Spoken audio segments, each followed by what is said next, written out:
spoken thousands of years ago, that instead of what you promised not to come to pass, that heaven and earth will cease to exist. You opened your mouth to bless mankind to the coming of Yahweh Yeshua, who came here and said, let your kingdom come on earth as it is in heaven.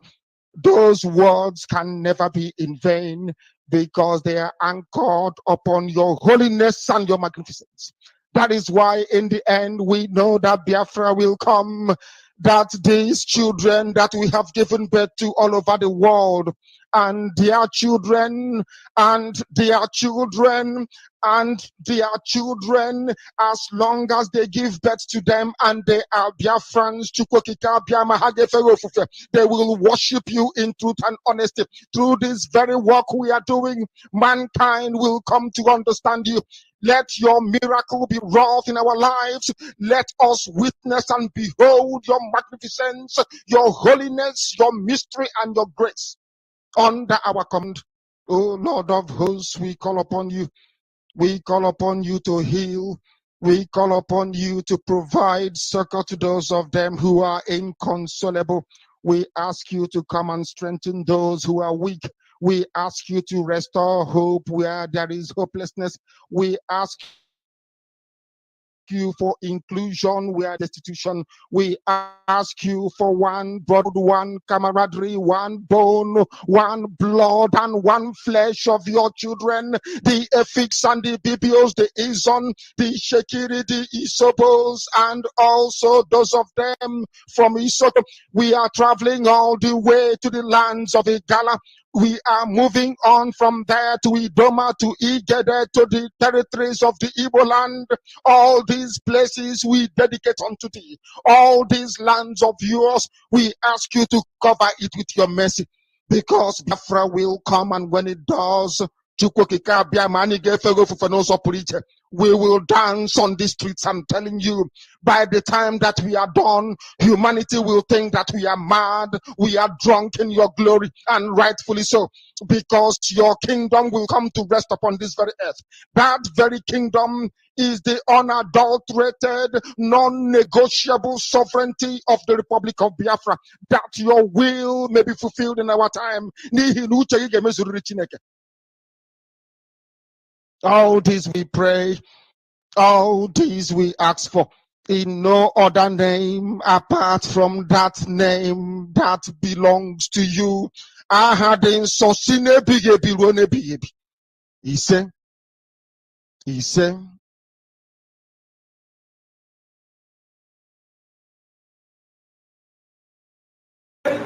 accomplishments of their Madonna within the 7 days of our prayer include striking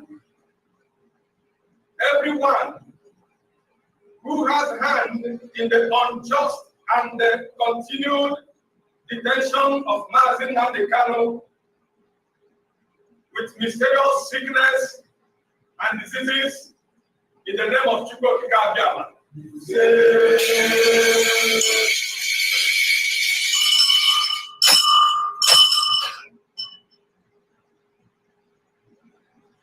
That mysterious death of firstborn male child of everyone who has a hand in the unjust and continued detention of Mazin Nandekano in the name of Chukwuka Abiyama. That madness will befall everyone who has refused to endorse the immediate release of Mazin Nandekano and the unconditional and total restoration of the sovereign state of Biafra in the name of Chukwuka Abiyama. We also want to use this medium to ask Mr. Fred Bruce Esquire to immediately request and be granted interview with CNN, BBC, Al Jazeera and other media in the mainstream to talk to the whole world on the issue of Biafra. Finally,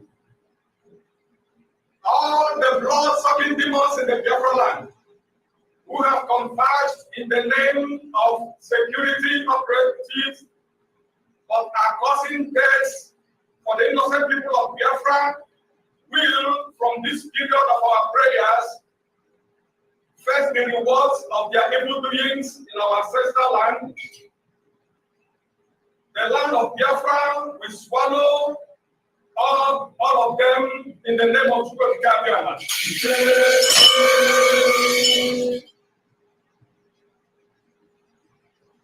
Every saboteur collecting money from our enemies in order to betray this struggle shall be beaten up by the land of Biafra in the name of Biafra.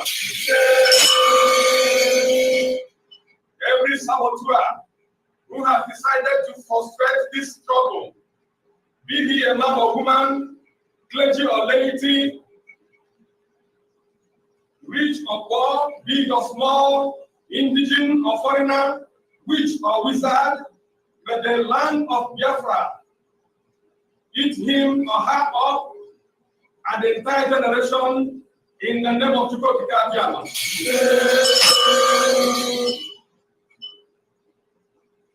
And may all abounding blessings be for all true freedom fighters of the Biafran freedom in the name of Biafra.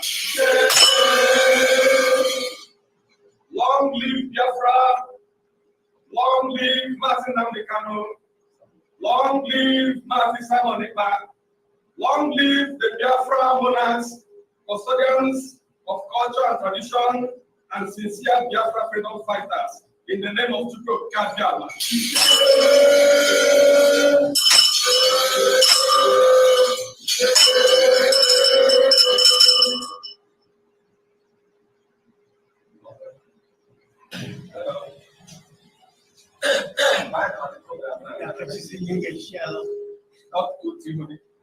I did that, and I lost it.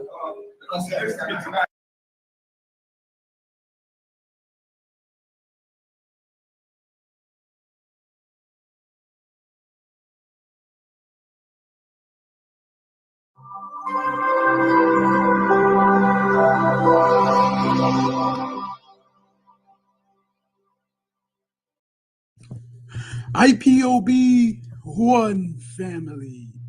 Biafrans all over the world. If we want safety and security for our people, then let's continue to support Eastern Security Network. All donations are welcome. No contribution is too small or too large. Do your part, knowing that freedom is in our hands, and together we must all rise to the occasion. Go to our website to make your contribution, www.ipobinUSA.org/donate. And remember that freedom is not free, but together we restore it, farm by farm, forest by forest, house by house, and street by street.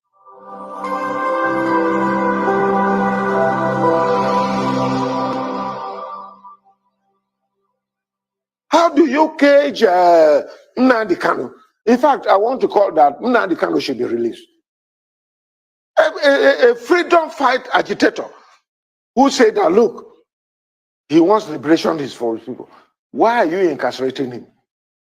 Why are you not going to arrest Fulani men? Look at the bomb blast in train blast in Abuja to Kaduna. Up to today, our people are still being kept by these bandits. Where are the security? Where is the president? Where is the security act to go out and rescue these people? Tell me what is happening. It is a shame. Tell me, Igboho, they went after him in the southwest and were able to stop him. At least we're not hearing about Igboho again. Why can't they stop these Fulani men who are terrorizing this country and have made it impossible? They come to Benue and kill. Just in my local government, within the space of 40 people have been killed. More than 40 people. In another local government, over 20 people were killed, and then you want me to keep quiet. They want to intimidate us. I will never be intimidated. At least, let me talk. If at the end nothing happens, and some of you are keeping quiet, keep quiet to your shame. But I want to say that the rest of Nigerians, you people are joking. I raised alarm in 2016 that these things were going to happen.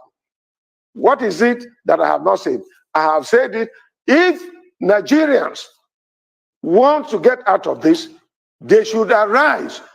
Arise television, as your name implies. Arise and let us liberate ourselves. President Buhari and his cohorts are not able to do. The federal government, led by the Minister of Interior Abdulrahman Dambazo, met with the Miyetti Allah Cattle Breeders Association of Nigeria in Kebbi State, offering them the sum of 100 billion naira over 2 years to stop the kidnapping in the country. The meeting lasted over 4 hours on Friday as negotiations dragged on, with the association initially asking for 160 billion naira. The minister said that the strategy was part of the steps needed to tackle insecurity in the country as prescribed by the Economic Community of West African States, ECOWAS. The herdsman crisis has risen since 2015 after Muhammadu Buhari became president. Their rampage has spread not only in the north but also throughout the southern zones of the country. The killings by the herdsmen has led them to be tagged the fourth most dangerous and deadly terrorist group in the world by the World Terror Index. The acting Inspector General of Police, Muhammad Adamu, who was also at the meeting in Kebbi State, added that over 1,000 people have been killed and many more kidnapped in Kaduna.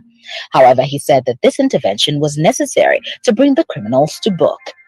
The Kebbi State Governor, Atiku Bagudu, said hosting the meeting in his state shows the seriousness of President Muhammadu Buhari's administration in tackling the security challenges in the country. Responding, the president of the association, Alhaji Muhammad Kirua, said the meeting would serve as a foundation for peace between the Fulani herdsmen and farmers and among Fulanis themselves. Roots TV, Nigeria.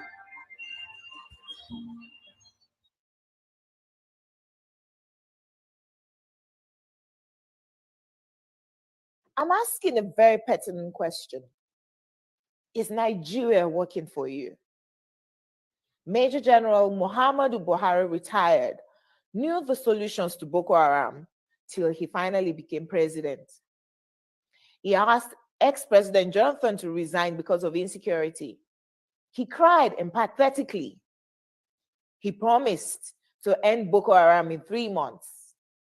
But now, he's telling us he's done his best to arm the military. Why isn't he resigning? Governor Fashola knew the solutions to providing stable power supply till he became Minister of Power, and darkness pervaded the land. After trying hard and giving excuses like he only plays a supervisory role, the ministry was assigned to someone else. Power grid, still they collapse. The NSAS protests were tagged insurrection. In fact, someone said Aisha Yusufu ought to be in jail for instigating violence. Then farmers were beheaded in Borno. Same person asked Aisha Yusufu to lead a protest. Aren't these people supposed to forbid hypocrisy? Is Nigeria working for any Nigerian today? From leaders hoarding food for the poor, receiving kickbacks from government contracts, to farmers needing permission to go to their farms. Is Nigeria working for you? Why is Zamfara's gold for Zamfara and Niger Delta oil for Nigeria? Why is Hisba destroying alcohol, but their state governments receive federal allocation from monies received via taxation, including tax on alcoholic beverages? Why are some federal roads abandoned to bandits and kidnappers? Who is in charge of Nigeria's security? The president is talking tough this time. Most times, he's as shocked by the rest of us by the absence of good governance under him. Regardless of his campaign promises and the manifesto of his political party, Nigeria has rolled back in terms of development. From Naira continually losing its value to our recently launched locomotive trains breaking down in the middle of nowhere. Nigeria has to be working for some people, though. The government can do no wrong. So this set of people, their money isn't being stolen, even if the money is being borrowed, leaving debts for their own children to pay in future. Even if the leaders don't use public institutions, from sending their children to Ivy League schools abroad to getting medical treatment abroad, some people who have nothing and we need to donate money for their medical bills if they have a serious ailment, continue to hail the obvious lack of good governance till Nigeria happens to them. Then they get a little pissed. May Nigeria never happen to you. Say amen. We deserve better than the political class who go home with millions monthly to represent people who can't even afford to feed themselves. I am Olajumoke Alaode James. Nigeria. You must listen to her. Of course, you must go and listen to Simon Ekpa, who is doing a very fantastic job. Very great job that Simon Ekpa is doing. Very, very, absolutely fantastic job that he's doing. You must listen to him and share his videos accordingly. Very, very important. He is bringing a new dimension to this very awareness that we are making, and you must listen to him. Very, very important. On our go forward now. On Lucy go, on our go forward now. Is it for your ears, so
I go forward now.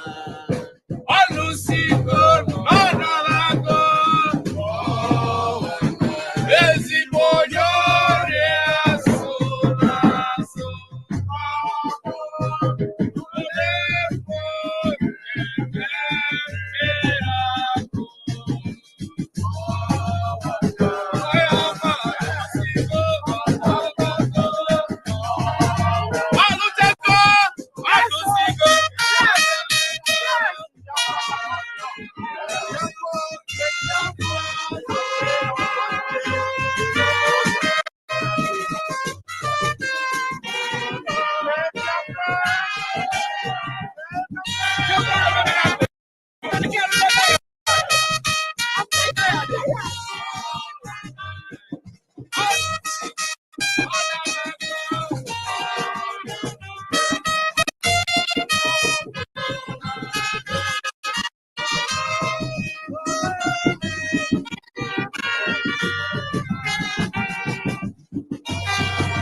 I go forward now. On Lucy go, I go forward now. Is it for your ears, so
go for one night. Alusigo, Manalago, for one night. Ezimoyo,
Good evening, everyone. Welcome to today's broadcast, live and direct on Voice of Biafra. We need to refresh. One moment.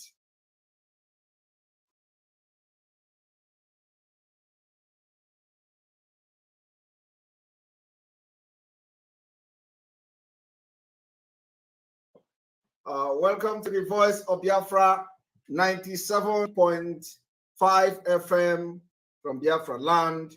Welcome to this Enter Biafra channel 1 and 2.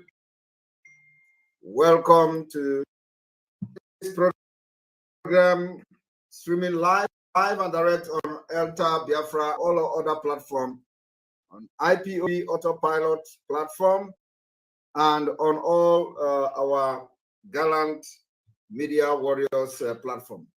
This evening, our Umuada, they are here like we promised the people, and they have come as usual to share one or two things with people of Biafra, and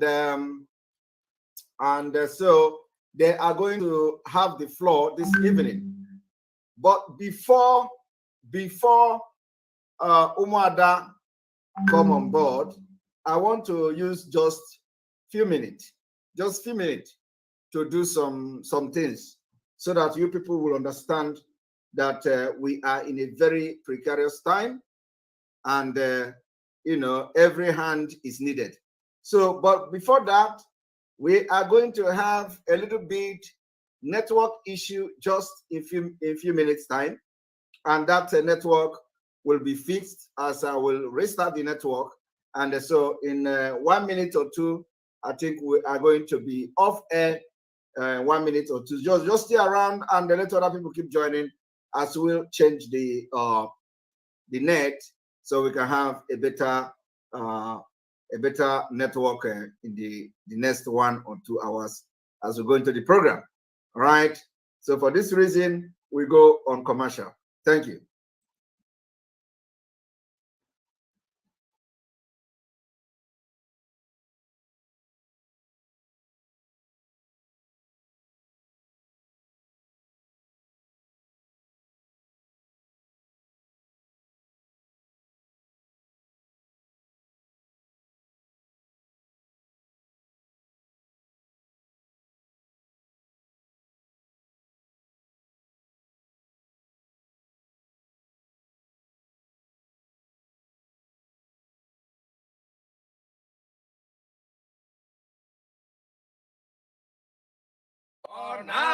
Go for one night.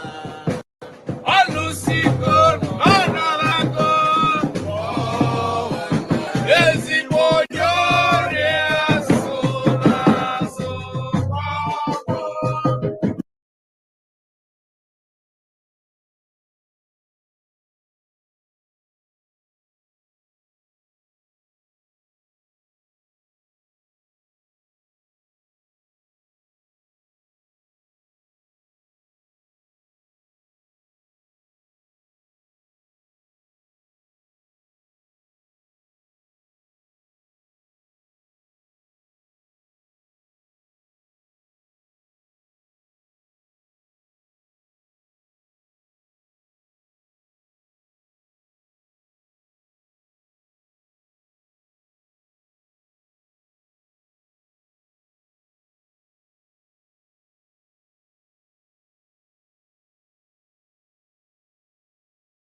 You're welcome to the program again.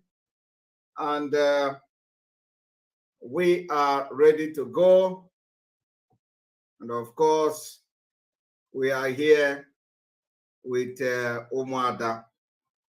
For those of you watching now, you may also wish to refresh your system so you can have a better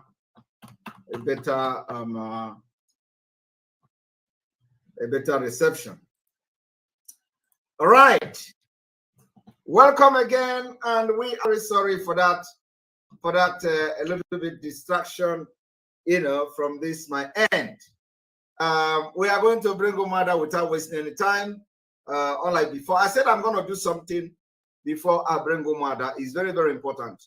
And this will be the ground for our tomorrow exposition, which everybody must endeavor to watch. So I want to do something very, very, very important. I want you to listen to this audio, to this video that I've actually played during the beginning of this broadcast. I want all of you to listen. Very, very important.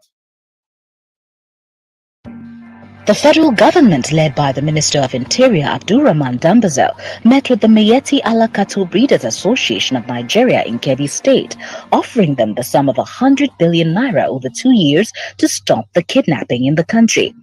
The meeting lasted over 4 hours on Friday as negotiations dragged on, with the association initially asking for 160 billion naira.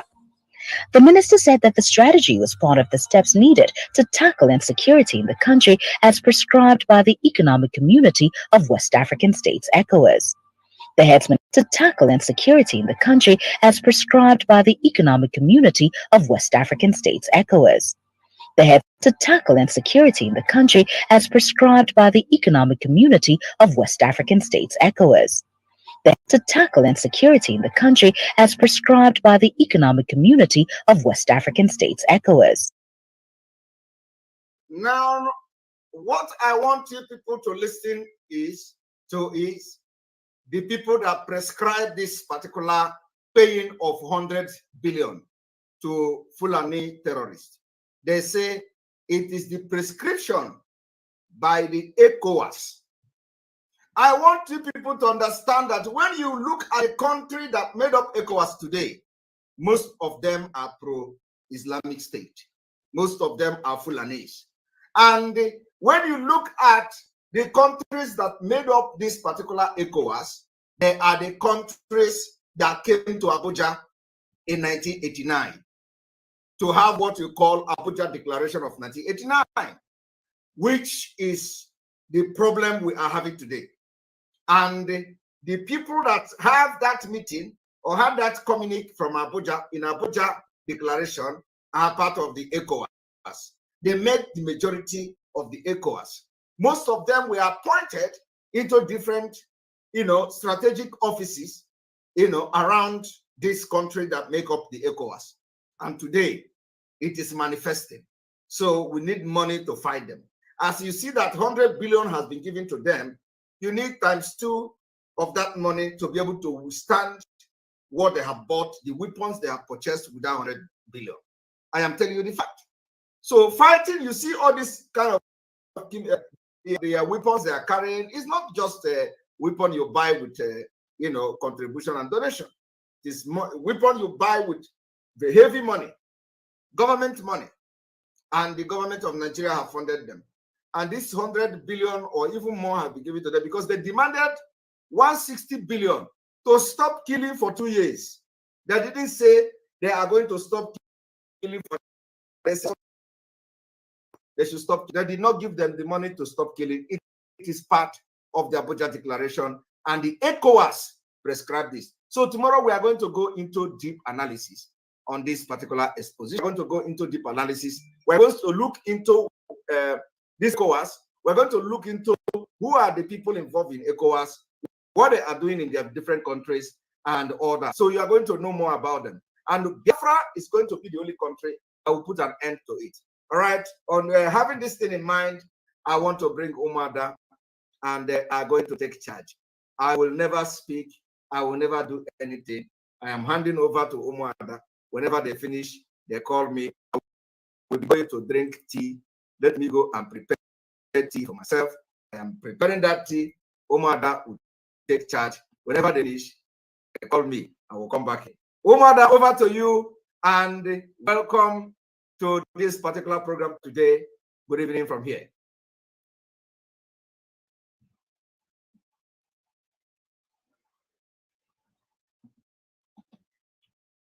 Thank you. Thank you. Can you hear me? I can hear you loud and clear. Okay. Thank you so much, Master Simon Ekpa, the dragon of Biafraland. And thank you, Umuada, for being here, the beautiful women of different calibers that came here today. And of course, my people, from people from all over the world, I say good evening, good morning, good afternoon. And here we are today again, Umuada of Biafraland, Umuada worldwide, Umuada Natu Wefi. We are here again. Like I always say that we don't come here just to show our faces. We are not here to show who we are, but we are here to always come to appeal to your conscience, to appeal to your personalities, and appeal to yourself and everything that makes you a human. Because we are in a precarious times. Of course, before I move, my name is Honorable Azuka Charles Swankwo, and then of course I have other Umuadas that are here, and before that, I'm Ekpa, who has been working tenaciously to make sure that everything is in place and manage all. And before that, I must call on Umuada to introduce themselves one after the other. Of course, you know us, so we don't have to waste time because we're gonna stay here not long. We're gonna be very beautiful too, guys, because we are here to talk a brief business that a series of times that we've come to appeal to you guys, and so that's why we're here today. And I'm gonna call on my sister Judy briefly. Say your name and then greet our people before we start. Thank you so much, Judy, to sister.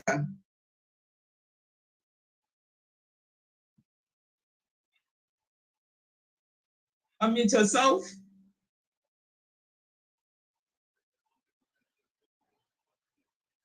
Mute.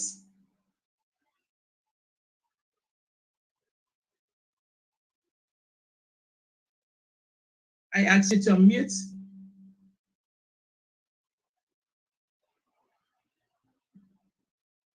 Okay, go ahead. Okay. Good evening, Biafrans all over the world. My name is Judith Osasua, aka Omane Tirora, alias Someone Kanyamotut. That is my name.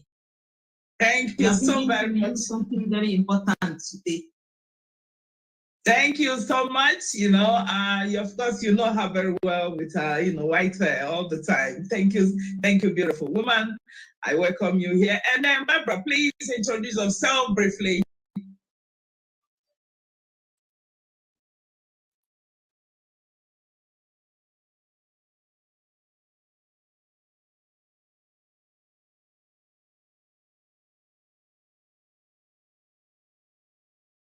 You a good message. When Uma comes on the line, they're coming with something good. So please, you all come and listen to us and support and hear what we have for you today. Shalom to everyone. Thank you so very much, the wine lady and my hubby. Chichi, please introduce yourself briefly. Hello, dear friends. Good evening. Good evening, my wife. Good evening, Master Simon. I greet all Umuadas. I greet dear friends and stay chichi. Remain blessed as you are listening to us today. We come for good news to you guys, to give you guys good news. Remain blessed as you are listening and waiting. They won't. Thank you so very much. And Black Marquis, blessing, and say hi to our people briefly. Hello, good evening, our fellow Biafrans. We thank you. We are here again to do the needful. My name is Blessing Wilson from Ireland. Good evening. Thank you very much. Thank you so very much. And the pastor in the house, please introduce yourself briefly. Let's go. Unmute yourself. Good evening, good morning, good night. Depends on where you are hearing our voice. We just want to say thank you once again. We have come to appreciate you people and to talk with you once again. Thank you. My name is Pastor Rose Allen. Remember, you will come again on your ways. Thanks once again. Thank you so much. The pastor in the house. And we have my beautiful woman, Madam Mary, want to say hi to our people briefly. Thank you. I greet all of you, our listeners, our viewers. Thank you for being here. I am Madam Anireduri Sherewa, and please stay tuned for the message that we're bringing to you in this program today. And as you all know, as mothers, as women, nurturing and caring and welfare, humanitarian services, charity services, it's part of our mission in this restoration struggle to restore our God-given, blessed Biafra nation. So I thank you, Honorable. I greet my fellow Umuadas, and especially our Mazi Simon Ekpa. As you speak your team, I take my hand and I greet you. Thank you very much. I hand over. Thanks. Thank you so very much. And the orange lady, Maureen, please speak to our people briefly. Hello, wonderful people, blessed people of Biafra. Good evening, good morning, good night, wherever you are watching, listening to us. Good evening, my friends, Umuada. God bless you all for all you are doing, your hard work. And good evening, our able dragon. So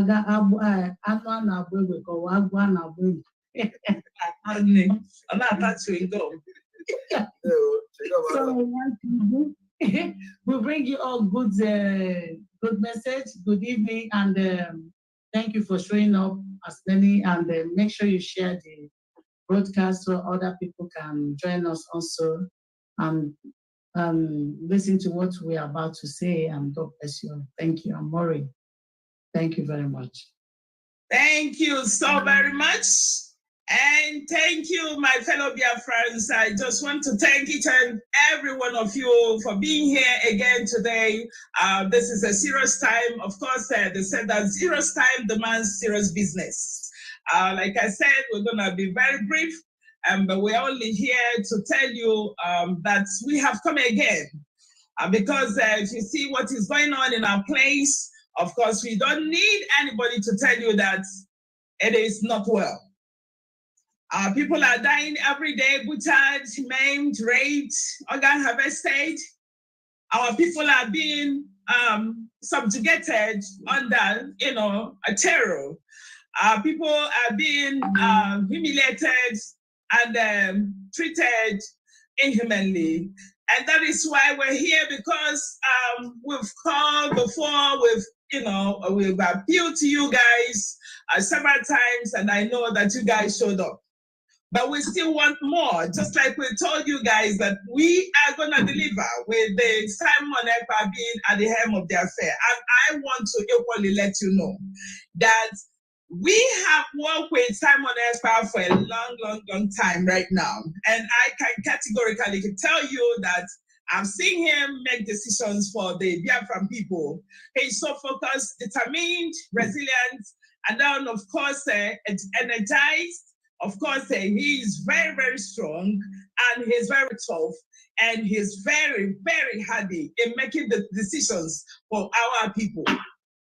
Not only that, the Umuadas you're seeing here are working every morning and night to make sure that we achieve our goal, and the goal is to restore the Biafran nation, and then of course the release of our indomitable leader, Mazi Nnamdi Kanu. Of course, we know why he has been there. He has been there for each and every one of us. He has been there for the voiceless. He has been there for the orphans. He has been there for these privileged human beings. He has been there for the poor, for the destitute, and for the handicapped. That is why he's there, and we are not gonna, allow him to be there, because he has not done anything wrong. He has not done virtually anything wrong. He has been there because he loves our nation. He wants a better life for our people. He wants our people to be relieved of these shackles of slavery that has been, holding us for a long, long, long time. He has been there because he has been fighting to making sure that everything, we have infrastructures, good education, of course, a good health care for our people, for our nation. That is why he's there.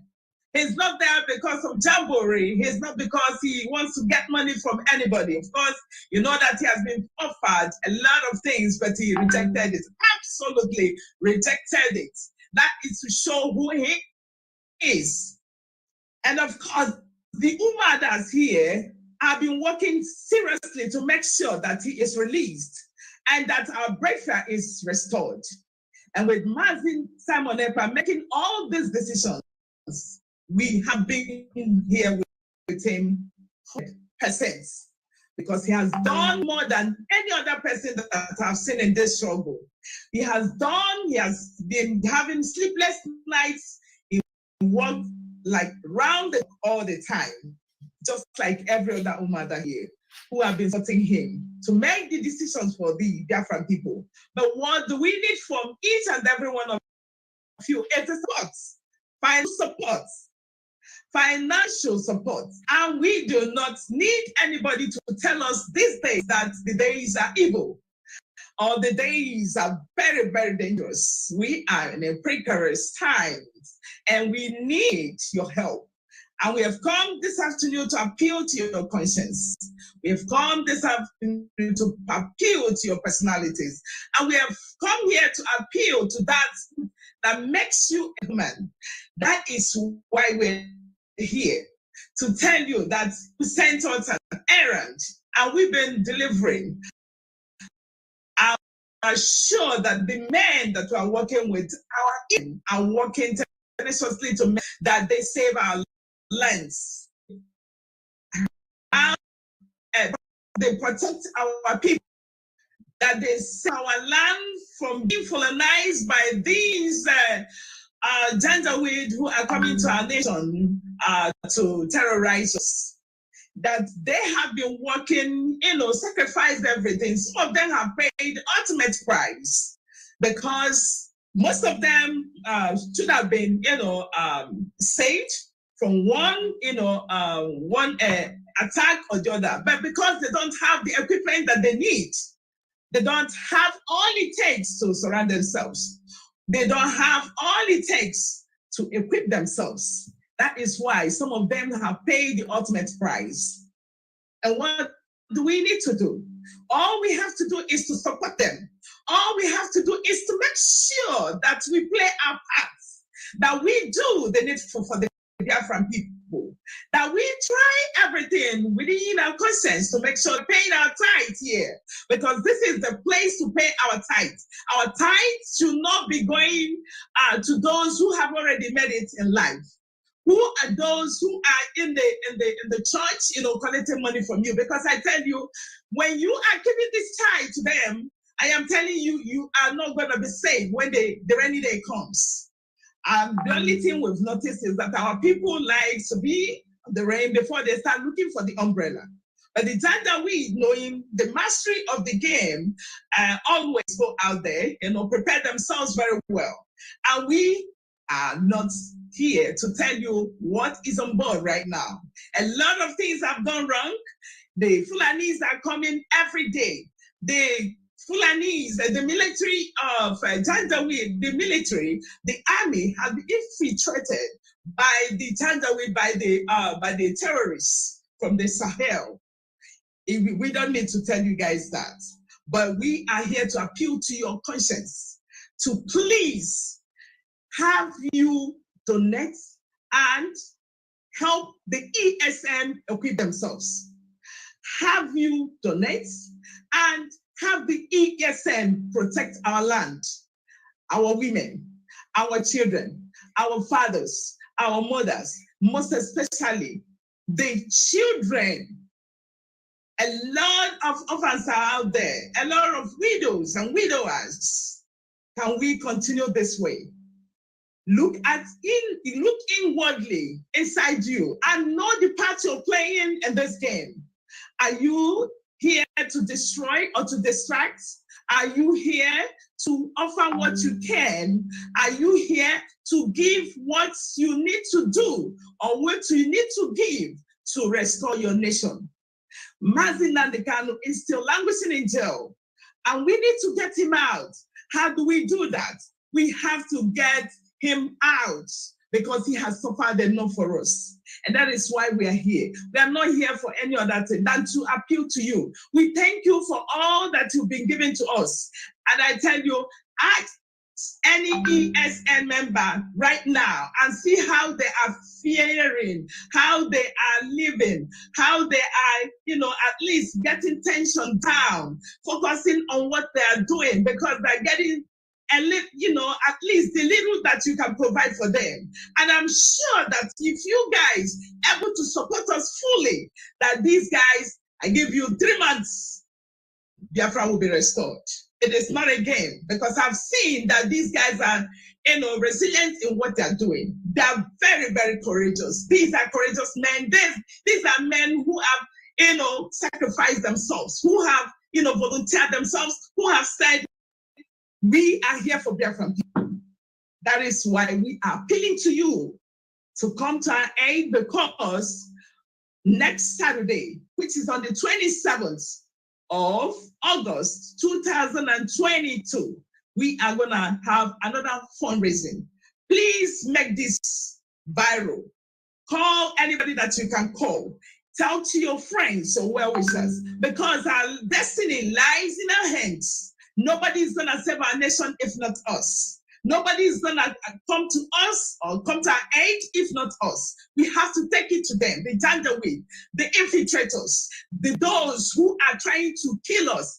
We are not going to allow them. Of course, with what we've seen so far, that our men are ready to go, that our men are doing their work, that they need only your support to be able to deliver this kingdom of heaven, which is the Biafran nation, a land filled with honey and milk, the land that is filled with everything humanly and spiritually prepared for the Biafran people. How are you preparing? Or are you not aware that these guys are already surrounded us? Are you not aware that these guys are kidnapping our children every day? Are you not aware that these guys are killing us every single day? Please, we, the Umuadas, have come again to tell you that it's time to wake up. Wake up from your slumber. Do not rest again. Do not sleep again. Because you're living in diaspora, I tell you, you must have your relations, mother, your dad, your father, your brothers and your sisters living yonder. So it is time to wake up. It is time to come to the table. It's time to unite ourselves. It's time to team up and fight this fight for the last time. Because I tell you, with what we've seen so far, Biafra is already here. Biafra is already here. Biafra is already here. 2022, 2023 will never pass us because of what we've done on the ground because of everything that we set together, because we've been able to unite all those who are positive and fighting for Biafra nation, because we've been able to gather all the security agents who are willing to fight to restore this nation, this mighty, mighty, beautiful nation that God has ever made. Of course, these guys have united, and we want your support. We want your support. We want your support. So we appeal to you, and that is why we're here today, to come on Saturday, make it viral, call your friends and your well to give us all, place to, give some money that have not redeemed their pledge. Please, we want you to come on board to be able to redeem your pledge, because we need that money that you promised us. We need it to be able to get our nation. We need it to be able to release our leader, Martin Nandikanu. We need it to restore the Biafran nation. With that being said, I just want to call on my sisters equally to talk to you guys. Thank you so much. And I want to call on Madam Erewa to talk to our people.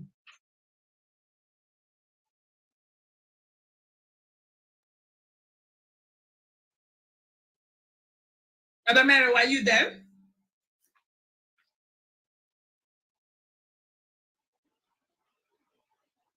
Okay, I think I'm gonna call on it.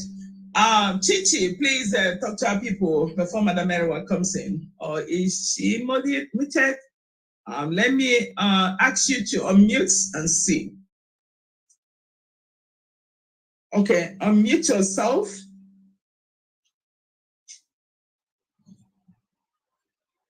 Any of you that comes?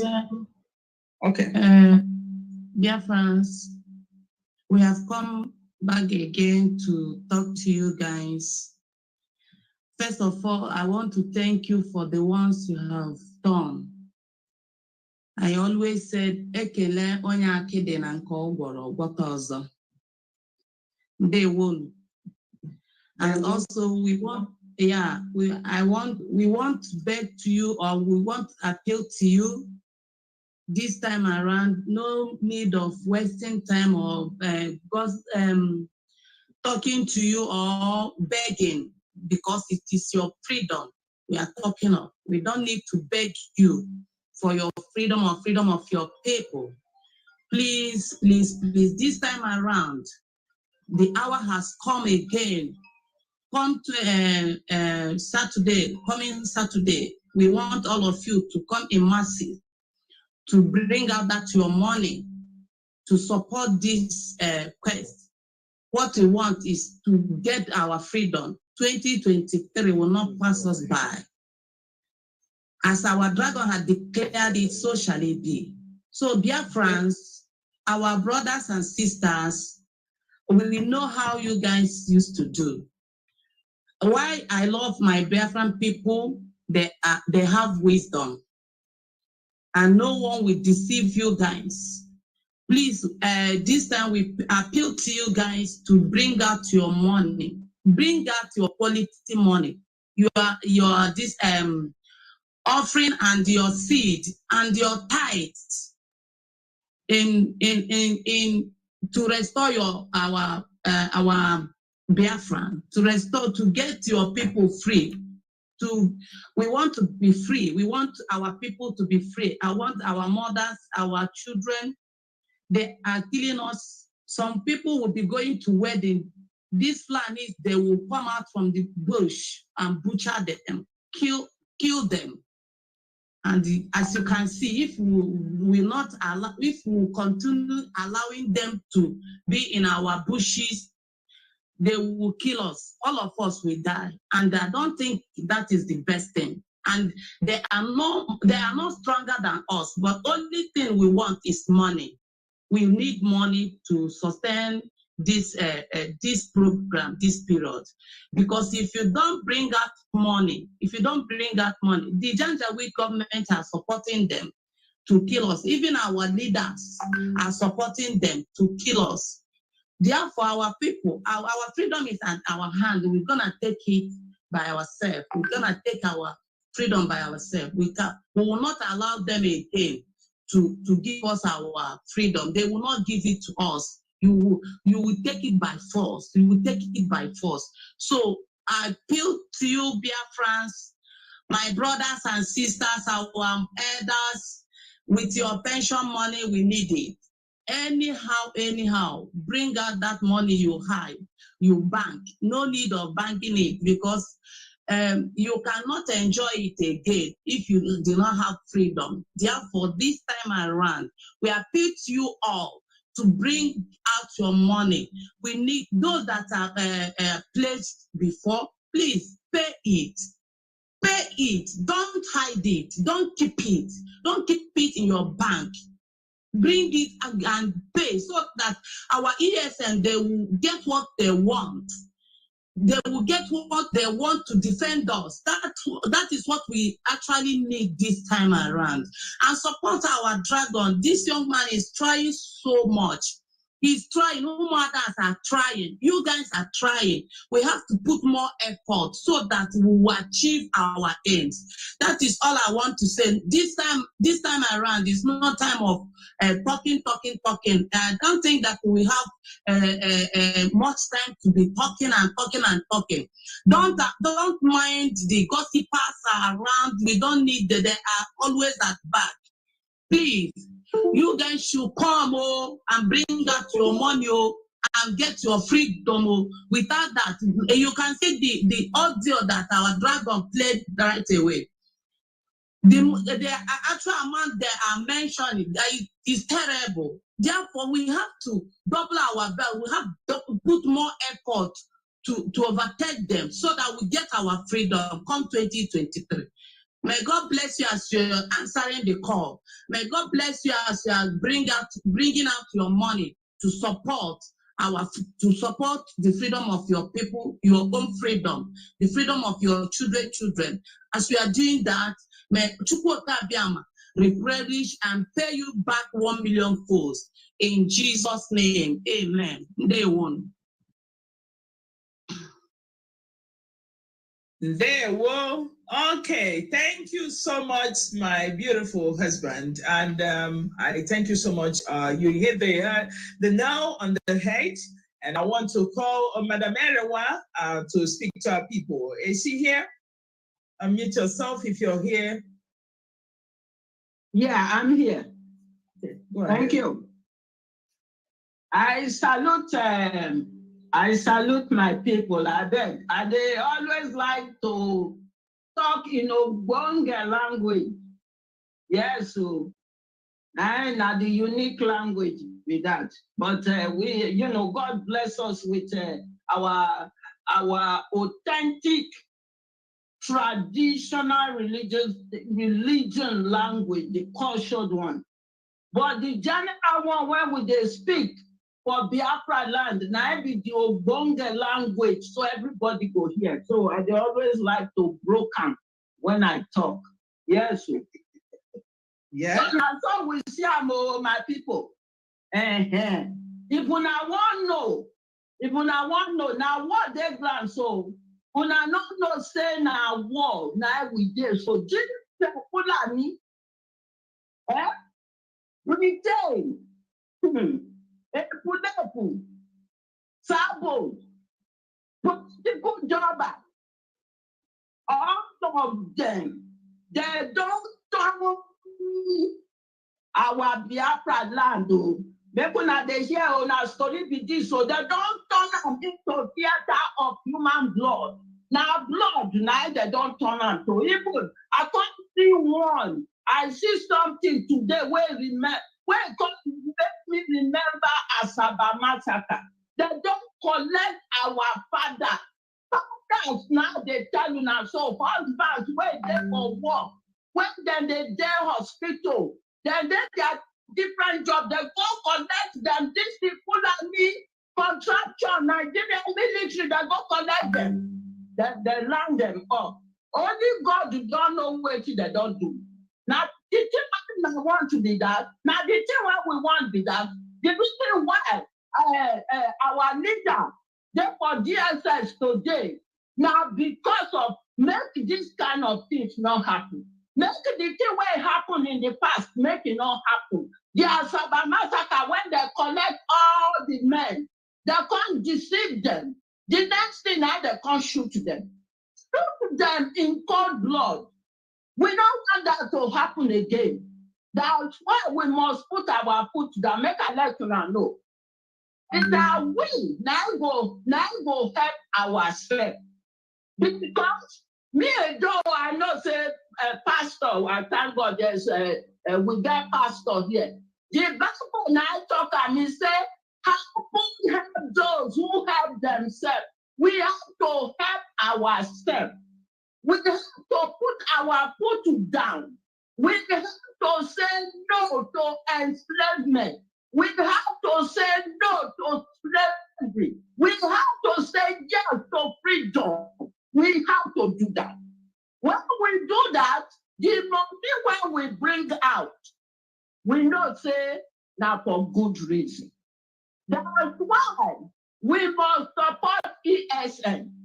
Yes, so we must put our hand for pocket. Give to support the church when you they go. When you they go worship, nobody say make una not pray. Me too, they pray. All of us will they pray. But make you look at this way. This one to the God put for tithes and offering, and then not only tithes and offering. You go put for building. You go put for this. Inside this sector, this one you they put. The money that the church they use to take it develop where you get so. The suffer where they for grant. So how many? Make una ask myself. You go church, you go pray. You pray, finish, you come out. You give all your money to church. You prepare to give all your money to church than your freedom. And the church, you know, be say they bring the freedom for you. Now they do them. Now they save your farm. Now they do all that. Later the DSS. We they here, we they talk to now because now mothers will be. I remember the last fundraising. The last fundraising, one small girl, one little child, a little small beginning, give money. Young small girl give money. In that child, a young child, Vicky come to announce that if they give money, I'm talking for you. You get money. I beg, you get money. Make we try to save ourselves. Make we try to save our Biafraland from this political job and all this to turn us into theater of human blood. Our fathers, make them go work, make them come home. Fathers, make them go far, make them do not raping. We forget Fulani. We must get the freedom, yes, so we must get them. When we let the world know, say, yes, this freedom, we mean them, we want them, and then we begin to bring money out. Yapu, yapu. We begin to bring money out. Yapu, yapu. Make I tell you now. Other people, when they listen, other people, when they watch, they will not say we take this freedom to heart. Yes, so my people, and you go see the sympathizers will say, these people serious. They mean them. And we go join them to do. But now we now go first let the world know. Make we not make the same mistake. What happened for that 3-year war? No. This time we must be the one to show to the world to say, yes, we want future of our children. We don't want this slavery where they grant you. I want my case here because on this fundraising when we want to sow, when we don't come tell you now so, I beg prepare yourself, not tired. Not tired because when you're not tired, the day will come. Let you be a part of the history when you go tell your kids, say yes. During the struggle, I remember I joined. I put hand for pocket. I donate. Those ones when get money, when rich, make una support. Yes, so this now the story when I bring on. Because it touched me to heart. To see say some people will get money, they go rather go the dance kokoma. They do party, they throw money for party. Money when they go put to take bring the freedom. Take freedom for their children, they go through for party. What people use some for the party and give some for the freedom. And now we take care of our essence. I beg, now I beg we do, I beg we. We want to get out of the freedom. I mean, out of the slavery. When Britain come put us, the suffer where we did. We want to get out of it. So the only way we go fit one, the weapon where we get, now be the donation. That is your role. Now be the weapon when you get. The donation, the money when you bring. And when you put the money, I better leave your number. Leave your number because sometimes when you busy where you go be like say you go forget. So that's why we go pick the call to remind, say, thank you so much for the money when you give. But I beg, when you donate, because you know, when you call, now pledge, and a pledge is a promise. So sometimes it dey happen because now human. So that's why we go pick the call. Say, that money when you say you go give to take care of PSN, I beg, we still dey wait for them. Then you go come say, yeah, I beg, not that, so I forget. Where I go send the money to. Then we go tell you where you go send the money to. So make I write my case here. And I thank everyone who has donated, who is never tired to donate. So for this struggle to bring freedom, please, let the freedom be suffered in your heart. Let them be a pain in your heart for your people, for the future generation. All this trouble when I leader do, now he don't do them for himself. He do them for the future generation and children, make them enjoy life. I would not like them say stranger they come, they rule now, they control you now, they give you now babiala chicken chain. No, you want your freedom. Because when you get your freedom, make I tell you, you will come understand what it is to have your own nation. Yes, instead of somebody coming to create a nation for you, he come to bring the Royal Niger business.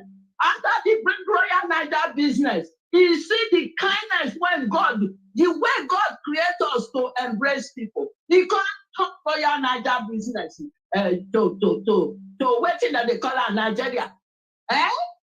Now the kind of things you're not going to go down. You cannot go to Britain and then you want to name a street.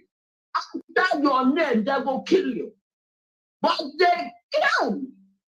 Lugard brought Royal Niger business. And he can't turn them into Nigeria. Today, now them and Lugard was there, whether my governor now big or not. They come connive. Because you use us to become slave. Is that what you want? I don't want that. So make everyone shape up. If you are a Biafran, stand up and fight for your freedom. Support innocent and don't play with your freedom for our children. May God continue to help us to work it. Yes, so I hand over to Honorable, please, because I can go on and not stop, because this freedom, we must get it. We must get it. We cannot be slaves. God did not create us to be a slave. So while we are allowing ourselves to be subjected into slavery by Britain and Fulani, why? And then Peter will be that useless idiot. Where they run around, you go get Mauritania. Mauritania, another Islamic nation. Now they go pick and buy, they condition them. Is this what you all want? You want to remain enslavement. Nigeria expired in 2014. Yes, so it expired. Did you see in 2023 when they said they want to see? Now to activate it. So we must get out of it. We must get out of it. We want our freedom. Britain, make it go look for a way to take care of itself. Now step now make Britain to look the way it used to. Your own resources what God give you. Eh? Is this what you want? Oh, nonsense. So we must get our freedom. Yes, sir. I pass the mic over to you. Thank you.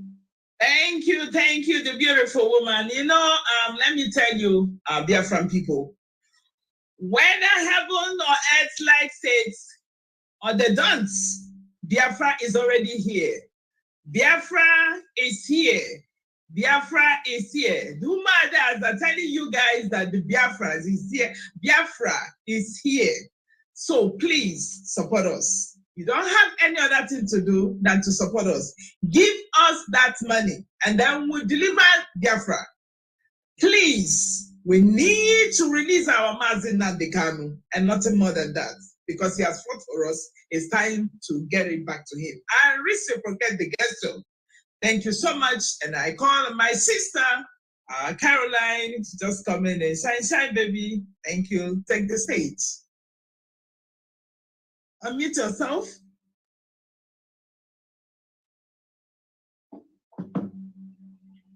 Good evening, everyone.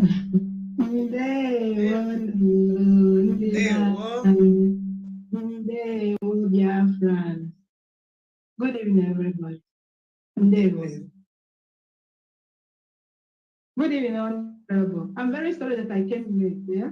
Because of my work. I'm just able to so that I can able to meet now. If not, I will not be here. But I thank you for that I'm here today to talk to my people, Biafra. Biafrans, good evening, Mazi Simon. Simon, good evening, sir. Biafrans,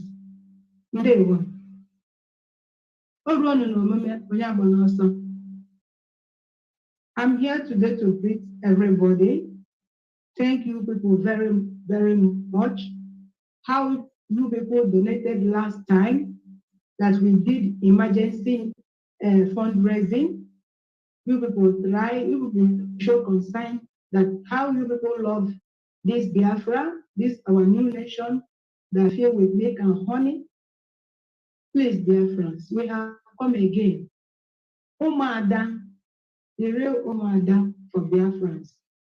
You people can see, since we have been working with our brother, Mazi Simon Ekpa, there is many things that is happening. As he used to tell you people that we are going to bring Biafra. Whether Janjaweed, they like it or not, we must restore Biafra next year. There will be no election in our nation, Biafra. So every time we will be talking. When time are we going to be serious? This is the time to be serious. We have to be serious because we need this nation. We need Biafrans. I am tired of staying in this country. Even if I'm married to this country, I don't love this country. I want Biafra. That is where I belong to. And I believe that every one of us that is watching us today wants Biafra. But what are we going to do? We have to donate this money. In all the countries that you people are, you people can see how those countries are.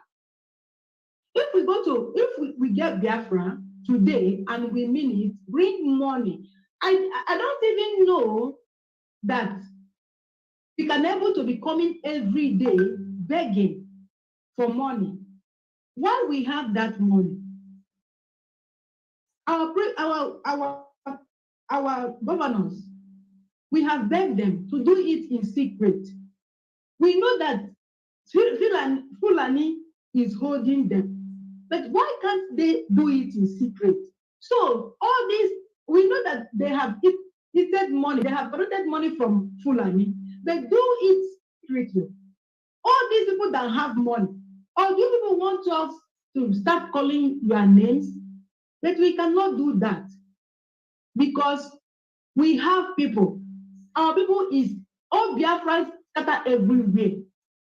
They say that God help those that help themselves. Why can't we help ourselves to get what we want? Yeah? I don't know what we are going to do. We Umuada promised you people with our spokesman, Mazi Simon Ekpa, that we can never betray you people. We can never do anything bad. The only thing that we want is to go and restore Biafra.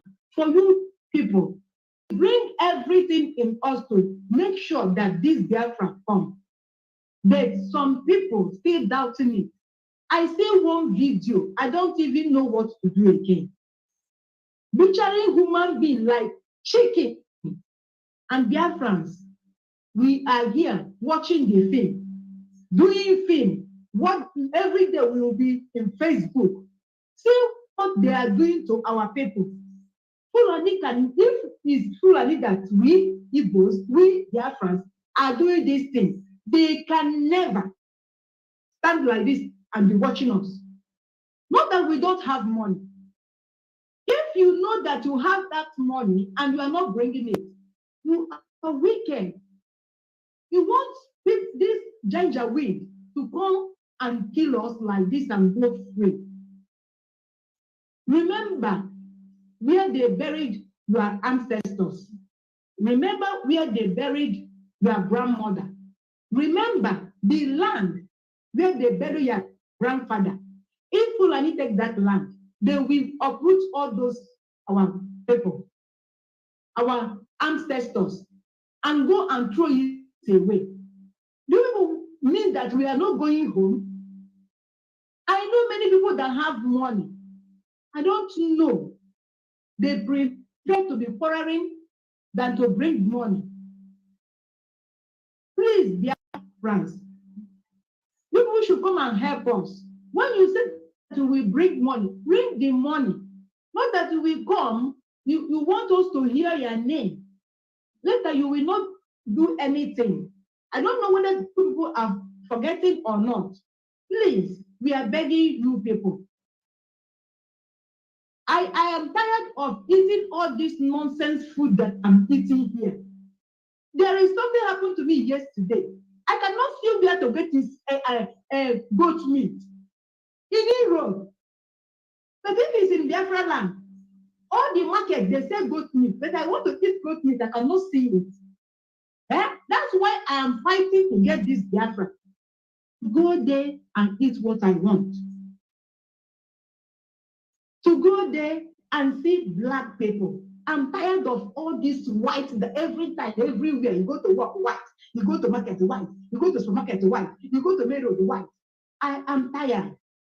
Please, dear friends, please do it for, let us do this thing for our grandmothers, our ancestors, to fight this battle. I don't think that if we bring money, we need money. Without money, we are not going anywhere. Please, dear friends, people should come and give money to get what you want. Our honorable said that if people bring money, Biafra may come even to next month. Biafra may even come this year. People don't know what those people are planning. Why can't we plan our own? Why can't we do this thing once and go and have our peace? And we are begging. What are you going to tell your grandchildren? I rest my case here. Thank you very much. Thank you so very much. Sister Inside Baby in the house, and I want to call on my sister Blessing to talk to our people.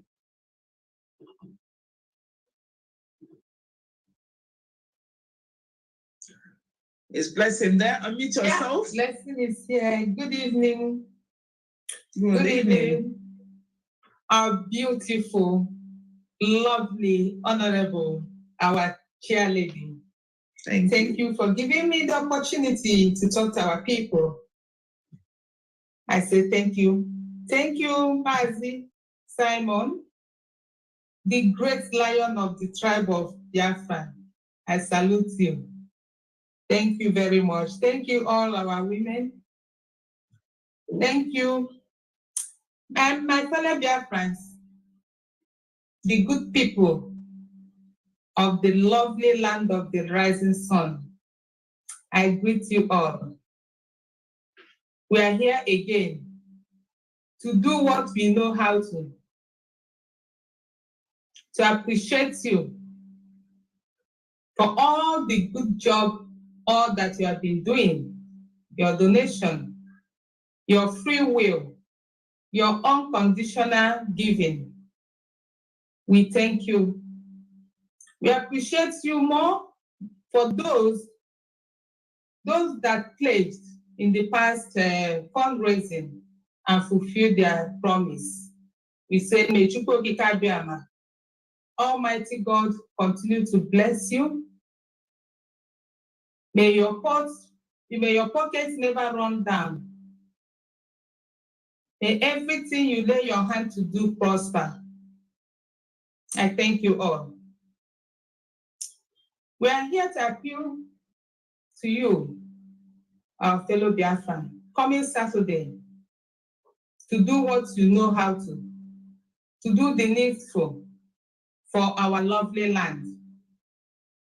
The land that is more beautiful than anywhere on this surface earth. We have to go home. We are ready to go home. Our men on ground are ready to fight. I know my Simon has been proclaiming, declaring next year, 2023. But I'm telling you, if we have money now, Biafra will come this year. There's no doubt about it. Biafra will come this year. But let's say we are hoping for next year.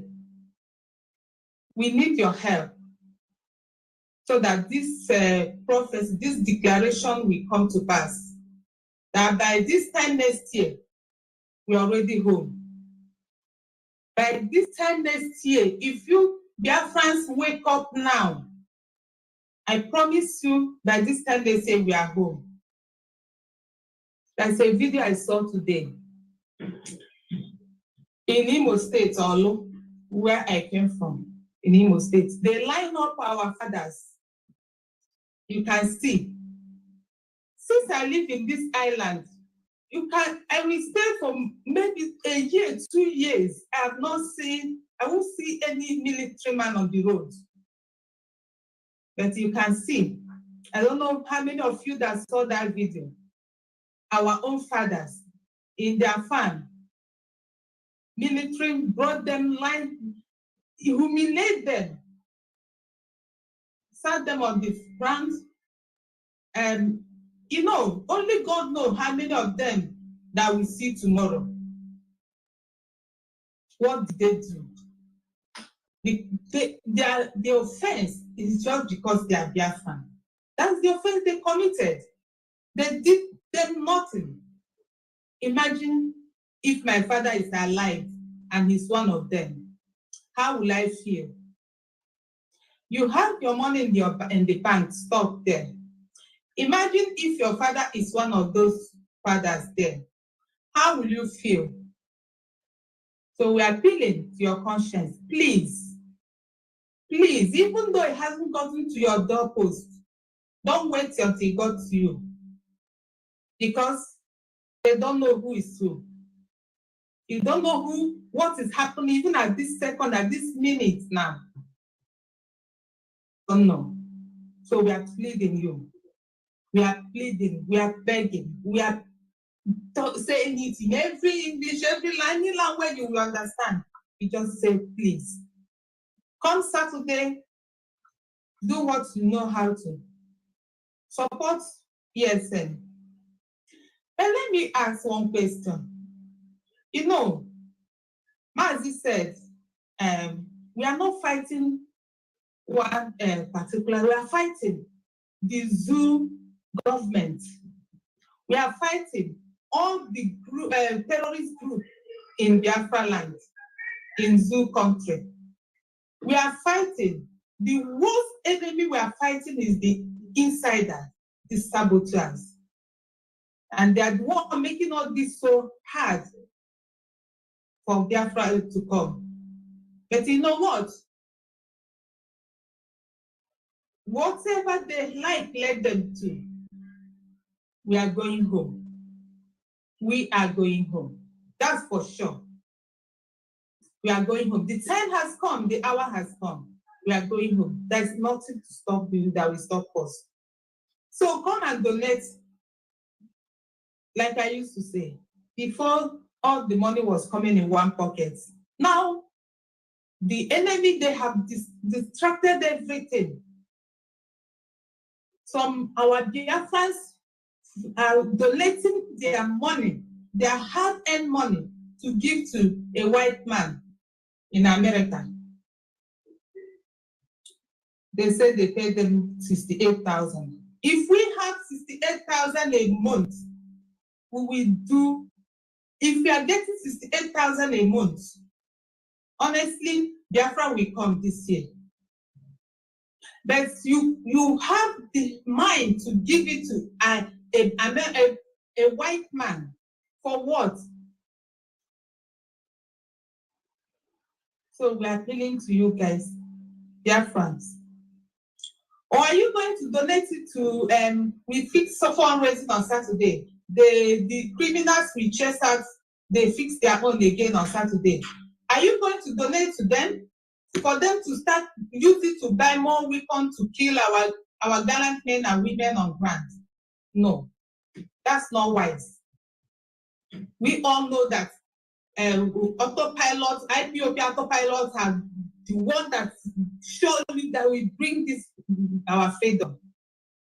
So come Saturday, come with your whole heart, call your friends, call the lover of freedom, even white people. If you talk to them, they will come, they will donate. Talk to people.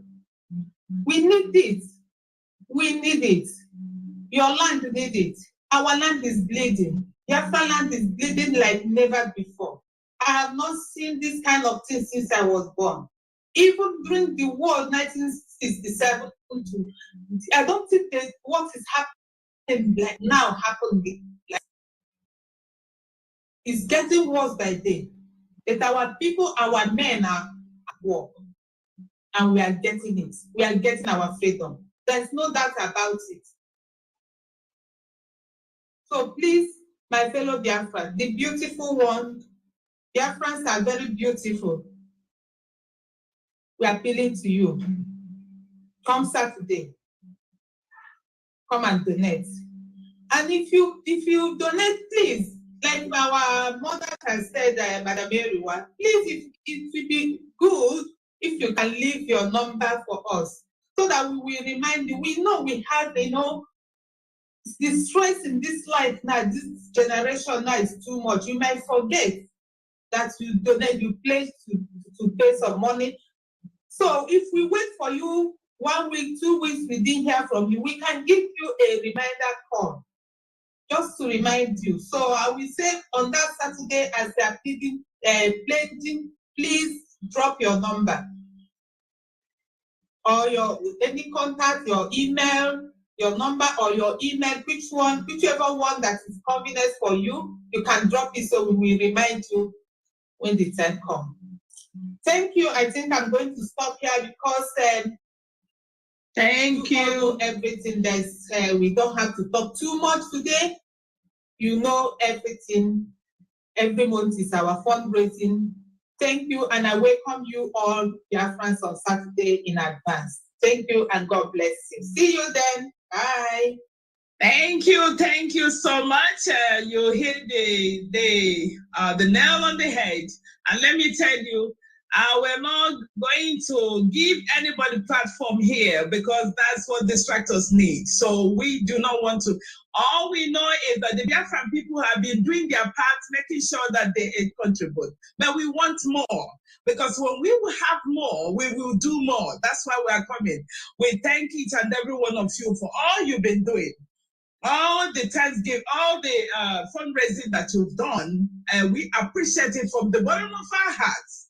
But we want more. We want more to deliver what we are looking for. That is the restoration of Biafra and the release of our leader, Mazen Nandekanu. So, with that being said, I want to call on the Orange Lady, Maureen, to talk to our people. Oh, thank you for the opportunity, beautiful chairperson. God bless you. Good evening, Biafrans. God bless you all for listening.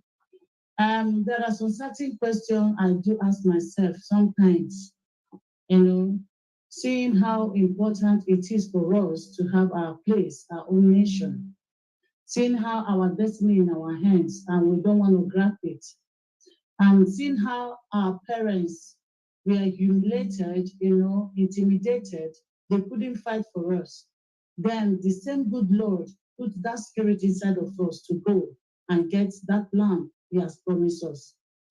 I read Bible, I see ourselves repeating the same thing that God told the Israelites was the same thing we are going through.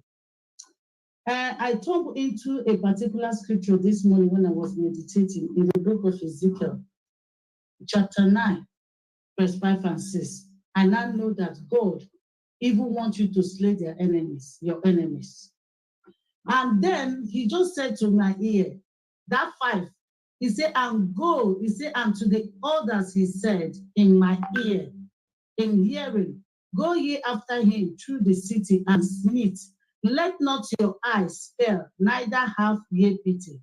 Then number 6 now told me, slay utterly old and young, both maid and little, children and women. But come not near any man who has the mark of Biafra. That's how I put it. God told us to go. No wonder Fulanis, they understand this language. They are going to massacre you and they are praying. One thing I don't want to hear is that God will fight for us. God will not fight for us. That's why we call it man of war. He's a man of war. He's a God of war. He wants you to be free. He wants us to be free. He gave us Jesus and we are free. So those nightclubs we are building, thinking that you are enjoying yourself. If the Fulanis succeed in taking over, that place will be their mosque, and you will wear Baba Rega to go there and pray. Those things you think you have accumulated, or buildings or filling station, is them that will take over. You're going to be their slave. We are only crying for the future things that are about to befall us, worse than this one we have ever think we have imagined. This bitter water we thought we have drunk enough. We don't want to drink it again. That's why we are calling on all our people. Don't say it doesn't concern me. No matter how nationality you've been in any nation.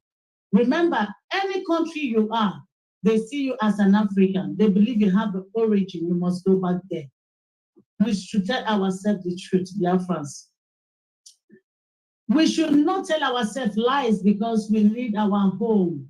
We want to go back. That blessed land is where God has put all the riches for us. Both the weather, food, the land, the soil.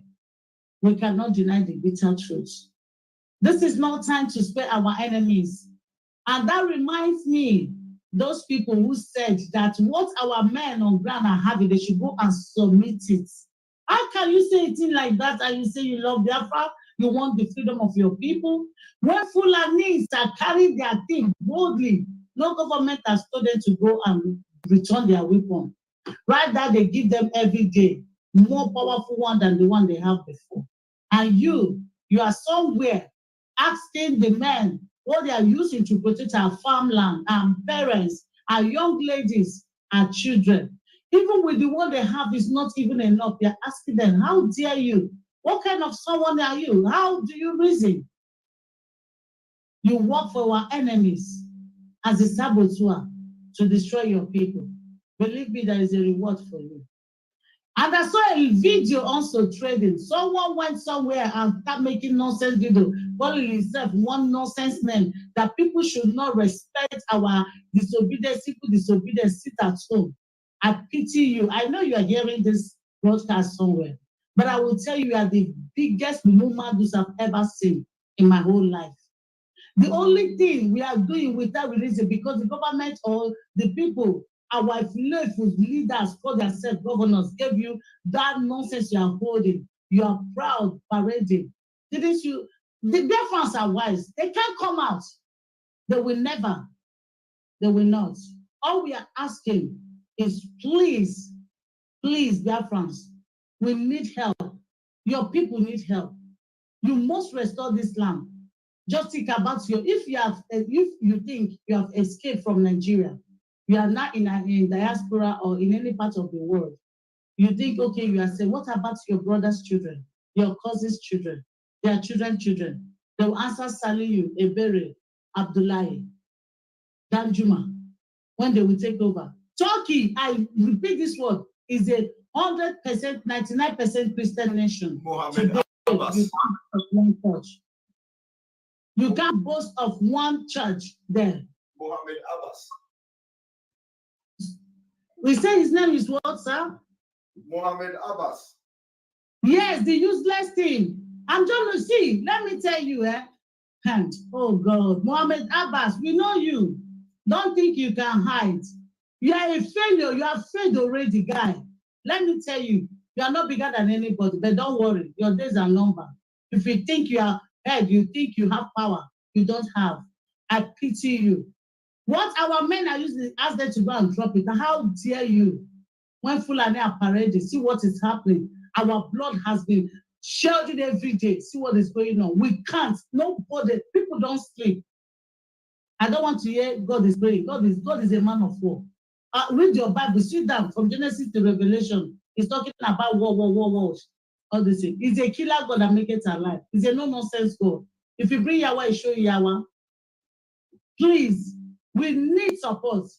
We need support to bring our nation. Enough is enough. How can we just sit down like this and say, God will fight? And Obi, they used Obi. How dare you think Obi will accept that seat when all of them are there? The person that is vice is an Islamic man. Common a pastor went assignment with Buhari, couldn't convert one soul. Only Buhari is powerful than the pastor who is vice president. He couldn't convert as a pastor so willing to bring Buhari to Christ. They defeated him. He was the one that even initiated Ruga.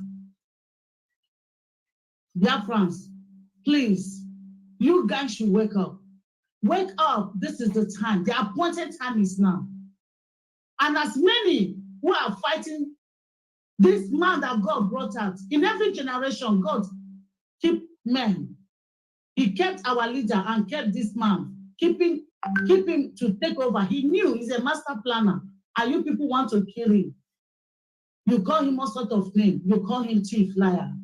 A man who gives even his time, everything. Sometimes I wonder how, if we women who have limited size, how much more him that is forging everything, how does he sleep? If you even love him, please, putting him in your prayer is very necessary at this time, so that he will not break down, not in health in any way, because the load is upon him. He's repairing everything. Those a slave that we call our own people, bro.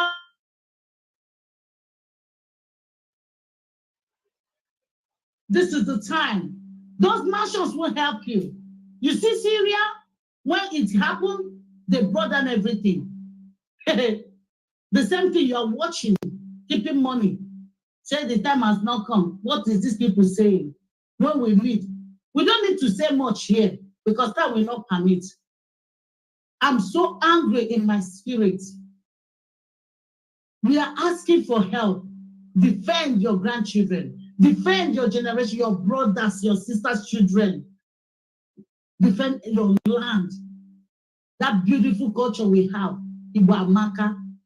See how we are, anywhere we are. Beautiful, intelligent, smart people. How can we allow uncircumcised Philistines? Ota na kettle ime forest, ime desert, abaziri, na-ebuzi anyị nwa anyị agba nkịtị na-arụziri ndị anyị ọrụ ka anyị bụ ụmụnne anyị. Onye o metụrụ n'obi, biko 27 Saturday na-apụta. Ya anyị idiri wee enyemaka inwe ọgụ asa agbakọ onye ọma mmiri ọgbụ ọfụfụ. Biko nụ, get up, tetelu n'ụra n'oge erugo. Onwe nke ị ga-eme ya weta obi gị. Biko nụ, nke awụ ikpe ekpere nke anyị ekpegidele betozi action, because the Fulani, they go to Maslachi or mosque, they pray and they still carry their weapon. Now so it's supposed to be tooth for tooth, eye for eye, bullet for bullet, anything. Now so it's there now, this time around. Please get up. Don't allow anybody to tell you someone is not touching your money, doesn't have your time. All he's just doing is to make sure that everything is in order. Is it the Umuada? Madam Azuka has been working, everybody, we are working. I was even complaining today, I don't have time for myself. Because we work. We don't rest to make sure everything is in order. I don't want to say a lot here, but I thank you for this opportunity to hear from us. Please come out, invite your friends. Saturday is the D-Day, so that we can continue pushing. Our men need us, we need them. Please, do the needful on Saturday, and God bless you all. Thank you very much for this opportunity. God bless you. Thank you. Then over to you. Thank you so very much. The orange lady, you hit the nail on the head. And I equally always say that this is a serious time, and this is a serious time for serious-minded people. Serious time and serious business. And honestly, the way things are going, it is not going right. But with that being said, I'm going to bring my sister, Judith Osazua, to come to speak to our people. Thank you. On 180 Good evening, Biafrans all over the world. I am not short of words, but I am thinking how to place the word, the way the word will be able to penetrate to each and every one of you. You know, freedom is very, very important. I prefer being free than being a slave. So I think none of us want to be a slave. Because if you know the story of slavery, you will not desire to be one. So that is the reason why this evening I'm pleading. Because I know that our gallant men are there, willing to push. They are only waiting for us to fund them so that they will be able to execute what we desire from them. They are all willing. We have women in ESN, gallant women. We have men, hefty men. So we are asking, I, Judith Osazua, is pleading. I'm promising that whatsoever you put there will never go in vain. Whatsoever you put to support ESN, because what we need now is money. Because without money, we can't say we need Biafra. Because the people we are dealing with, they have money. They have people sponsoring them. But we don't have anybody that is sponsoring us. The only person that is sponsoring us is you that is looking at me now. You gallant Biafrans. You talented Biafrans. What I'm going to say this evening is that God is going to bless your character. God is going to bless your hand. That whenever we come for our fundraising, you will be there. Because you know that whatsoever shishi you put there is going to be blessed. You will come with your heart. You know, the people that go to church and pay tithes, they pay it because they say that it's going to come back in 100 folds. I want to tell you now that you have to change your tithe paying. Come and pay the tithe in ESN because it's going to come back in 100 foods. So, Biafrans, I know that you are going to come in mass because God will be there waiting for you to bless you. God will be there to encourage you, to encourage us, because this Biafran of a thing is a spiritual, divine race. It has been ordained in heaven. It is going to be established on earth, but we need you to be able to establish it here on earth. Please come and support ESN. And I'm trying to tell you that is going to give the highest donor. We have this. You know what this represents for our leader? Our leader chose this symbol for a reason. When I was molding this thing, I began to see the tally. I don't know how to speak it in English. And I begin to understand. You know, dragons put out fire. That same fire is the one that we are going to use to overcome our enemy. That is the reason why I'm calling you that we have the privilege to have this. It's like an investment. You are investing because today you see this, tomorrow it might give you back your money that you have paid for ESN. And it's going to be like a proof that you have donated something. You have sown a seed and your pocket will never run dry. So I'm inviting you in mass. I'm inviting you, you children of God. Please, now,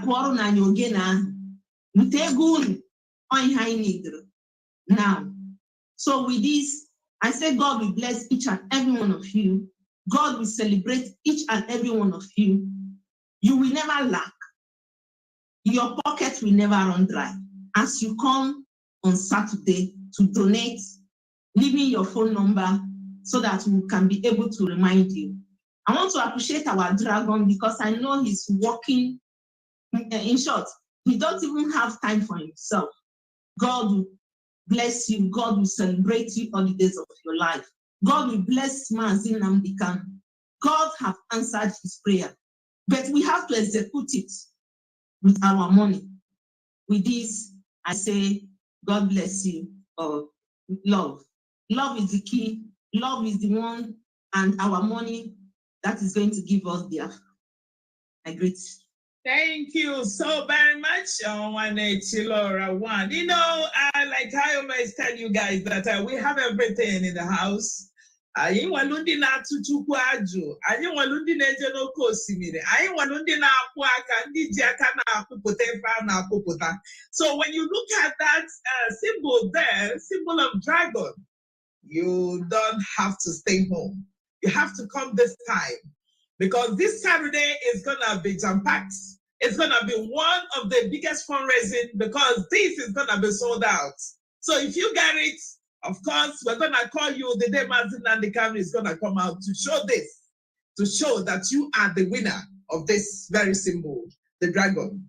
Okay, so please, we're expecting you. Don't miss this. It's very, very important. And it is produced by our Owanetilora One. Okay, so thank you so very much, Owanetilora, for this very masterpiece that you just get out here. Thank you, thank you, thank you, thank you so much. We appreciate. And with that being said, I'm gonna call Pastor Nefe Chukwaju ka Obandibanyo. Thank you. Umu Biafra Queen. Yeah. Umuada Queen. Yeah. Mazin Namdekan Queen. Yeah. Mazi Samonepa Queen. Yeah. Umu ESM Queen. Yeah. Kwezweni. Umuada Kwezweni. Umuada Kwezweni. Yeah. Uda? Aisika. Kaikelunu, first most. Kanjiri Igbo sote ya mtakiri bidoni si maka asina. ọ na-adị maka akọwara ndị nne na nna anyị ihe ọ dị ndị chọrọ ịnụ asụsụ anyị maka na anyị si na anyị wụ ụmụada Biafra. And obi na-atọ m ụtọ because achọrọ m iyuzu ohere a na-ekele mmadụ niile ndị niile na-eweta ego a ebe ọbụla unu si na-eweta ya ka ọ wụrụ mmaji kwuru mmaji. I know what you people are going through. I know some people don't eat before they come to donate.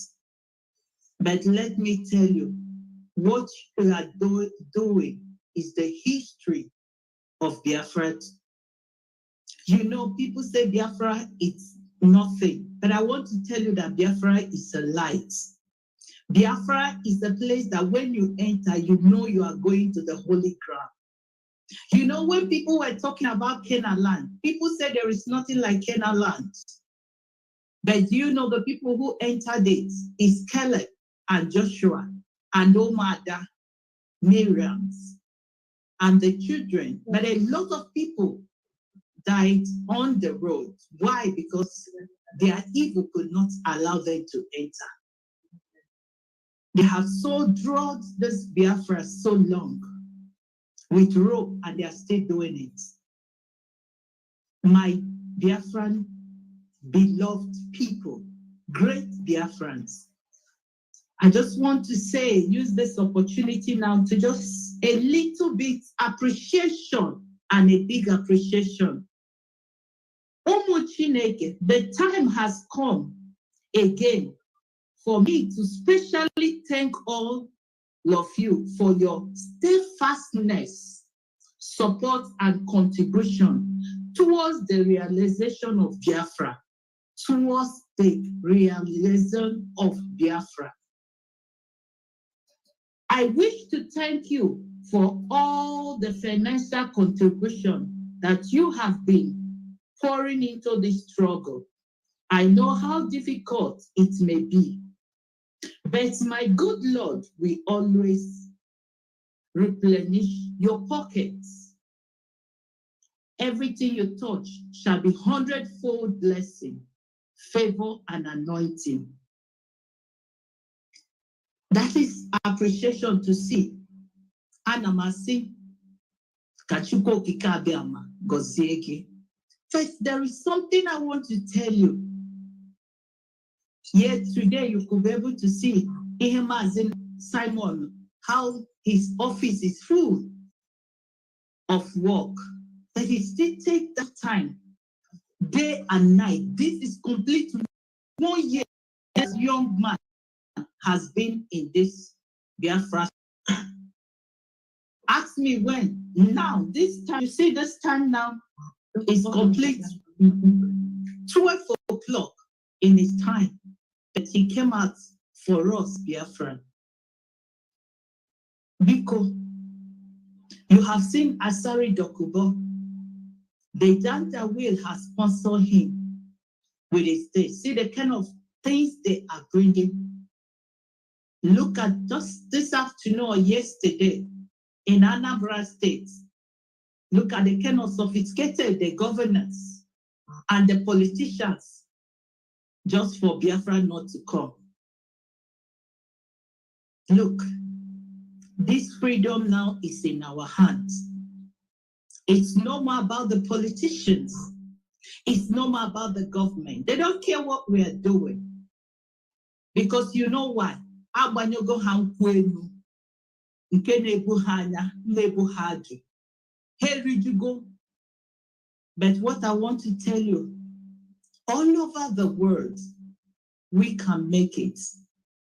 We can make it. Those that have companies, ndena roar, ndena supply, whatever you have, please put in this fundraising that is coming.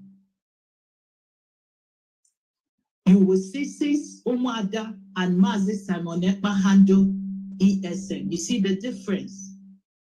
The difference is clear. You will know that the difference is clear. We haven't gotten there, but we need your support. We are going there. You can see now in the eastern, in Biafraland, there is a bit less stress. Just don't matter. And you, my beloved Biafra, who has vowed that they will contribute.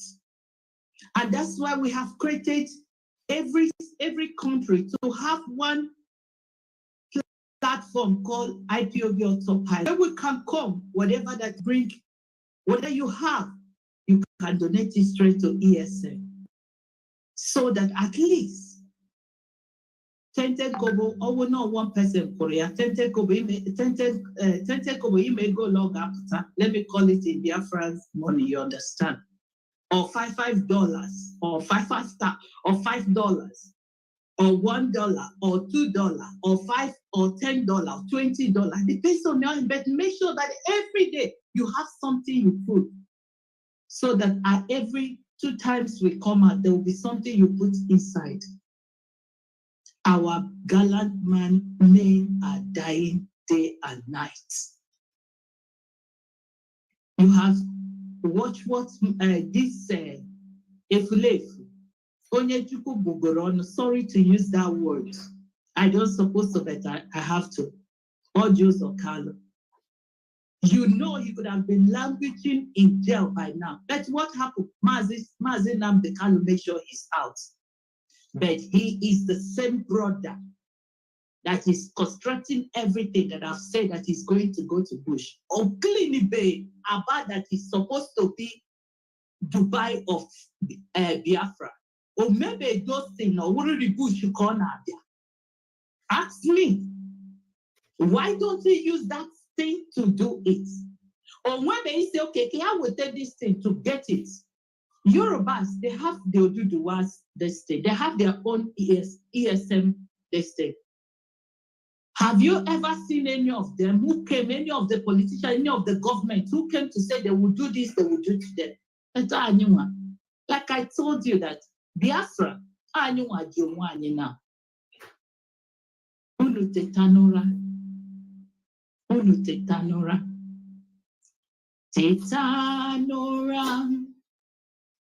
Umuada nasi Biafra, tetanora. Ogeruwo mbaigejila, tetanora. Biafra inarogi, woke na wanyi tetanora. Ainarogi dile, ogeruwo, tetanora. Masinamdina ogoku tetanora. Mazi Samuel na pogi tetanora. Asimonore Boasoka na pogi tetanora. Ogeruwo Maijala Biafra. Biko tetanora. Nwanne. Umuada niile. Kaino zukono waka. Eba no wof anom ọrụ abalị. Ụmụ nwanne m sọmshia na-abata some gaga, but I was gidigba. For years we have been doing this.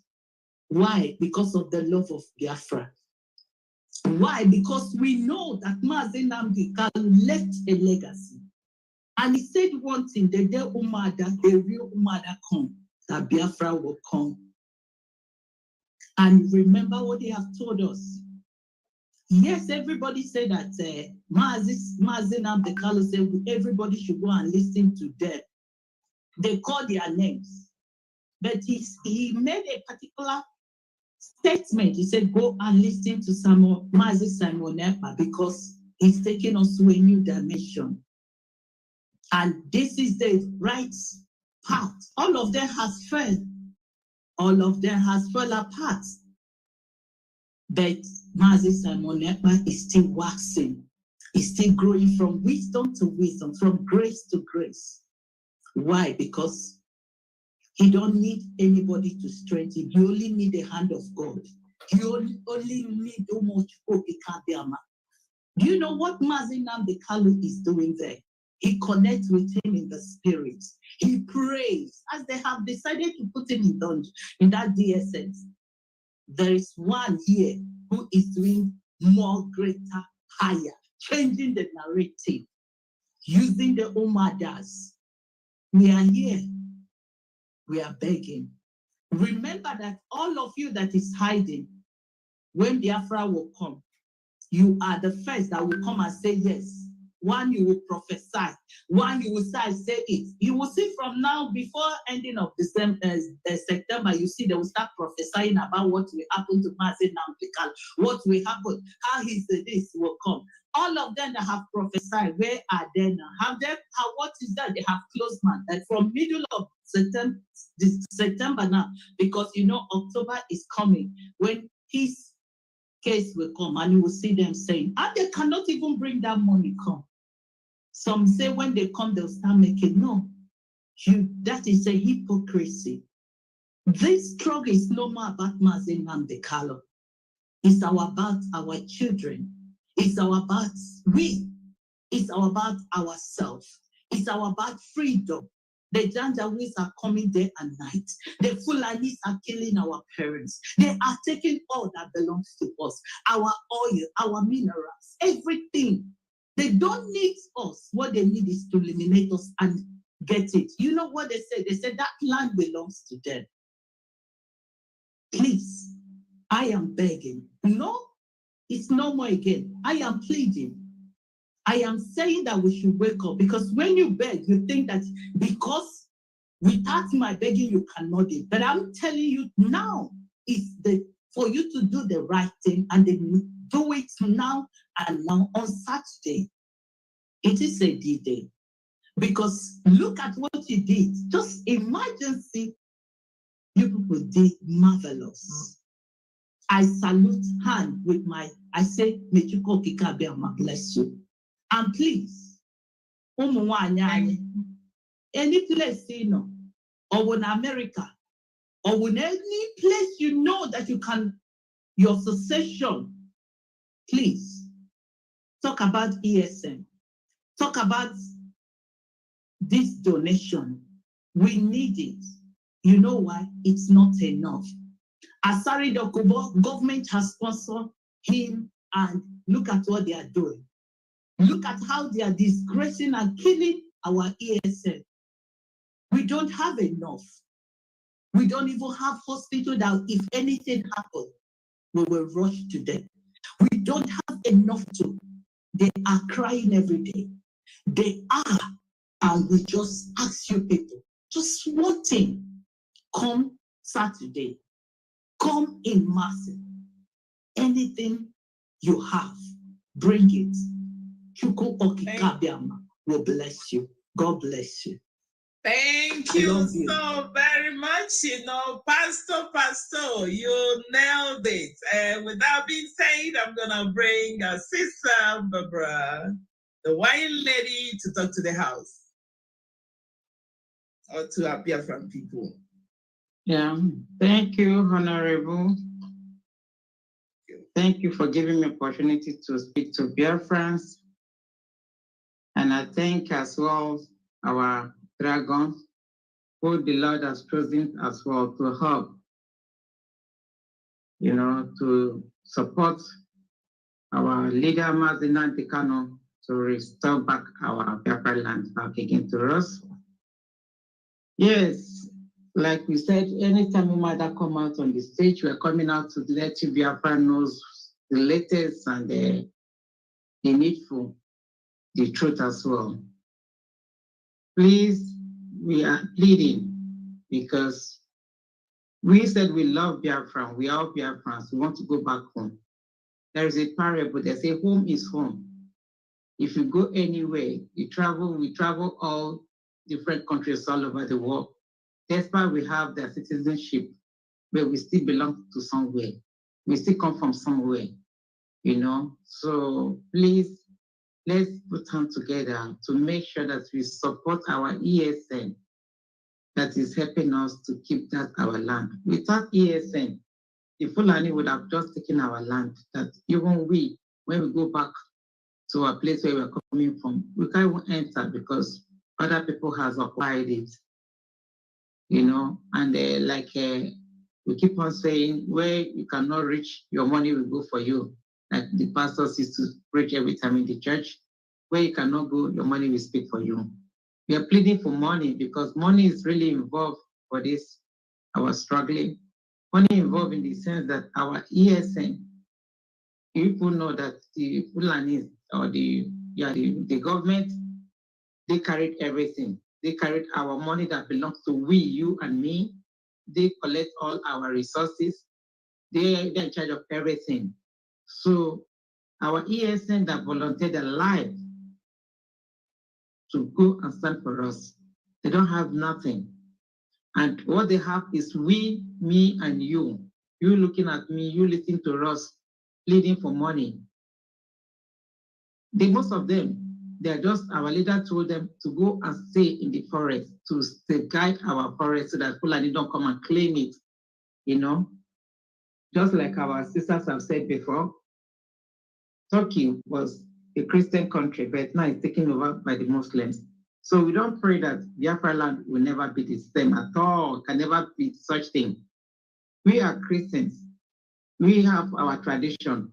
We are not Muslims, and nobody can force us in any religion. Religious is free will. You know, please, I'm pleading the whole Biafrans, even who are not Biafrans, freedom fighters, the lovers, people who love the truth, who want people to be happy, to live good. You can as well join us by supporting, giving us money to help to secure our land so that we all be happy. These people killed us a lot. From 1967 to 70, they said they killed more than 3 or 5 million people. But if you count people they've been killing since that time till now, and it's still going on. We are pleading, but thank God that our leader, who God has brought from heaven, which is Mazi Nnamdi Kanu, who helped us organize, look and see how his people are suffering, being killed, being humiliated every time. He said, no, he cannot keep quiet. He volunteered himself. The Lord has used him to come and help us to raise this ESN people to organize. And that's why they plan by holding him. But they think they hold him, the Biafra will die. Hardly do they know that by holding him, it will make the Biafra to come faster. Because God has raised somebody again that will assist him, which is Ekpa, to help to make sure that we restore back our Biafraland. Please, we are pleading to everybody on Saturday, 27th of this month, which is next Saturday coming now, we're doing fundraise. We pray that you people will come and come with it, because the Bible says he loves a cheerful heart giver. A giver never lack. Anything you're giving for this ESN people, for them to have all it takes to get our Biafra freedom, so that we all be happy and go back to our home. I will not be afraid of being killed or being nabbed by the Fulanis or being raped. You know, we'll be all free. Nothing like freedom. We're all in Europe, all diaspora now. We're happy. We're moving around without, we're not afraid of somebody killing us or doing anything. The same thing we are planning as well for our land, Biafra. We want it to be like that, so that's where we have good hospital, water to drink, everything that a country needs to live. God has given us. That land, Biafra, is the land of honey and milk, which we have every resources. That's why the Fulani, they see the gold, they see the value of that land. That's why they don't let us go. But whether they like it or not, we must go. Just like the way God told Pharaoh, he said, let my people be free for the Israelites. The same way God is telling them, Fulani, that he must let Biafra go, and we must go whether they like it or not. Who God has set free has freed him. The God has setting us free, and we must go. No stopping, nothing can stop us. Fulani cannot stop, no demon, no devil can stop us. We must go, and they must release our leader to Mazi Nnamdi Kanu. As he's coming out with the flag raised up for the freedom of Biafra. So shall it be. We pray that you people will come, please. We cannot just be saying, yes, we pray, but we don't do nothing. No. Even the Bible said it in Isaiah 15 verse 14. He said God is the God of war. He fights battle. We should also fight this our battle. Freedom is not given. We cannot beg Fulani to say, please give us our Biafra. They will not give it, because it's who we're dealing with. We're dealing with a devil. So we have to take it with force, whether they like it or not. If we bring this money, we buy all the things that it takes. What they have, we have it as well. I'm sure they'll be afraid of us. They're already afraid of us now, but unfortunately that we don't have all the equipment, what they have in their hand. But by the time we get what they have in their hand, in fact, they can't even stand our gallant men, because our gallant men, seeing them alone, it's like they're seeing earthquake. So if they can have that thing they're holding in their hand as well, I'm sure they will. In fact, as they are coming to Biafraland, they will never go back. They will all die. All the Fulanis that will enter Biafraland, Allah Biafra will swallow them, we kill them. Nkwo we kill them, Afo we kill them, Oli we kill them. Okay, we kill them. They will never see no peace, because we are not fighting for people's land. We are not fighting for people's property. We are fighting for our own that God has given to us. It's our land, it's our blessed land that God has given to us. So we see no reason why they should leave their own place or live where they are coming from different countries, coming to our land, our own house. Our own house is really heartbreaking when somebody just imagine in your own home. Fulani said everything that comes from Biafraland belongs to them, but the Zafara gold belongs to Zafara state. How can that be? You know, so please, we are pleading all over the world, wherever you are. Please spread it, send it to your friends, share for this Saturday to come. Please come so that at least we all come back home and we'll be happy. May God bless you all. May God bless every pocket, everywhere you're getting the money to come and donate. May God really open doors, open windows. Those that are looking for a job, may God grant them the heart desire, jobs, everything your heart desire, please, so that you can support. We need you. And like we said, as my sisters have all said, Umuada, that if you're coming to give anything, please, we want to still have your number. Give your number as well. We appreciate by you giving your number. We will say thank you. For those that forgot, maybe the pledge they forgot to send, we can swear just to remind the people, because with all this diaspora where we are, a lot of so many things, stress and so many things, bills and things, maybe we forgot to pay the pledge that we said. But when somebody calls you to remind you, it's like, oh, thank you for a reminder. Please, we love you all. May God bless you all. May Chukwu Biama continue to bless every one of us, all the old Biafrans, and our gallant men, and our leader, Mazen Nnamdi Kanu, wherever he is. Let Almighty God continue to protect him, be with him, strengthening him. Let him know that we love him because he's our leader.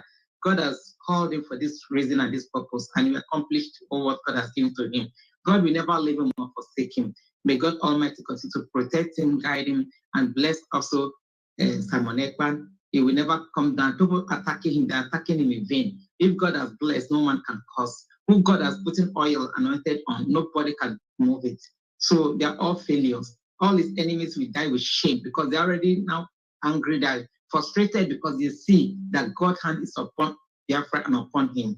We thank you all, and thank you all for giving me this opportunity.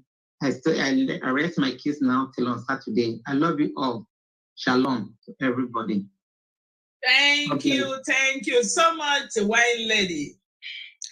And thank you, fellow Biafrans, for being here with us. And I must tell you, I just want to remind you that Mazen Nnamdi Kanu predicted of a new dimension. And that dimension is now. And he said that we should, listen to Mazen Simon Ekpa, because he's going to take us to a new dimension. I've been with him almost all day, all the time. Every minute, making decisions for the Biafran people. And there is nobody who I've seen that have devoted himself so much well to be able to deliver what the Biafran people are looking for. My fellow Biafrans, many people have died in this restoration of Biafra. And let me tell you, we've crossed the Rubicon and there is no going back. There is no more negotiations. If any country is talking about negotiation now, we do not have that in our agenda. We don't have that in our diary. We don't have that on our table because we are going home. We are going to go there to make that noise that the Lord in heaven wants us to do.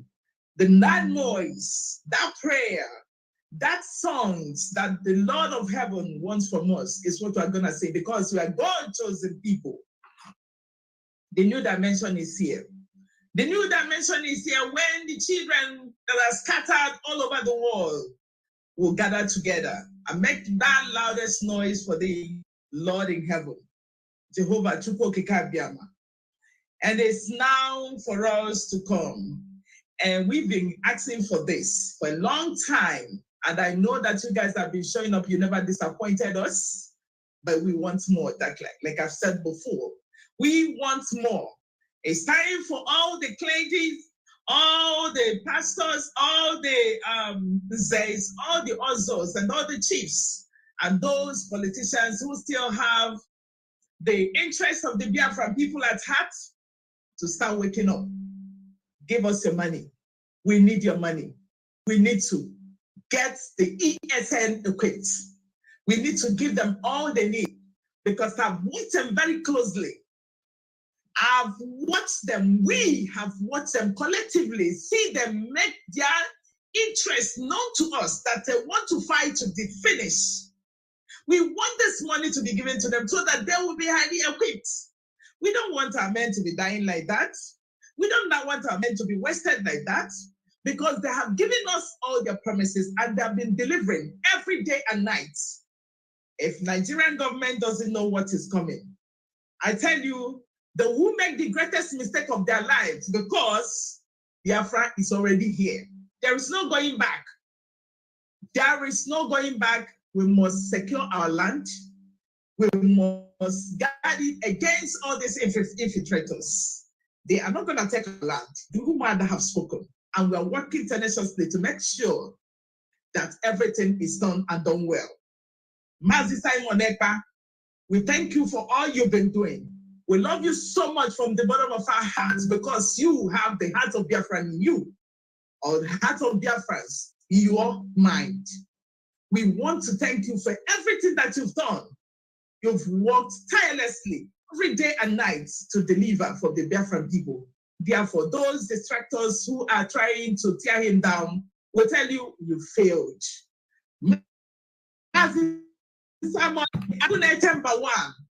The Oniridike, the Onya na wewe, on a down na web on a touching gum. Salute you. Umuada will always be with you. Onya not here, I acquire Bobo. Yes. And we want to tell Biafran people that Anyakwadolofuma Makita, Anyakwadolofuma support you, and we're gonna be with you till Mazis Nandekan comes out. Biafra is restored. And it's gonna pass 2022, like you said. I tell you, because Biafra is already, we want to thank all our gallant men and women who have been doing everything to make sure that they secure our land. We know that we're going to have the best of us, the best of us, and Biafra will be restored. And we promise you that you're going to be the best army in the world, even more than United States of America. That we promise. That's what Umuada have declared. That is our mission. That is what you are promising, and we're going to deliver it. But we call on our people to support us 100% so that we will be able to give you what you want. We want to thank each and every one of you who are gathered from all over the world to listen to all the deliberations that plea to your conscience. Please, we want to invite you to come on Saturday. Remember, we have the dragon already molded by one of our Umuada. The highest bidder is going to take it that day. Of course, it's going to be for memory's sake. You're going to keep it for your children, because when they ask you, what did you do for our people? When you saw the killings, the maiming, the raping, and everything that was going wrong in Biafraland, you will present this to them and tell them, I fought to the last. I supported. I did everything. I supported the Umuadas and Simon Ekpa to make sure that Biafra is delivered. So, thank you so much, all the Umuada, the beautiful ones in the house. I am so proud of you guys because when I look at you and see the seriousness in you, every interest you have, everything that you've given, I say, may Chukwu Kika Biama bless you in the morning, bless you in the afternoon, Bless you. And I'm so proud of you guys every day. And you too, ma. God will make you succeed, and your husbands will marry you and marry you and marry you till thy kingdom come. I'm so proud of you. I'm so proud of you. Till tomorrow. We also pray to God. We also. Let Madam Judy carry this thing and do small shakara. Yes, you want to show it. Yes, the dragon. Please, you want to show us the dragon. Show us the dragon, please. One moment. Wow. Wait, so let me remove it from the screen. Right. Okay. Whoa. Did you see that? Wow. No, show us again. Show us again, though. You should show us again, though, because something was covering the screen. Okay, show us.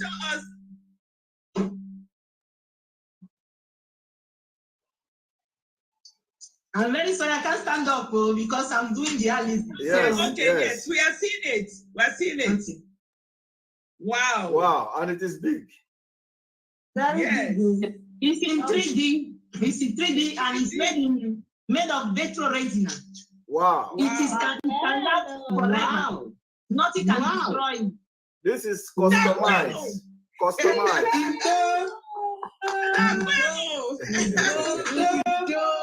Maybe Umuada will buy it.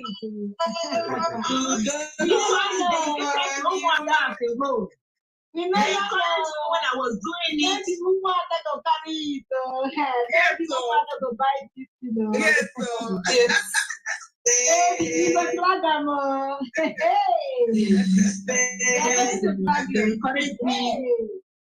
maybe I'm the one because I'm here already.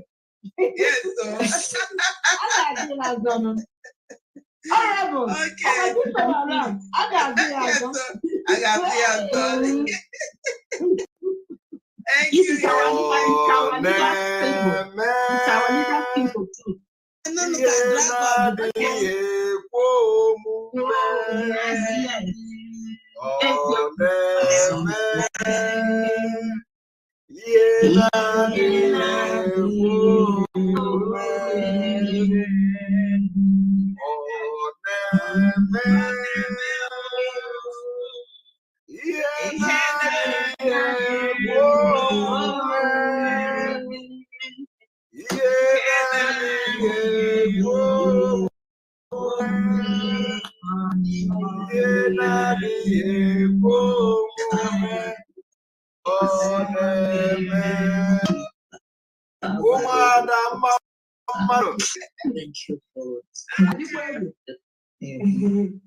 you.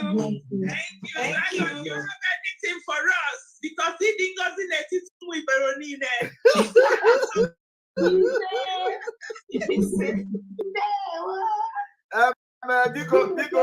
Because we also pray for the husband of Umuada. Yes, so that we don't have a problem. May God bless the husband of Umuada.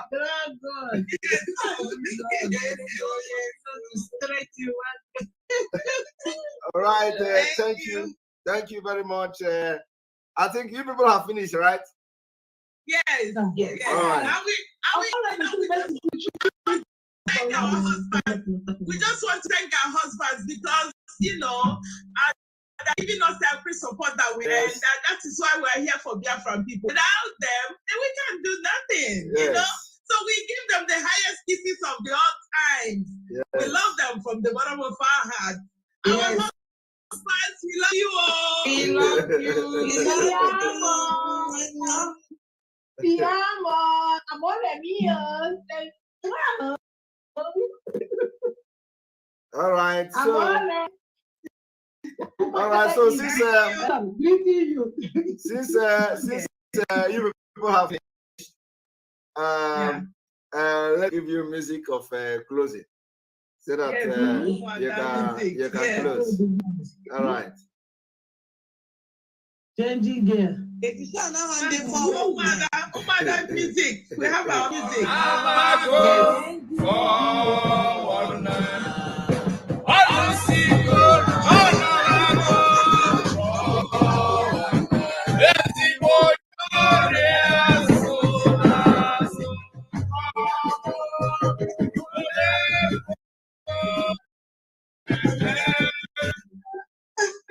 Okay. 419.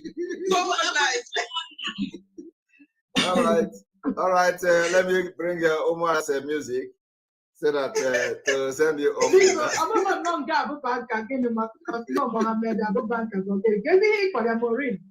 Mohammed Abbas.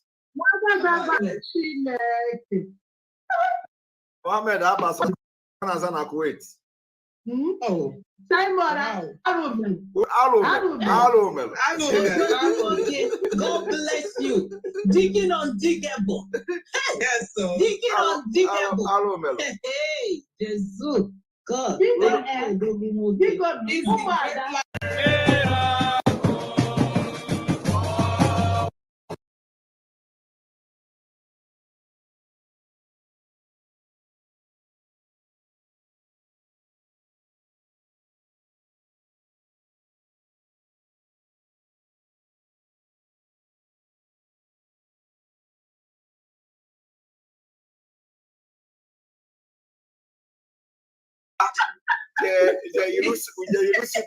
Before. What I go? So I think I have to explain to you. I got a question, Adrian. Let me rephrase this. Okay. Yeah, this will be.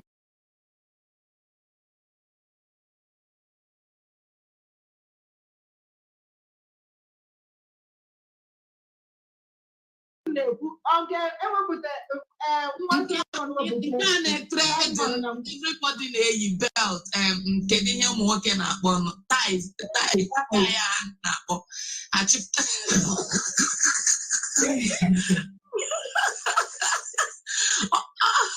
okay na-etre this time ogologo belt na-arahụ ụra onye Peter Obi ji kpọtara anyị na ndị nzama no asa abụghị nke ofu ihe ahụ ofu gbọ okwu ha nche niile nke a na-akpọ Shetima Yerima Shetima. Okay, Shetima. Yes. So ojelo jebe a na-eme conference ndị MBA. Where you know life. Yes, it's life.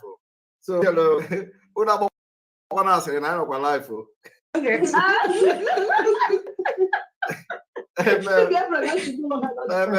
Madam, people are asking where is Madam Ifi. Madam Ifi is at work and so she's not here. She's working. Yes, so it happens that they went to a conference and where you lose suit, where you get them trainers, sneakers. Oh. So and when Olana, the point about a lot of people say no sorts of trainers can work here. The point about Olana where suit here. You know, when you are sitting down as a gentleman, you don't need to close your suit. You don't need to button. You don't need to button. You know, you have to open it. So when you want to, because they are watching this. So when you want to stand up as a gentleman, you close you button your suit if you want. Okay. But when you want to sit down, and this one is that he buttoned the number 1, buttoned the number 2, and then the tie was flying on another like this.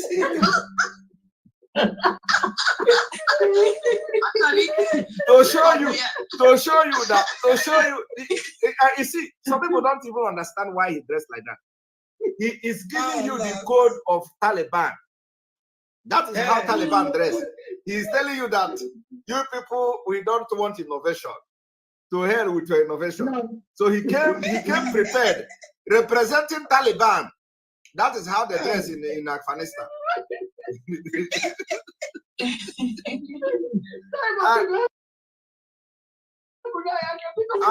and when I saw the picture, I didn't know who he was. I was like, who is this man? Because the head come big like this, you know, like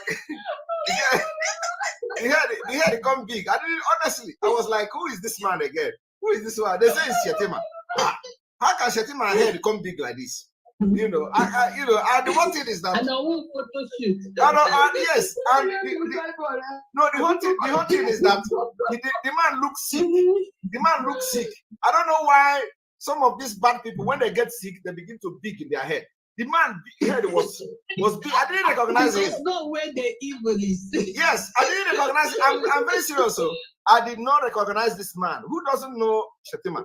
But in this picture, I didn't recognize him. It took me 2 days to know who he was. So I finally found out that it was Shetima today. But this happened 2 days ago. I am serious. Really? Yes, I am very serious. I am very serious. I didn't know he was the one.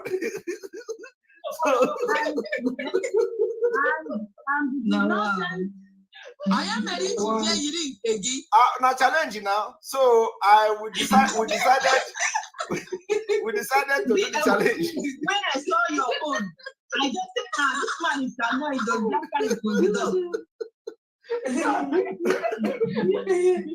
We decided to, you know, because they were distracting us. So I decided to close the chapter by having our own. Even as that, our own still makes some sense. Because the man, it was unbelievable. Yeah. And nobody see our own and not wanting to see it for the second time. Yes. So by now, at least tomorrow, he will never come out like that.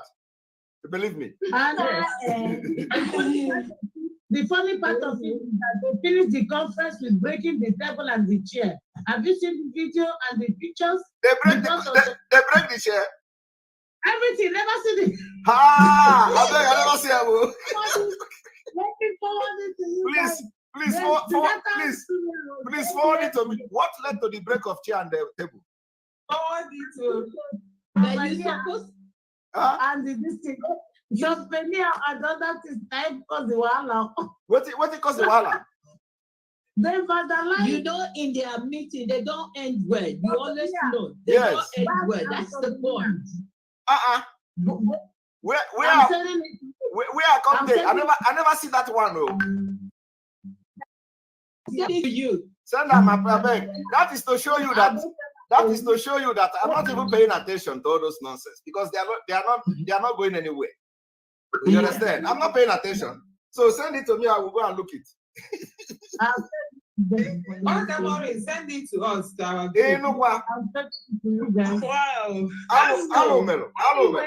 Anyway, King Solomon still bring our spokesman with I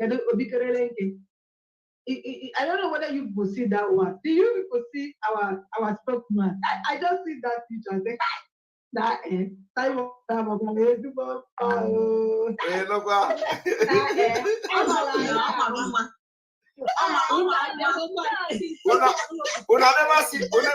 see when I do guy. Una never see when I do guy. Una never see when I do guy, man. Mazi, please, I want you to send me your best picture. I want to mold you. Hey, you know what? Hey. My best picture was China. Forget that. Yes, so. Yes. And when you mod him, put a dragon, okay? Yeah. Hey. It's going to be an inspiration. You forgot to say this thing, no, because some people will not sleep tonight, too. Oh no, it doesn't really matter. Please wait for me. Your best pictures. That is what I need. Have you all seen me when I was doing guy? When I was a guy man? You never see me. But Adam Neko now. Adam will complete it.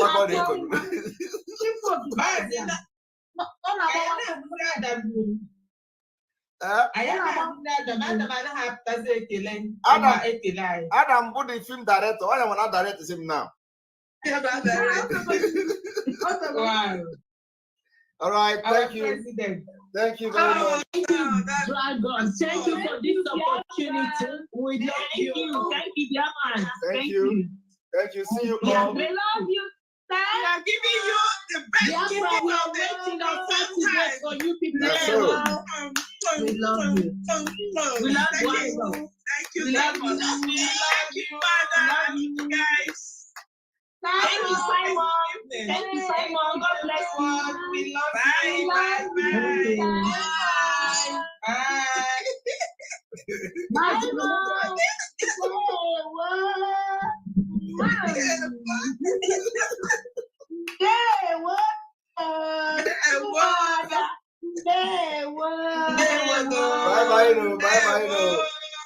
Miss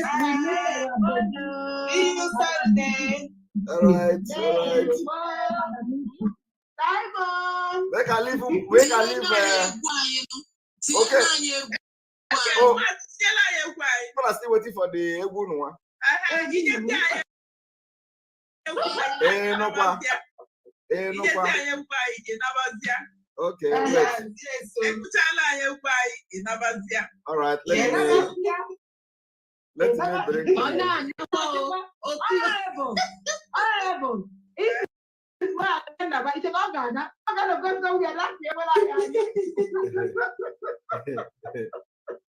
No problem. The dragon himself. We bless you. You are blessed. God bless you. You are doing great.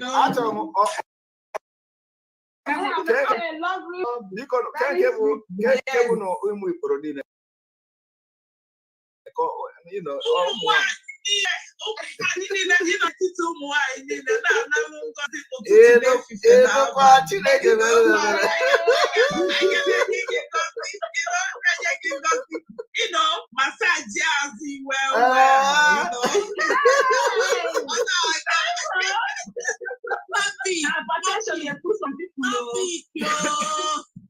They will go and have transformer. When did I put and I'm not coming? Simon, day, I'm refreshed. Makana music kuna ipo kapita. Together in the 419.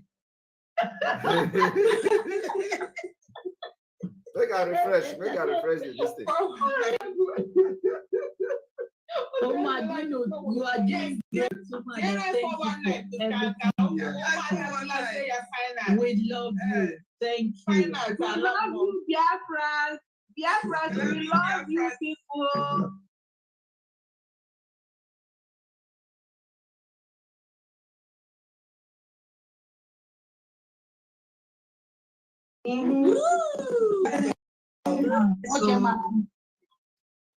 All right, the music is coming.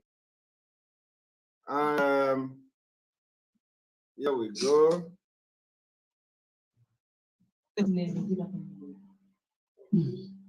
Biafrans, we love you, people. We are waiting for you, people, on 27th of this month to be gone. I will say, people, like.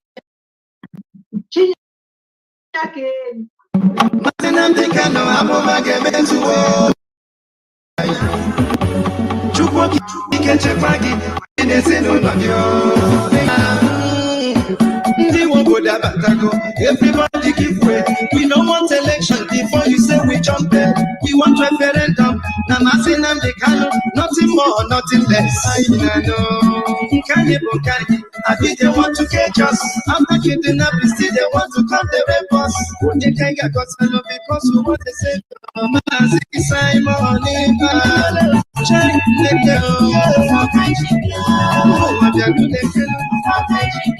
since 1967, they are killing us. Simon, I be on the autopilot.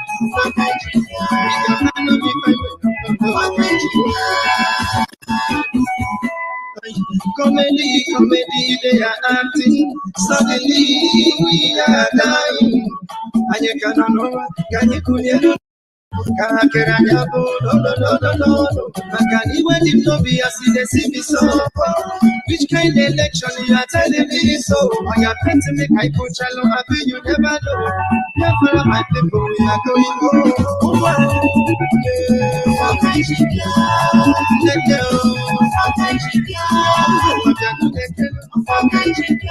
since 1967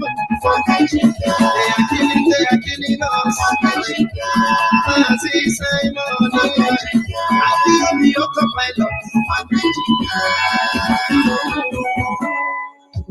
Akabajaga Jinu, Ahamadike, Awukuwode Jinu, Ahamadike, Mountain on a prison, Makifani Lebelo, Anina Kopo Hanine, Nakandi, Banorola, no moment, Kobo the Benedict. I'm not sure you know them when they walk on the way. Simon, oh, mother, what one? What to Nanyas?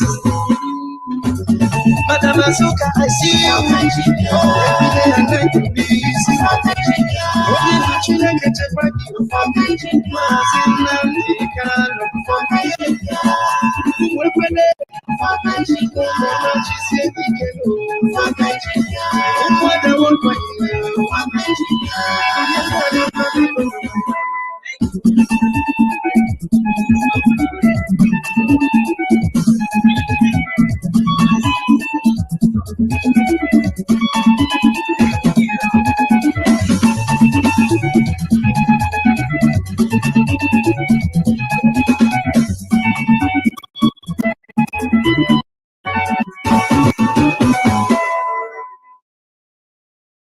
Simon, this is for you.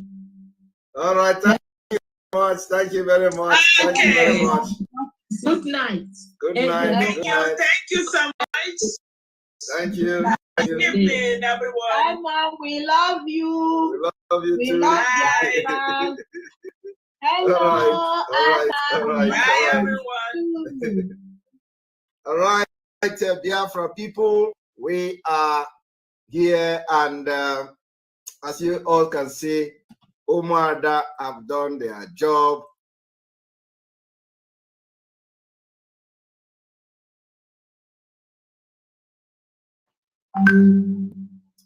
So we are going to call it a day. Tomorrow, we are coming with our exposition. And those of you who are complaining that the Janjaweed army are trooping into Biafraland, leave them. Let them come. You will see them when they are coming.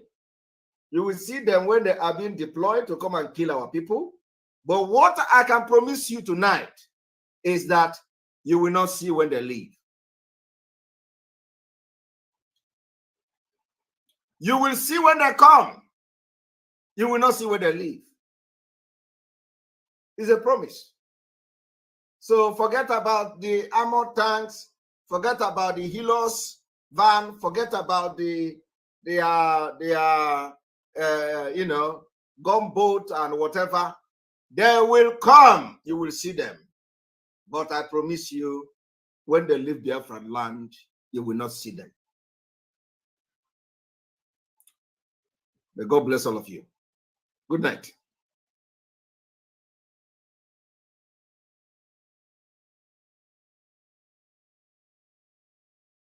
Of thing, our only crime is to answer your name. Our only crime is to be born your children. Our only crime is to excel at everything that we place our hands into.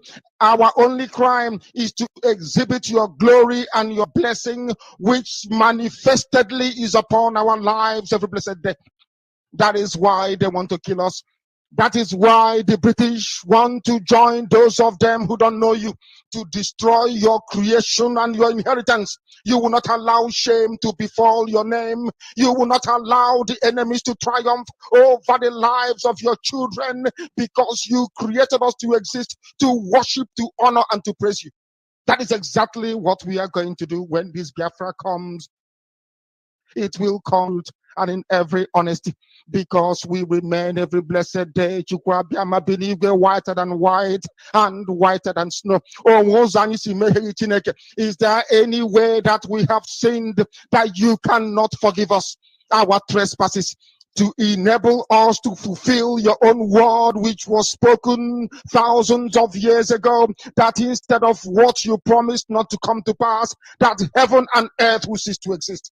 You opened your mouth to bless mankind to the coming of Yahweh Yeshua, who came here and said, let your kingdom come on earth as it is in heaven.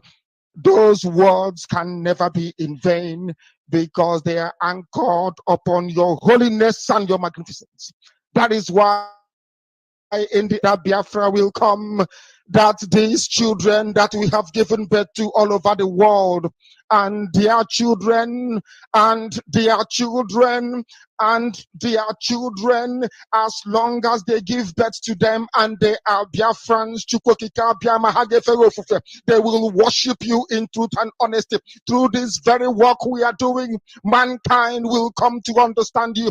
Let your miracle be wrought in our lives. Let us witness and behold your magnificence, your holiness, your mystery, and your grace under our command. O Lord of hosts, we call upon you. We call upon you to heal. We call upon you to provide succor to those of them who are inconsolable. We ask you to come and strengthen those who are weak. We ask you to restore hope where there is hopelessness.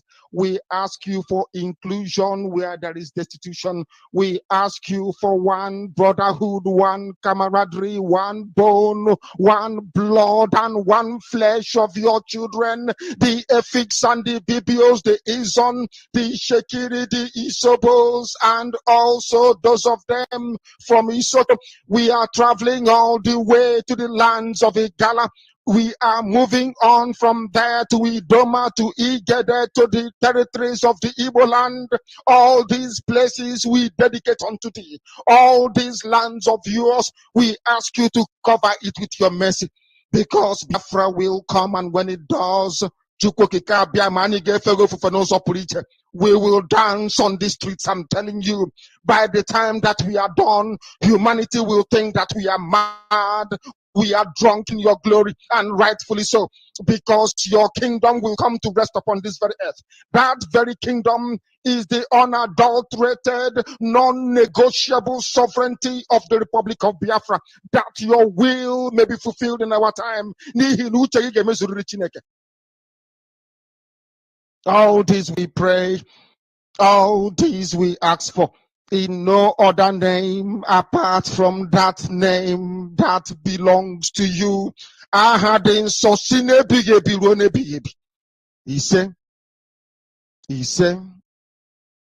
He said, Nigeria's National Assembly is currently considering the NGO regulation bill for passage. It has gone through the first reading, it's gone through second reading, it's now in committee stage, and later this month, the Committee on NGOs in the House of Representatives in Abuja will be holding a public hearing on the bill. And it's important that you understand what this bill means and its implications for both yourself as a citizen and for the country in general. And let me be clear, this is the most dangerous piece of legislation that has come for consideration in the National Assembly since the return to civil rule in 1999. It covers the activities of every entity and everybody that is not government. And it affects churches, mosques, schools, universities, hospitals, everything, as well as humanitarian operations wherever they are taking place in the country, whether in the northeast or in the southeast or south-south, whether in the middle belt or in the northwest or southwest. It is totalitarian in its consequences. Now, what does the bill require? Basically, all resources, all funds, everything that are collected or liable to be collected and made available to service communities, individuals in need in this country will be subject to Abuja. Before you can raise funds in your church and your mosque, you have to get Abuja's permission. After you've raised the money, you have to return them to Abuja for Abuja to tell you what to do with them. And when you've done that, only Abuja can help you to do your audits. Nobody can operate anything without clearance from Abuja. It's worse than a totalitarian piece of legislation. For the old mamas and old papas doing isusu in the village, that is revolving credit. Before you do your collections, you come to Abuja for clearance. After you've done your collections, before you share the money or rotate the collections amongst the beneficiaries, you come to Abuja for clearance. Ahmadiyya movement will have to come to Abuja for clearance. NASFAT will come to Abuja to do anything. The mosques that do collections every Friday to support people in their congregations and their communities will all have to account for that money to civil servants who will either tell them what to do with it or collect it and trouser it into their pockets. The churches will be out of business, the mosques will be endangered. This is what the legislators want us to subscribe to. And as a citizen, you've got to understand that this means that there'll be no voice of criticism for government.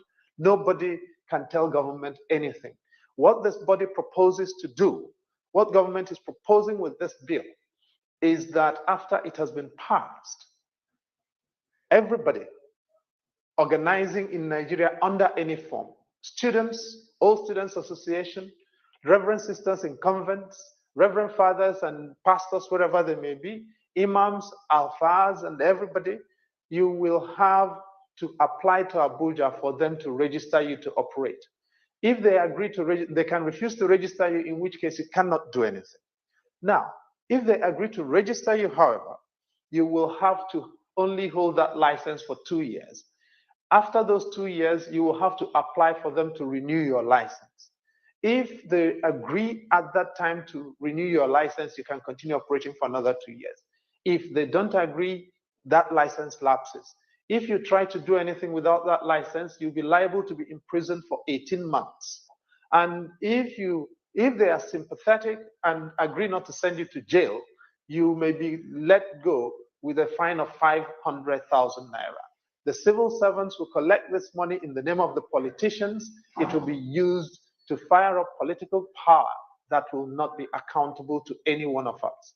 And this is why I'm saying that this is the most dangerous piece of legislation that's been considered in our country to date, in the past 20 years. But you can do something about it. This does not have to be law. This will not be law if you agree that as the citizen, you are the boss. Contact your legislator at the state level, contact your legislator in Abuja, contact your senator and your distinguished senator in your senatorial zone and tell them this will not happen. This is your country too. And unless you fight for it, these people are going to destroy it, not just for you, but for your children and for your grandchildren. And that they don't have a mandate to do. My name is Chidi Anselm Odinkalo. I'm a Nigerian citizen.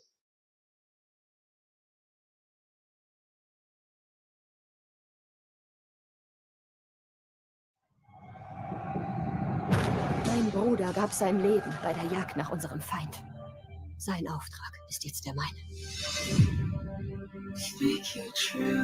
Steht mir bei. Unsere Begegnung war kein Zufall. Weder Schicksal noch Vorsehung. Unser Werk war von höherer Bestimmung. Ich bin nicht der Held, den ihr sucht. Was immer ihr getan habt. Befreit euch davon. Er ist hier, der Augenblick, den wir fürchten. Warum kämpft ihr immer weiter? I'm asking a very pertinent question. Is Nigeria working for you? Major General Muhammadu Buhari retired, knew the solutions to Boko Haram till he finally became president. He asked ex-President Jonathan to resign because of insecurity. He cried empathetically. He promised to end Boko Haram in 3 months. But now, He's telling us he's done his best to arm the military. Why isn't he resigning? Governor Fashola knew the solutions to providing stable power supply till he became Minister of Power, and darkness pervaded the land. After trying hard and giving excuses like he only plays a supervisory role, the ministry was assigned to someone else. Power grid, still they collapse. The NSAS protests were tagged insurrection. In fact, someone said Aisha Yusufu ought to be in jail for instigating violence. Then farmers were beheaded in Borno.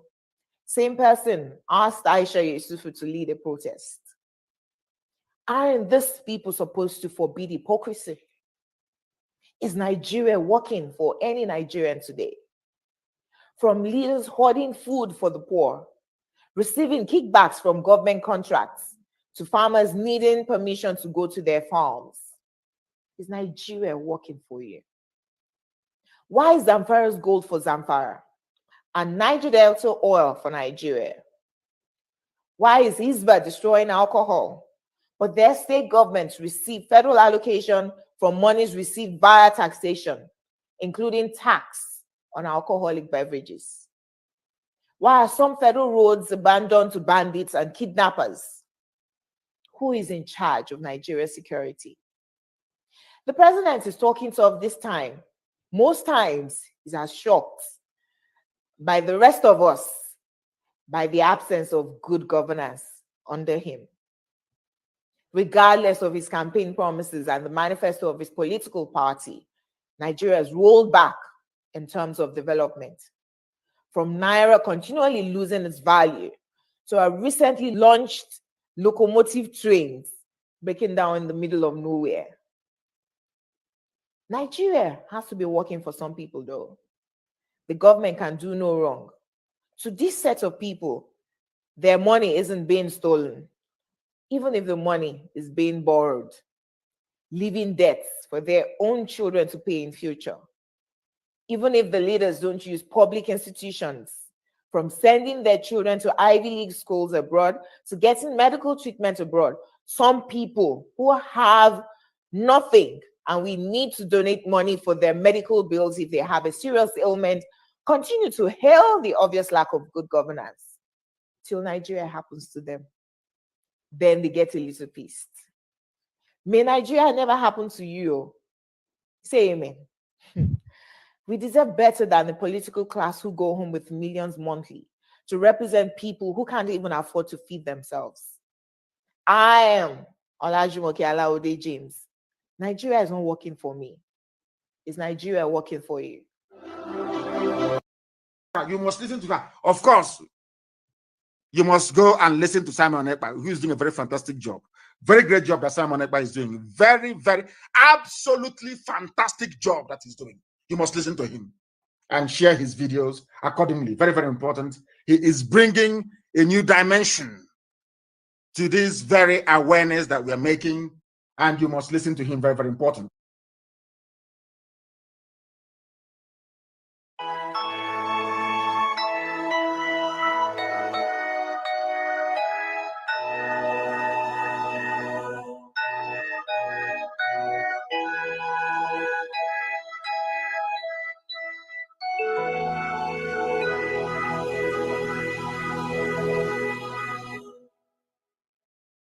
Land of the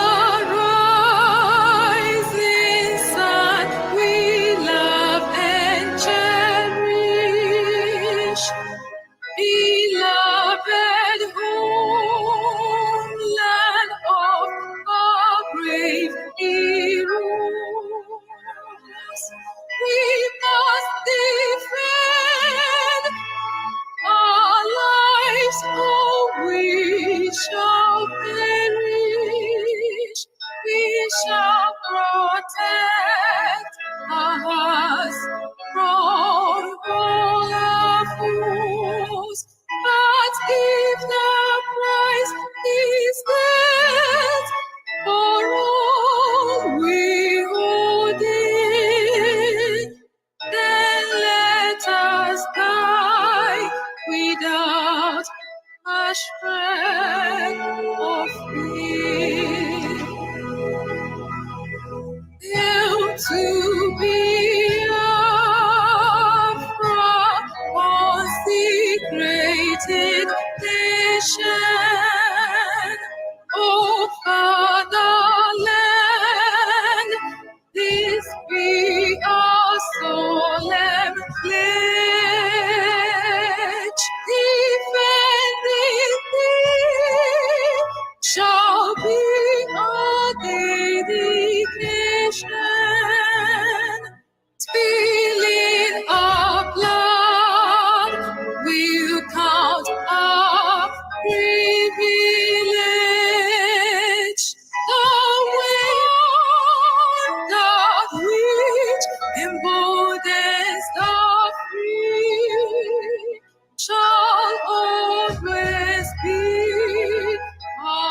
zusammen, wir mixen heute den Rum and White Peach. Hierzu verwenden wir einen Rum aus Kuba mit schöner, feinen Nuancen aus Kamille, Vanille und grüne Apfel. Das kombinieren wir mit Schweppes Wild Peach, wo wir schöne florale Aromen von weißem Pfirsich haben. Das Ganze bringen wir in so einen Mix, das machen wir zusammen und wir starten durch.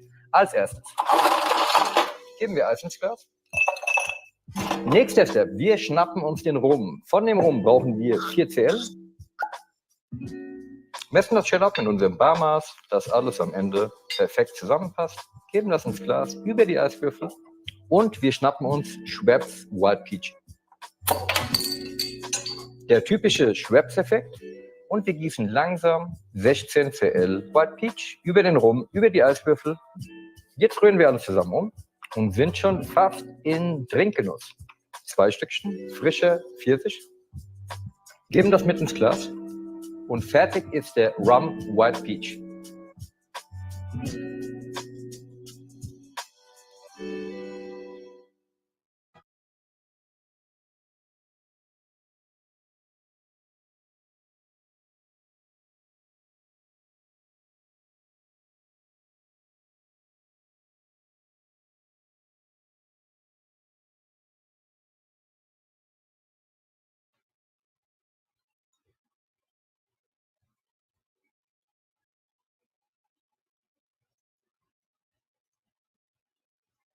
Good evening, good afternoon, fellow Biafrans.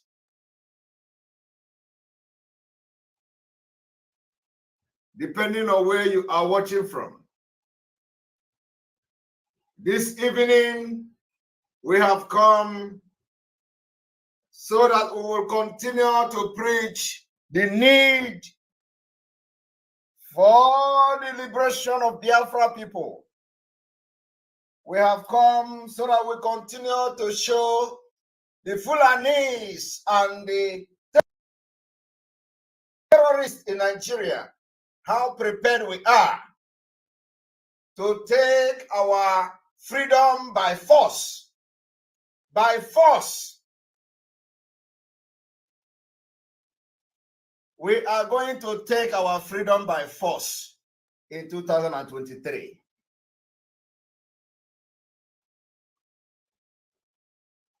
What we are doing is, the more you look, the less you see.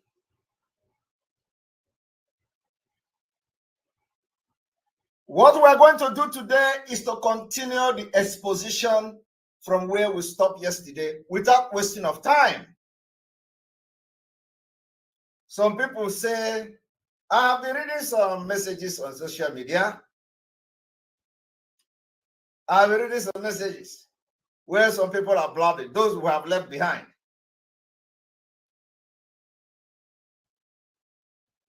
I want you to understand,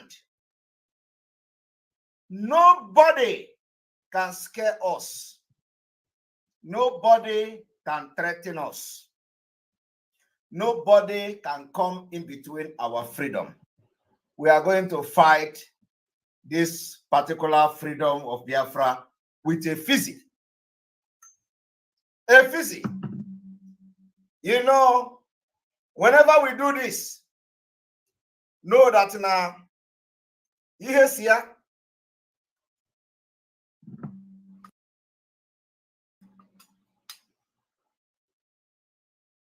The more you look, the less you see.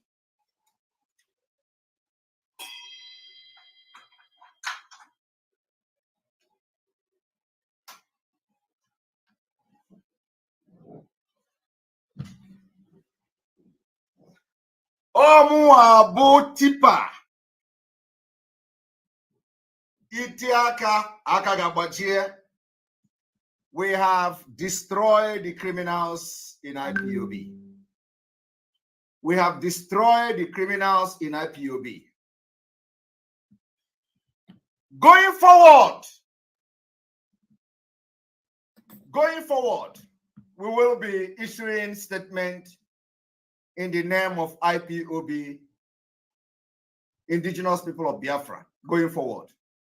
If you want to name us autopilot, you are free. If you want to continue to recognize us as autopilot, you are free. But officially, we are indigenous people of Biafra, IPOB. I want you to understand that some people are really trying to get our attention, okay? Some people are trying to get our attention. The date is already 14th here. So for those of you saying I should change date, that is why it is from 13th. Oh, sorry, from 13th to 14th. One moment.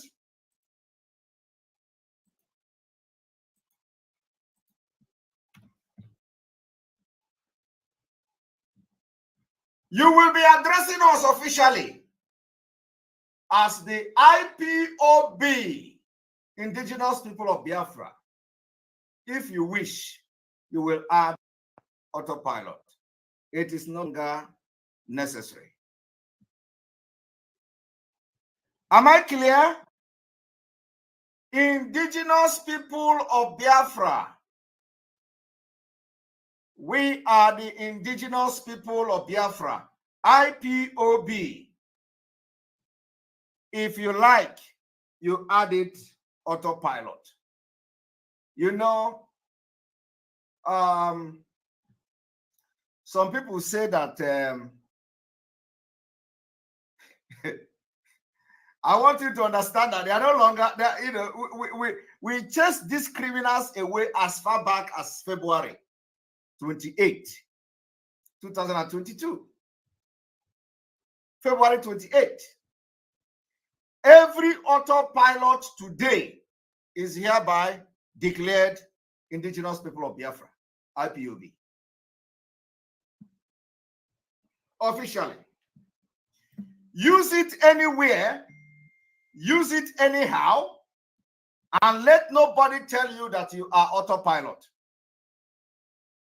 Okay? Autopilot is going to be a nickname we will be answering and all that. Your name is IPOB. You are Indigenous People of Biafra.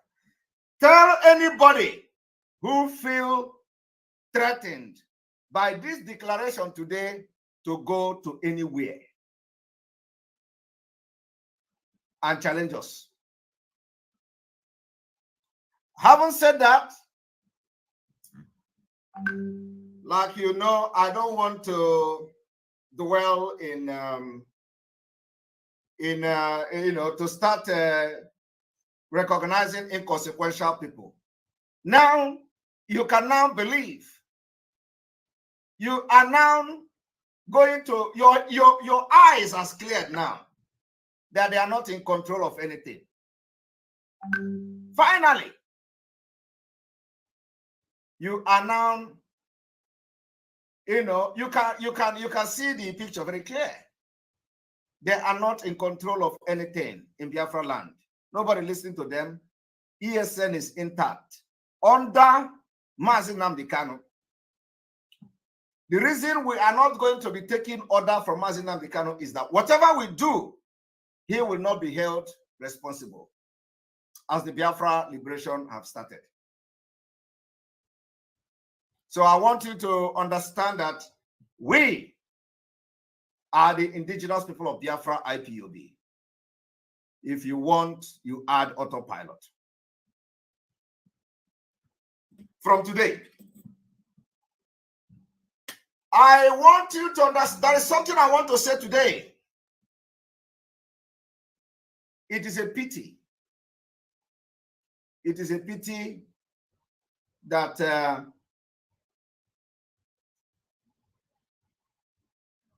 the relative of our leader chose the wrong path. It breaks my heart. It breaks my heart that Canon Takano, Emmanuel Kano, and all the relatives of our leader, even if whatever they have done, it breaks my heart. They didn't see this day coming.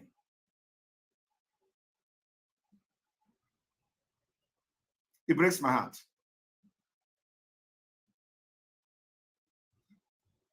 It breaks my heart that they were deceived. It breaks my heart that Kanu Takano, apart from the fact that he knew our leader was kidnapped and he concealed it,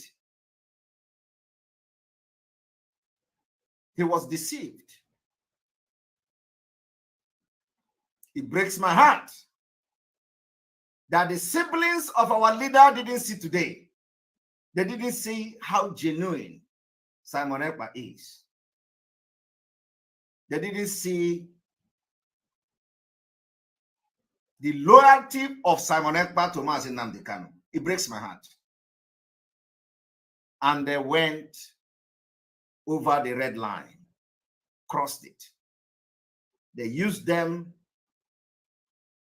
to do all manner of things against me. After they have succeeded in using them against me, today they are fighting them. They are fighting the siblings of Mazi Nnamdi Kanu. It's heartbreaking. One thing about me is that I have human heart. It breaks my heart that Kanu Takano didn't see today.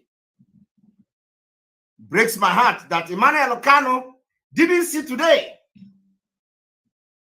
It breaks my heart that all those ones in Germany could not see today.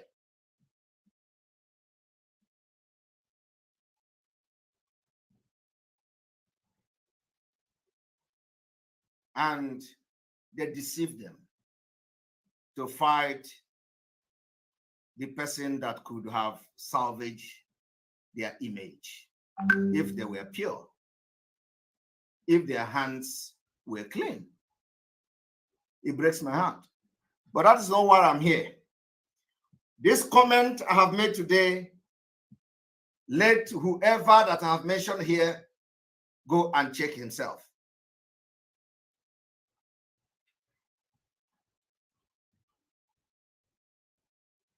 It breaks my heart. Because I remember when I was talking with Kanu Takano. I remember when the first message came from our leader.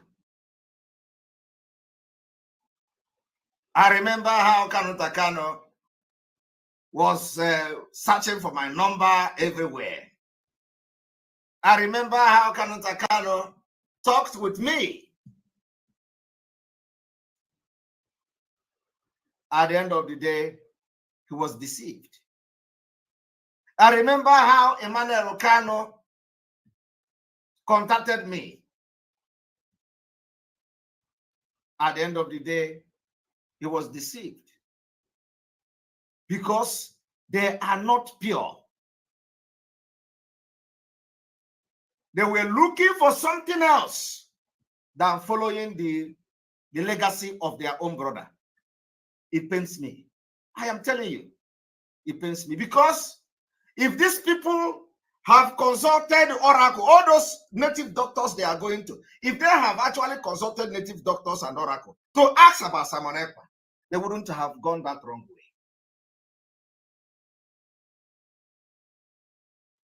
But they chose, I don't know what they choose. Today, they are fighting each other. All of them. If you ask Kanu Takano now, what did Simon Ekpa do to you? He will have nothing to say. There is nothing. Because The highest thing Kanu will say is that my platform was used. There is nothing Kanu will say today that this is what Simon Ekpa have done to him. The same thing goes to Emmanuel Kanu. If you ask him today, what has Simon Ekpa done to you? He will say nothing, because there is nothing, absolutely nothing. The highest thing they will say is that his platform, your platform were used.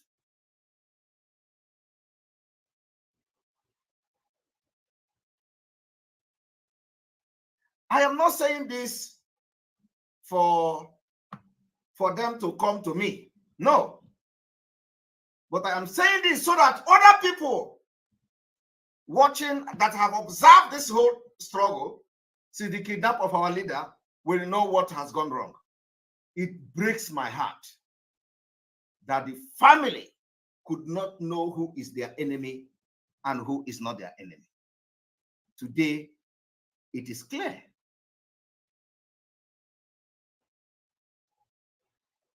Continue for the last 1 year, for the past 1 year, they continue to tell you Simon Ekpa is not a member of IPOB. For the past 1 year, they tell you Nigeria government pays Simon Ekpa money. The same people telling you that Nigeria government pays Simon Ekpa money is calling Nigeria government to hold Simon Ekpa responsible. They are calling the international community to hold Simon Ekpa responsible. The exact thing Simon Ekpa is doing today is what Mazi Nnamdi Kanu have done. That is the reason why they sold him in Kenya. They collected money, and so everything you see them accusing somebody is what they have done. So today, the way Simon Ekpa is going for this Biafra struggle, to them, Simon Ekpa is committing crime. That is the exact thing they have done to Mazi Nnamdi Kanu.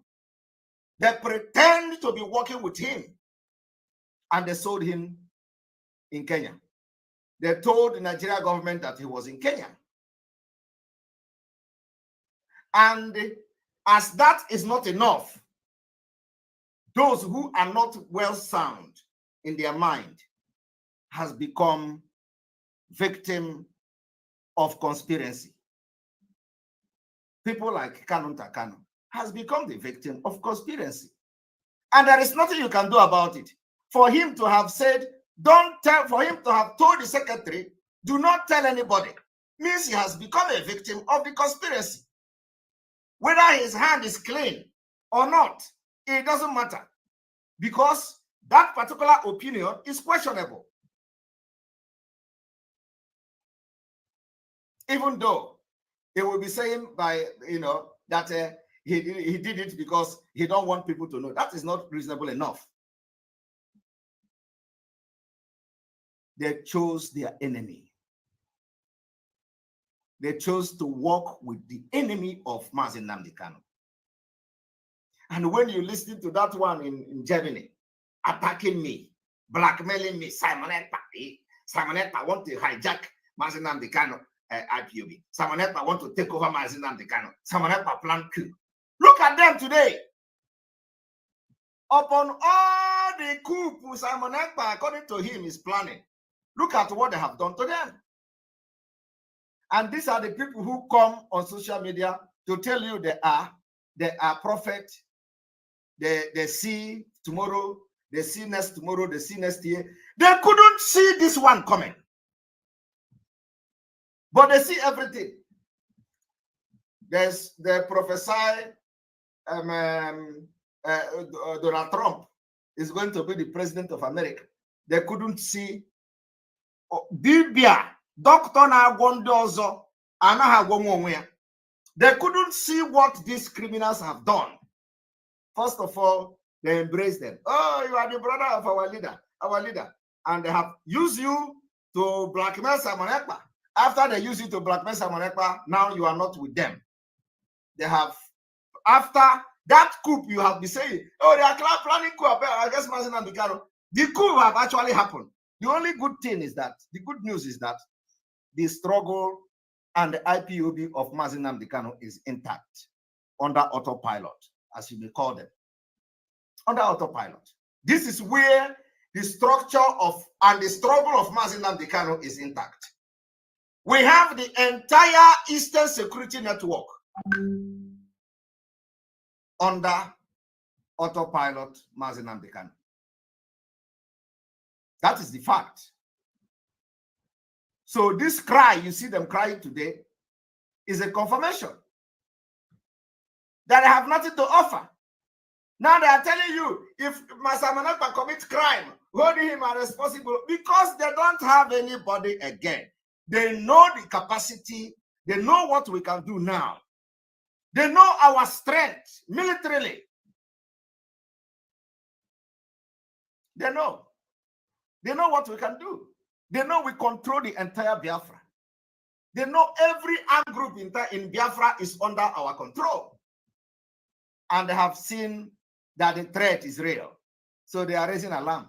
And they will tell you tomorrow, tell us the ESN Simon Ekpa is in charge. Tell us the ESN Simon Ekpa is controlling.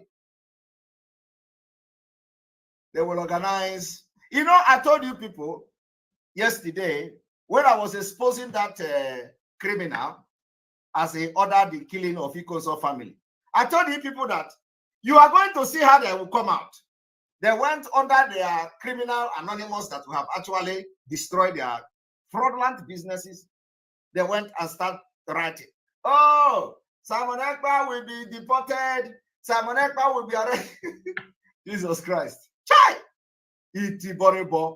Illiteracy is a disease. Simon Ekpa will be deported. We have provided evidence to Finland. We have provided evidence.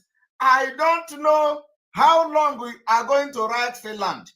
You don't know that Nigeria have embassy. Are you more effective?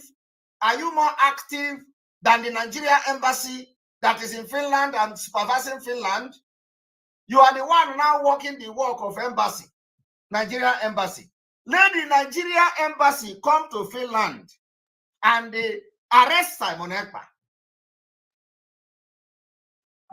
And the illiterate, all these illiterates, they buy the church card for them and they share them. And say, oh, start sharing it. Start sharing it. Share it. They want to arrest Simon Ekpa. They want to deport Simon Ekpa. Hey! And they are sharing it. They are sharing it. We have supplied evidences of Simon Ekpa. We have supplied evidences of... Are you the embassy? Give your... In fact, send money to Nigeria embassy. Let them work to arrest Simon Ekpa. If Simon Ekpa is committing crime, okay? You don't know that embassy have a job to do. Let them come to Finland and carry Simon Ekpa. I told you people, I will be your last bus stop. Next year, since you people don't want to give us Biafra by referendum, we will declare war and declare Biafra. I am telling you today, go and mark it. After that, you can write to UN, you can write to America, you can write to Israel, you can write to Germany, you can write to any place you want. Let them come and arrest Simon Ekpa. For the past 1 year, these criminals have been saying very soon, very soon, very soon, very soon. How long is your soon? Is it when after you sleep and wake up in Biafra, you are going to, your soon is going to come? When is that soon coming? For the past 1 year, very soon they want to expose Simon Ekpa. How long is your very soon? Is your very soon going to take you another 2 years? Every day, very soon, very soon, very soon. The only thing they want to achieve is to deceive some people who cannot think by themselves. They are calling international community. Even this Kanu Takano, well, went as far as writing, tagging Finland, tagging UN. Simon Ekpa killed FRCN, whatever, road safety officers. Oh, it is Simon Ekpa boys. Every crime in Biafra, it is Simon Ekpa boys. Have you seen me responding to them? I don't respond to fools. I don't respond to idiots. That is to show you that you are nobody. You are nobody. If Simon Ekpa is the one that is doing all these things, why are you not respecting me? Is it easy? If Simon Ekpa is the one that is creating all the chaos in Nigeria, why are you not respecting me? You should respect me that somebody like this is creating chaos in Nigeria. And you are there talking rubbish. Respect me. You accorded me with all the chaos in Nigeria, all the insecurity in Nigeria is Simon Ekpa. Respect me for that. Can you create insecurity? You can't. Yet you come and say, I am nobody. I am nobody. You say they pay me $2.7 million.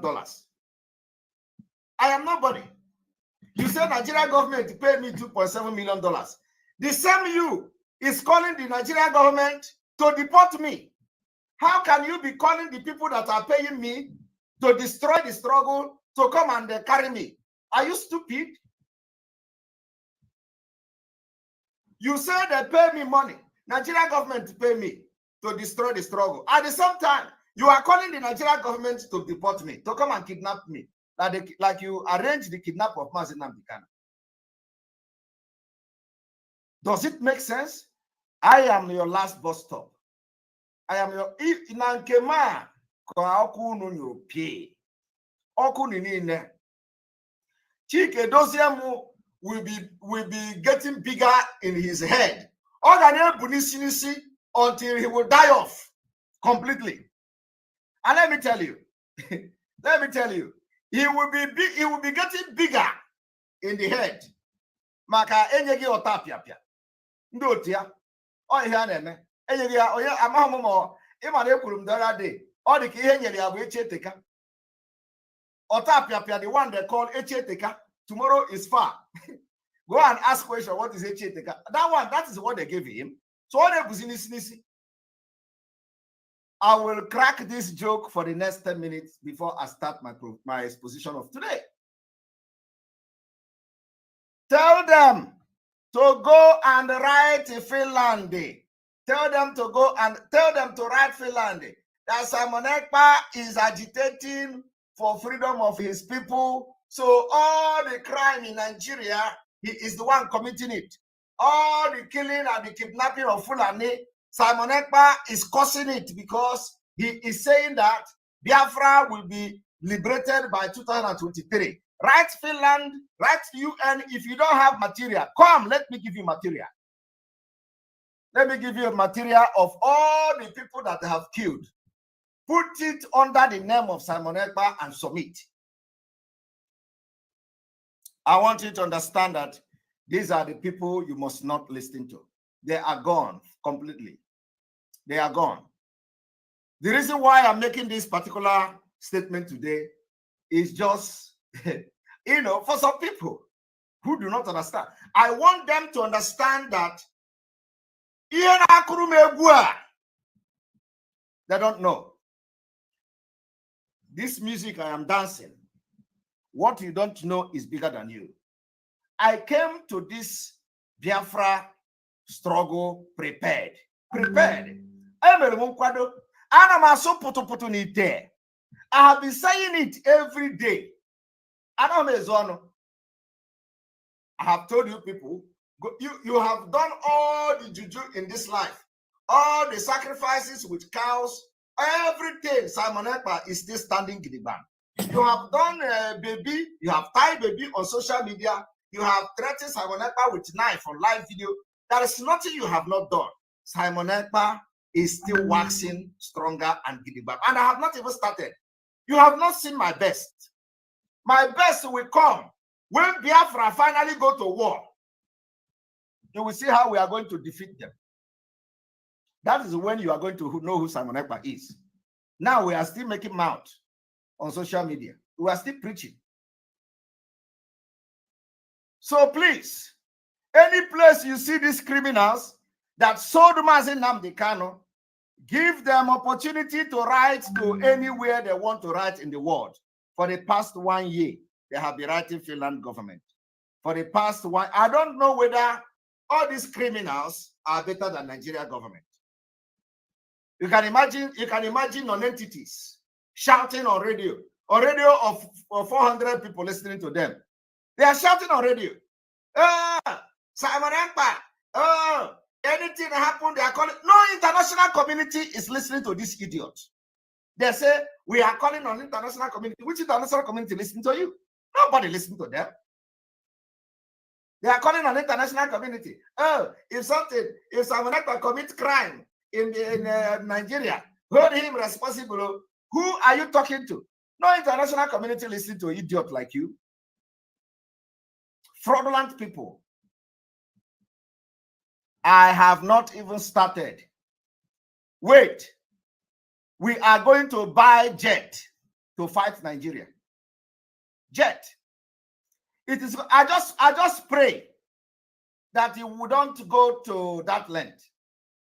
But when we are going to, if it is what is going to, we will buy military jet to fight Nigeria for our freedom. Go and mark my words today. So you think we are scared of anybody? I am not scared of anybody.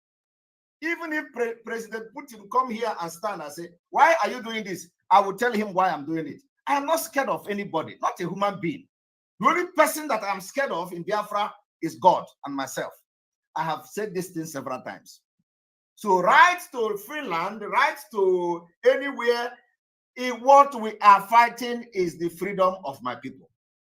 Right to heaven, tell God to come down. That Simon Ekpa is committing crime for fighting for freedom and to defend the vulnerable women and children. Right to President, what is his name again? Boris Johnson have resigned now. Right to Queen Elizabeth. Tell Queen Elizabeth that Simon Ekpa is coming. Simon Ekpa is going. Simon Ekpa is a scam. Simon Ekpa is Elizabeth. Simon Ekpa is Boris Johnson. Simon Ekpa is this and that. Right. I am here. You will write it to, when I will wake up tomorrow, you will still see me on social media. Next tomorrow, you will still see me on social media. The next 3 weeks, you will still see me on social media. After 1 month, you will still see me on social media. For the past 1 year, you still see me. That was how some idiot in Germany, they say they are Igbo, this and that. They say they want to write to Finland. Oh, prosecutor of Finland, arrest Simon Ekpa. He is a criminal.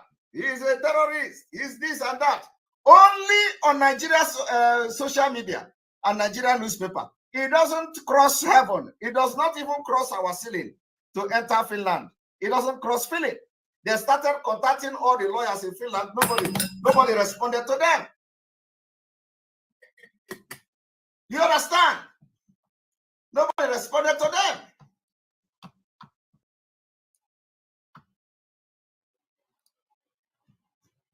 Nobody responded to them.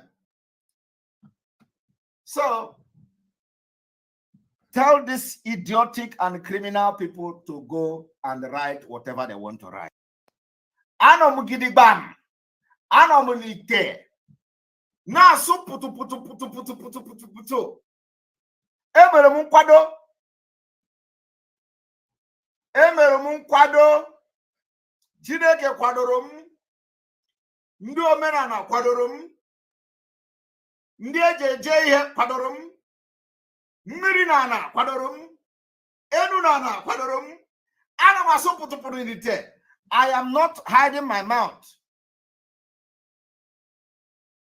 I'm not hiding my mouth.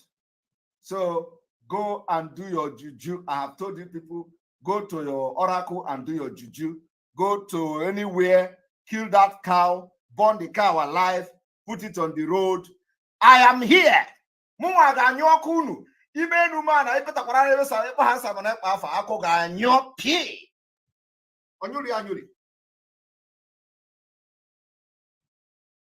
All of you, where are you today in Biafraland? Nothing. Nobody listening to you. You are gone forever and ever until Mazi Nnamdi Kanu come out. And he can never align himself with you. He can never align himself with you. Never will Mazi Nnamdi Kanu align himself with you. You already know what you did. Now we are going to move to our exposition of the day. But the one thing I want Biafra people to know today is that whatever you see them doing today is a sign that all this our claim all along is true. We say we control the entire Biafraland. We control Biafraland. And that is who we do. What we are doing is to restore Biafra. And we're going to restore Biafra next year. For those who say, instead Simon Ekpa will bring Biafra, they are going to die. Be ready to buy your coffin because you will die. I want you to understand that those who say they are going to die, if instead of Simon Ekpa will bring Biafra, they are going to kill themselves. Tell them to go and buy coffin, because it will be very sad for their families to use their hard-earned money to buy coffin for those idiots. They're going to buy coffin. Biafra is coming next year. And when Biafra comes, we are going to know how these people will enter Biafraland. Very important.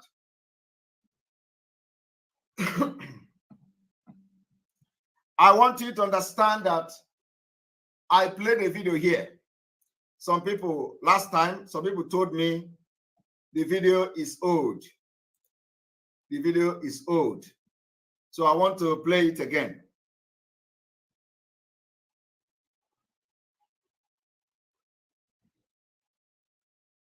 I want to play it again.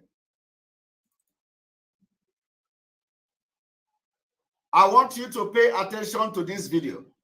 This video is very, very, very important. When I played this video, I remember somebody make a comment last time that, oh, this is old bill now. I am telling you now, it has been implemented in a very different way. Now, listen. Nigeria's National Assembly is currently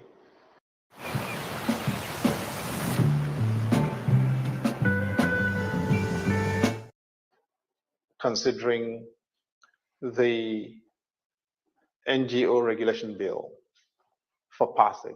It has gone through the first reading, it's gone through second reading, it's now in committee stage, and later this month, the Committee on NGOs in the House of Representatives in Abuja will be holding a public hearing on the bill. And it's important that you understand what this bill means and its implications for both yourself as a citizen and for the country in general. And let me be clear, this is the most dangerous piece of legislation that has come for consideration in the National Assembly since the return to civil rule in 1999. It covers the activities of every entity and everybody that is not government.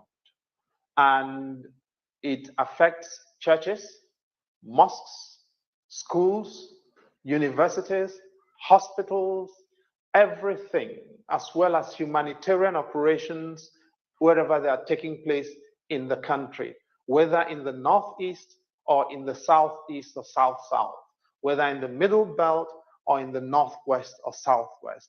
It is totalitarian in its consequences. Now, what does the bill require? Basically, all resources, all funds, everything that are collected or liable to be collected and made available to service communities, individuals in need in this country will be subject to Abuja. Before you can raise funds in your church and your mosque, you have to get Abuja's permission. After you've raised the money, you have to return them to Abuja for Abuja to tell you what to do with them. And when you've done that, only Abuja can help you to do your audits. Nobody can operate anything without clearance from Abuja. It's worse than a totalitarian piece of legislation. For the old mamas and old papas doing isusu in the village, that is revolving credit. Before you do your collection, I want you to pay attention. When I play this video, they tell me, oh, somebody commented, oh, this is old video now. They have maybe they have removed the bill, maybe they have stopped the bill, maybe they didn't stop it. What you don't know is bigger than you. So after you say is an old video, what happened? Did they implement this bill? Then maybe after this alarm this man raised, they remove it. But I want to tell you one thing. You see this information this girl is hearing here. Listen, is the same thing this man is talking about. Now listen. I want to bring to your notice the latest banking system now concerning all the unregistered community savings accounts. Okay, make a breakdown down for you. What do they mean by unregistered community savings accounts? Now, like all those clubs, you know, as they form club, maybe organization, association, church, or like Omuna, Kingsmen, you know, or maybe community, they gather money, say may they go put down for accounts. All those accounts where they get more than one signatory, you know, then they go there like 3, register their go open accounts, you know, they will get like 3 signatories, 2 like signatories, all those accounts. Now the accounts now they talk say any people or any group of people we gotta go open that kind of account, may they come present their CAC, you know, to the bank, so then go sort them out with the bank. If not, every money where they put for the account will disappear, whether na 5 million or 10 million or 50 million. Now be this matter now why they tell you. Not be something where go still happen. It don't they happen. They've been give mandate. Read this thing where I place for you here. Now waiting the banks. The question you have to ask yourself: what did this lady they talk? Is it true? The answer is yes, it is true. Now listen to this man. To service communities, individuals in need in this country will be subject to Abuja. Before you can raise funds in your church and your mosque, you have to get Abuja's permission. After you've raised the money, you have to return them to Abuja for Abuja to tell you what to do with them. And when you've done that, only Abuja can help you to do your audits. Nobody can operate anything without clearance from Abuja. It's worse than a totalitarian piece of legislation. For the old mamas and old papas doing isusu in the village, that is revolving credit. Before you do your collections, you come to Abuja for clearance.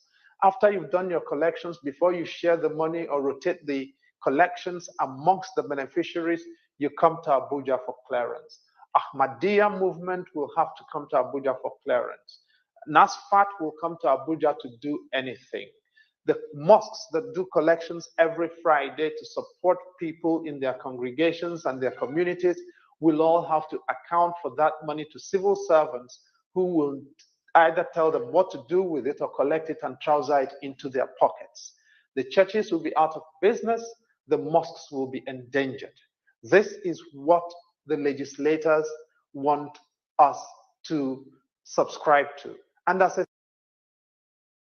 let me tell you, when you hear him saying, oh, the mosque will be endangered, is a lie. How much is, what is mosque making? Do you see any imam riding private jet? Do you see any imam driving, or in a private? I want to ask you, do you see any imam in a mosque, owning a private jet? The answer is no. Do you see any imam, moving with entourage? The answer is no. So when this man mentioned imam, mentioned mosque, it's just because he is just as devious as Nigeria. This man talking this thing now is just as stupid as every Nigerian, he is. He is a very stupid man to have, claimed that he's a Nigerian. Because even with the video he did, it didn't change anything. Still, they still come here and implement it in a different way. Listen. Sent to the affected people, where they supposed go sort them out before now. They gave till the 12th, but it don't they happen already. 12th don't pass. People feel like saying as Niger thing they be now, they no go take them serious. But my people, this thing is serious. Like you get some groups when me I day like this, where we say our money don't disappear. Wait till you go they see for the account, bank account balance na 0. Your account go there, they go delete them. You go your account, you go see 0. All your money don't disappear. So wait till they try bring to you people now. If you there any association, any club, whether na your church account or whether na your Kingsmen account, whether anything where you day, when a day in group go open an account, be corporate account, be waiting to the corner. Make una kuku go withdraw na money. That's if your money have not disappeared yet. Make una kuku go withdraw your money. Withdraw your money, hold on for hand. first before you go now begin to talk to the CAC something. Even if say you get CAC already, make sure you go reconcile them with the bank before you go leave your money for them there. If not, your name fit on to sorry. As I tell you now, it don't affect so many people. It don't affect so many people. It don't affect so many groups, so many clubs, so many associations, so many churches, even village people. It don't affect them too, because as they gather like this, they do contribution, carry money. Like especially get some people where we say every week they bring money, they do contribution, then get like 3 signatories. At the end of the day, they go carry the money, share them. Hey, those people too affect them more because they don't get CAC. Even if say they get CAC, they never reconcile them with the bank. You understand? And if you go to reconcile them with the bank go demand for you make every signature wait there to bring their CBN. Are you following? Listen, I am telling you because when I played this man, they told me, oh, that was long time ago. Long time ago. How did it end? They say Ruga. They say water. It is the same thing when they tell you waterway. Ruga. It's the same thing in a different way. Now, they manipulated the system. And this man think that with this video he made, he has succeeded in creating awareness. Nobody listening to you. Fulani is hiring the highest advisors from the United Kingdom. They are advising them how to be very crooked. And they are winning the game because you people think you are educated. Look at them. As a citizen, you've got to understand that this means that there'll be no voice of criticism for government. Nobody can tell government anything.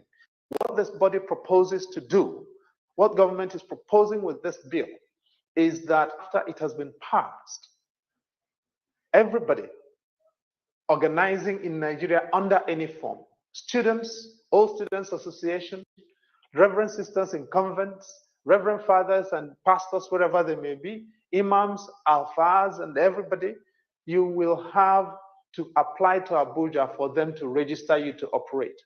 If they agree to register, they can refuse to register you, in which case you cannot do anything. They can refuse to register you, in which case you cannot do anything. That is the CAC this girl is talking about. Let us take it back. Let us take it back. This girl say, even if you have CAC, CAC is corporate, what is it again? CAC, corporate commission, whatever.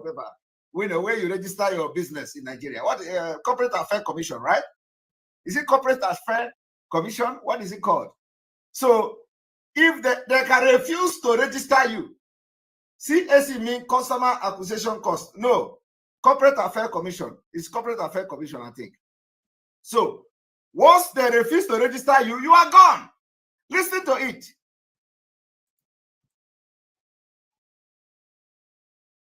It don't affect so many people. It don't affect so many groups, so many clubs, so many associations, so many churches, even village people. It don't affect them too, because as they gather like this, they do contribution, carry money. Like especially get some people where we say every week they bring money, they do contribution, then get like 3 signatories. At the end of the day, they go carry the money, share them. Hey, those people too affect them more because they don't get CAC. Even if did you hear that? Because they not get CAC. Are you listening? Because they not get CAC. At the end of the day, they go carry the money, share them. Hey, those people too affect them more because they don't get CAC. Even if say they get CAC, they never reconcile them with the bank. You understand? And if you go and even if they get CAC, they never reconcile them with the bank. I want you to listen. Body proposes to do, what government is proposing with this bill, is that after it has been passed, everybody organizing in Nigeria under any form, students, all students association, reverend sisters in convents, reverend fathers and pastors, wherever they may be, imams, alfas, and everybody, you will have to apply to Abuja for them to register you to operate. If they agree to register, they can refuse to register you, in which case you cannot do anything. So you have to apply to Abuja for them to register you to operate. What is that registration about? What is the name of the registration? CAC, Corporate Affairs Commission. In which case, if they refuse to register you, your money is gone. Who is the target? All of you. Ndibo, the Biafran in the South.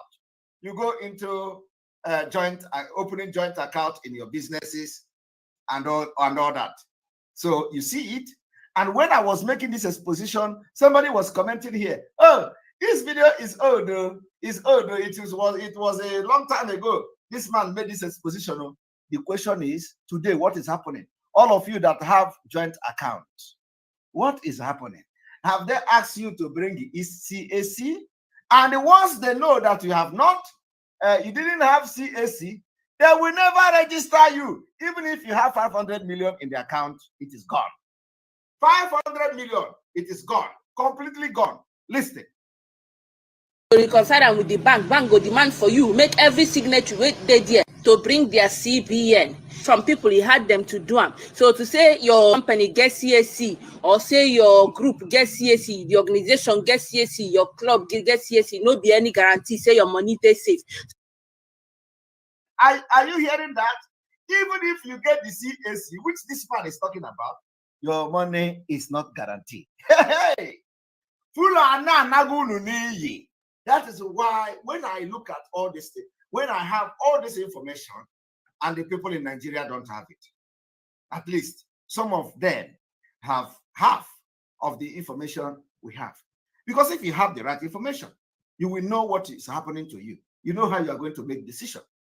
Some of you don't know all these things until you watch it from us, which is very bad. The system itself is designed to be like that, so that you will continue to wallow in ignorance. They try letting I know be say if you not get any money, share this message, pass and make it reach everywhere. No be joke, they follow you joke, no be play, no be fake news. That's why they bring you now pure correct news. This thing don't already affect so many people. It don't already affect so many people, so many individuals, so many groups. It don't affect so many people. Help me share this message. Help me circulate this message. Make it reach everybody. Make them go collect their money before it's too late. That's if your money is still there. That's if your money is still there. Are there many groups and many these things where we say two of them say our money don't disappear like this, as they tell you to? Now, if they agree to register you, however, you will have to only hold that license for 2 years. After those 2 years, you will have to apply for them to renew your license. If they agree at that time to renew your license, you can continue operating for another 2 years. If they don't agree, that license lapses. If you try to do anything without that license, you'll be liable to be imprisoned for 18 months. And if they are sympathetic and agree not to send you to jail, you may be let go with a fine of 500,000 naira. The civil servants will collect this money in the name of the politicians. It will be used to fire up political power that will not be accountable to any one of us. And this is why I'm saying that this is the most dangerous piece of legislation that's been considered in our country to date, in the past 20 years. But you can do something about it. This does not have to be law. This will not be law if you agree that as the citizen, you are the boss. Contact your legislator at the state level, contact your legislator in Abuja, contact your senator and your distinguished senator in your senatorial zone and tell them this will not happen. This is. You see how they deceive you? He came here and spoke grammar. Oh, it is a very dangerous legislation. Contact your senator, contact your CB, ask him, where was he now when banks are closing joint accounts? Where was his legislators? Where was his senators? Where was his lawmakers?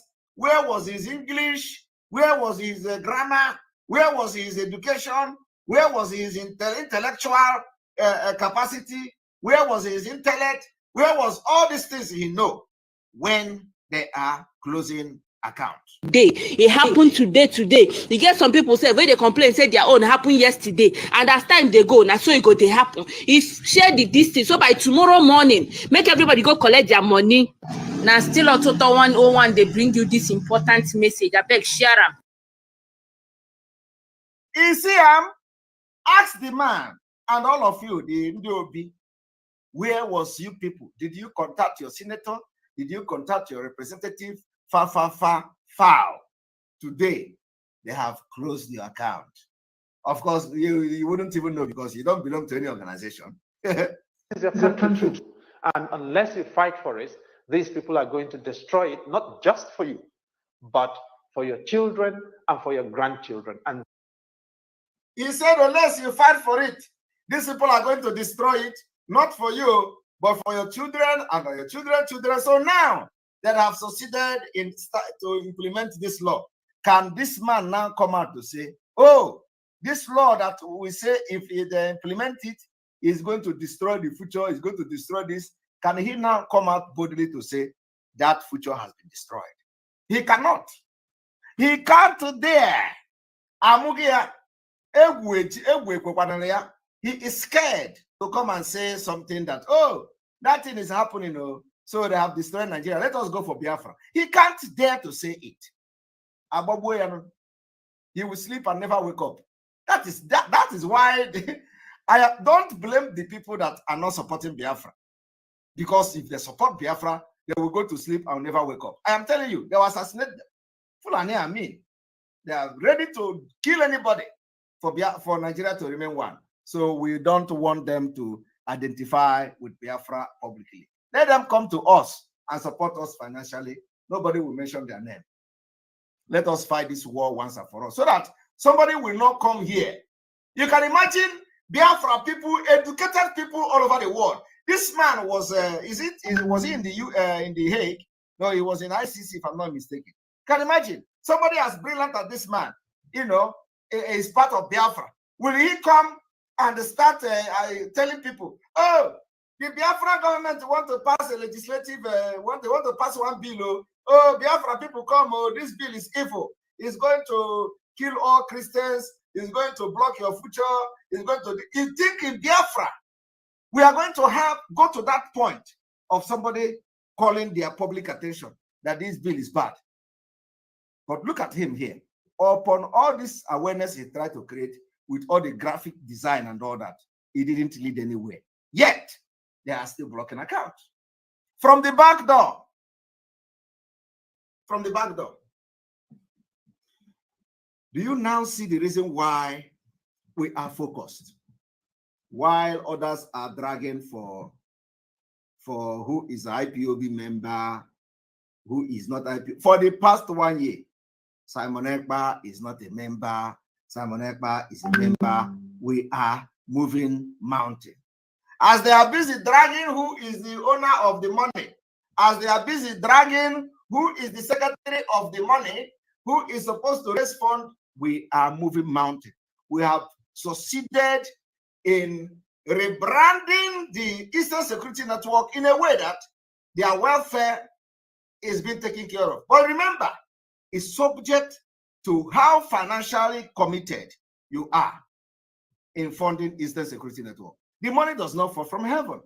That is why you do not need to wait until it is fundraising before you can pay to the ESN website. No, pay something whenever you have.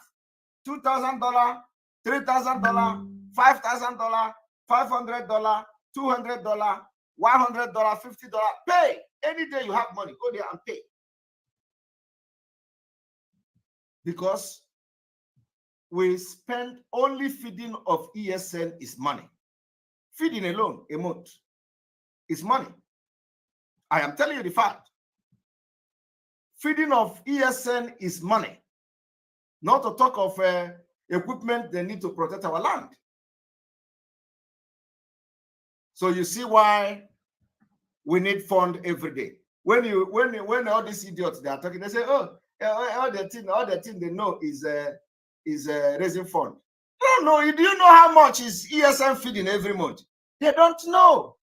They thought, the people who are volunteering in ESN will just go to bush and start eating grass.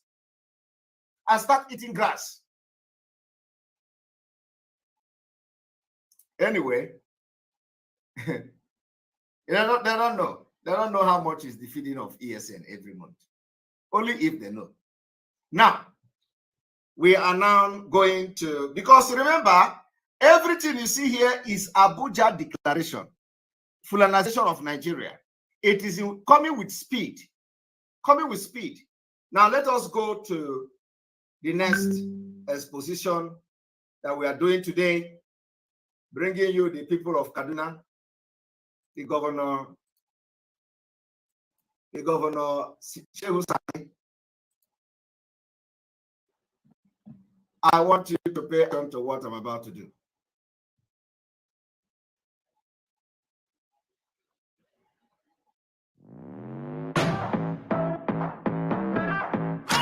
About to get down, living it up, never touch ground, never enough. Got me feeling good. Vibes. Got me feeling good. Vibes. Everything's good vibes, good vibes.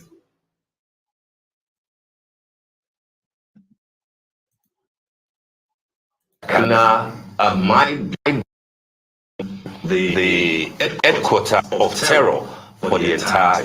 What do you make of this memo to the president, and how will you assess what is happening generally as far as insecurity is concerned in Kaduna State? Thank you again for having me.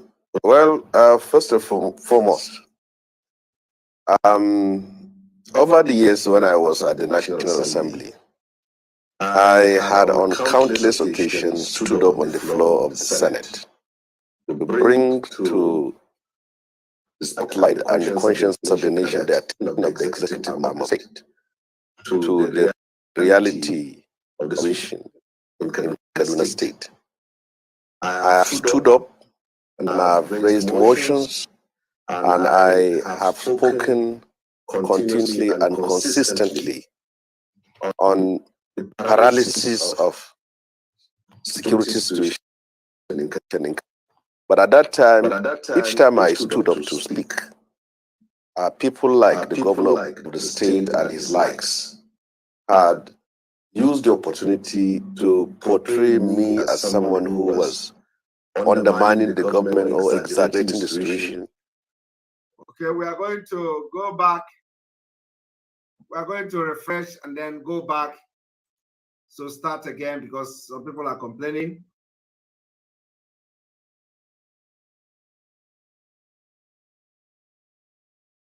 Are you laughing at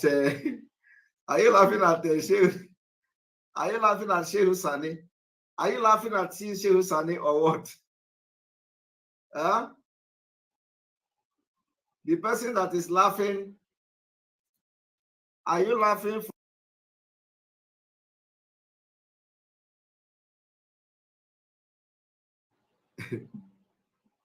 Are you laughing for seeing Shehu Sani, right? All right.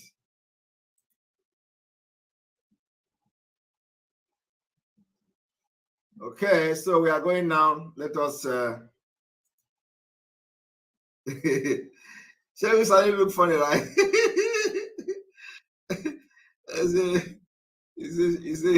He look funny.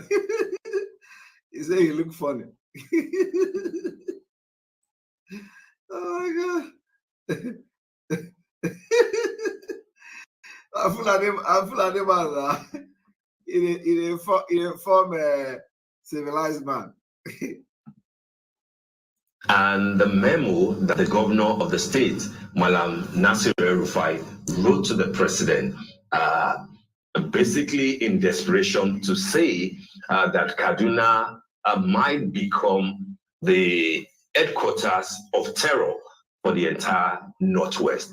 What do you make of this memo to the president, and how will you assess what is happening generally as far as insecurity is concerned in Kaduna State? I want you to understand that what is playing now is the Afghanistan template. Today, they are coming out small. They are coming, just exactly what Afghanistan happened in Afghanistan. They are coming out small. Now, the governor of Kaduna State is claiming that Boko Haram terrorists are creating parallel government in Kaduna State. Are you aware of that? Those of you that say Biafra will not come in 2023, are you aware that they are already handing over Nigeria to terrorists just like they did in Afghanistan? Are you aware that the governor of Kaduna State has officially notified the president that the terrorists are creating parallel government in Kaduna? You are not aware of that. All right, let me bring it to you. All of you are not aware. I will bring it to you. Evidence.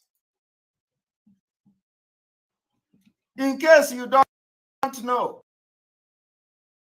this man called El-Rufai have just notified Abuja that they have created parallel government.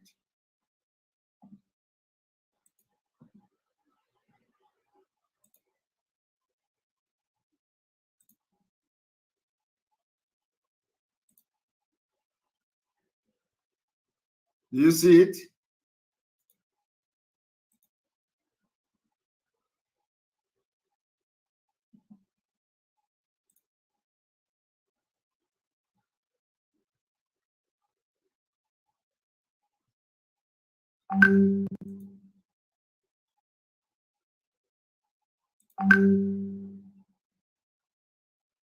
El-Rufai,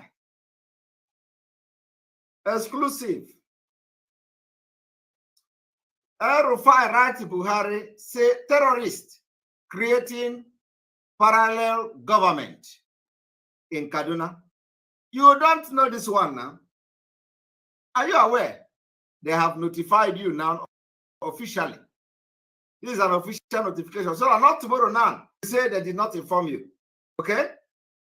Terrorists are consolidating their grip on communities in Kaduna with a parallel government and permanent operational base in the northwestern state near Nigeria capital Abuja. Governor Nasser El-Rufai has told President Muhammadu Buhari. Premium Times has exclusive report. El-Rufai warned the president of the terrorist consolidation in a late July memo cited by Premium Times. The terrorists belonging to Ansaru al-Muslimina fil Bilad al-Sudan, or Ansaru for short, are believed to have moved to Benin Gwari in Kaduna State in 2012 when they broke away from Boko Haram. Are you people listening? 2012, and the demand is raising memo yesterday. The terrorists belonging to the Ansaru, okay, according to the intelligence report and human sources consulted in further reporting for this story, the terrorists and the terrorists that formed Ansaru were responsible for some of the high-profile attacks claimed by Boko Haram for the split. I want you people to understand that Afghanistan is playing right before your very own eyes. And for that, I want us to list this. Afghanistan is playing for your very own eyes.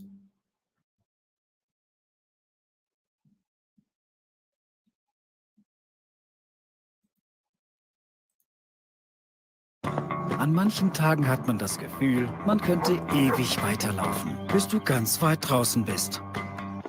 Und du bist 2 Stunden zu spät und du brauchst eine Mitfahrgelegenheit nach Hause.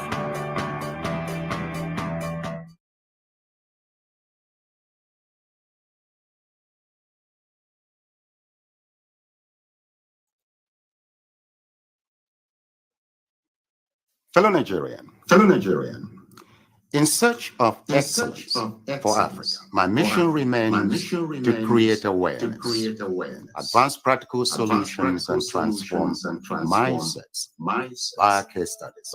Together, let's meet wife deliverance for our race, country, and country. Please share this day. I am Dr. Israel. I am Noyaram Davidson. Thank you. In 2001, US-led forces overthrew a Taliban-led Afghan government following the 9/11 attacks led by the Al-Qaeda leader Osama bin Laden. For the next 20 years, the US and allies enforced democratic ideals, built up Afghan security forces, and provided operational help. The Taliban continued to attack. Now, eventually, under President Trump, the U.S. promised to pull out if Taliban agreed to stop attacks and hosting terrorist groups.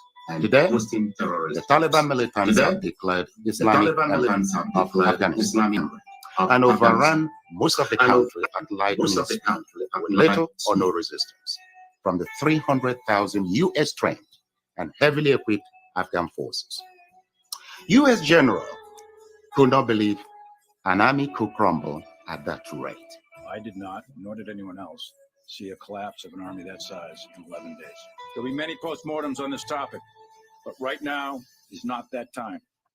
It is believed the Afghan soldiers, though diehards, had unquenchable allegiance to jihadist ideologies practiced by Taliban. There were Afghan soldiers by day, Taliban at heart, and Taliban at night. A situation, some suggest, currently exists in Nigeria too. So Afghanistan was simply handed over to the mullahs to govern, based on their shared jihadist ideological leaning. The south and middle belt of Nigeria should wake up with urgency. The Afghan situation is cooking fast in Nigeria today. Afghanistan is number 1 on global terrorist list. Nigeria is number 3, second to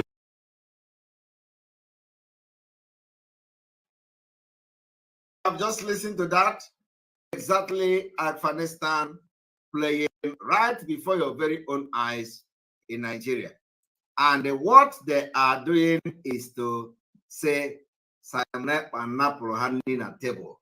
Simon Ekpa block their criminality. Simon Ekpa block their Zama. Simon Ekpa block everything they are stealing from Biafran people. And they no longer they no longer talk about the terrorists.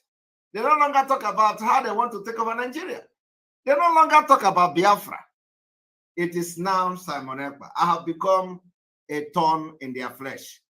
They say I am nobody, yet they are warning international community about me. I don't know how many of them. Has anybody ever warned any of them or taken their name or called international community about the agitation for their own freedom? None of them has ever been called by anybody, including calling the country they live. They have been in agitation for 10 years. They have nothing to show for it. Nothing. Only to sell. The only thing they achieve is to sell mass in them. Today, they have abandoned the struggle. We chase them away. And Simon Ekpa has become Biafra. Every day they are shouting Simon Ekpa. While many things are happening in Nigeria that they should focus on, they are not interested because the money has blocked. We blocked the money. The criminals syndicate, they call anonymous, their own is gone. They can never, ever, ever, ever regain themselves again. Forever and ever. Where Biafra come, we will not give room for all these criminals. Now let us listen to Shehu.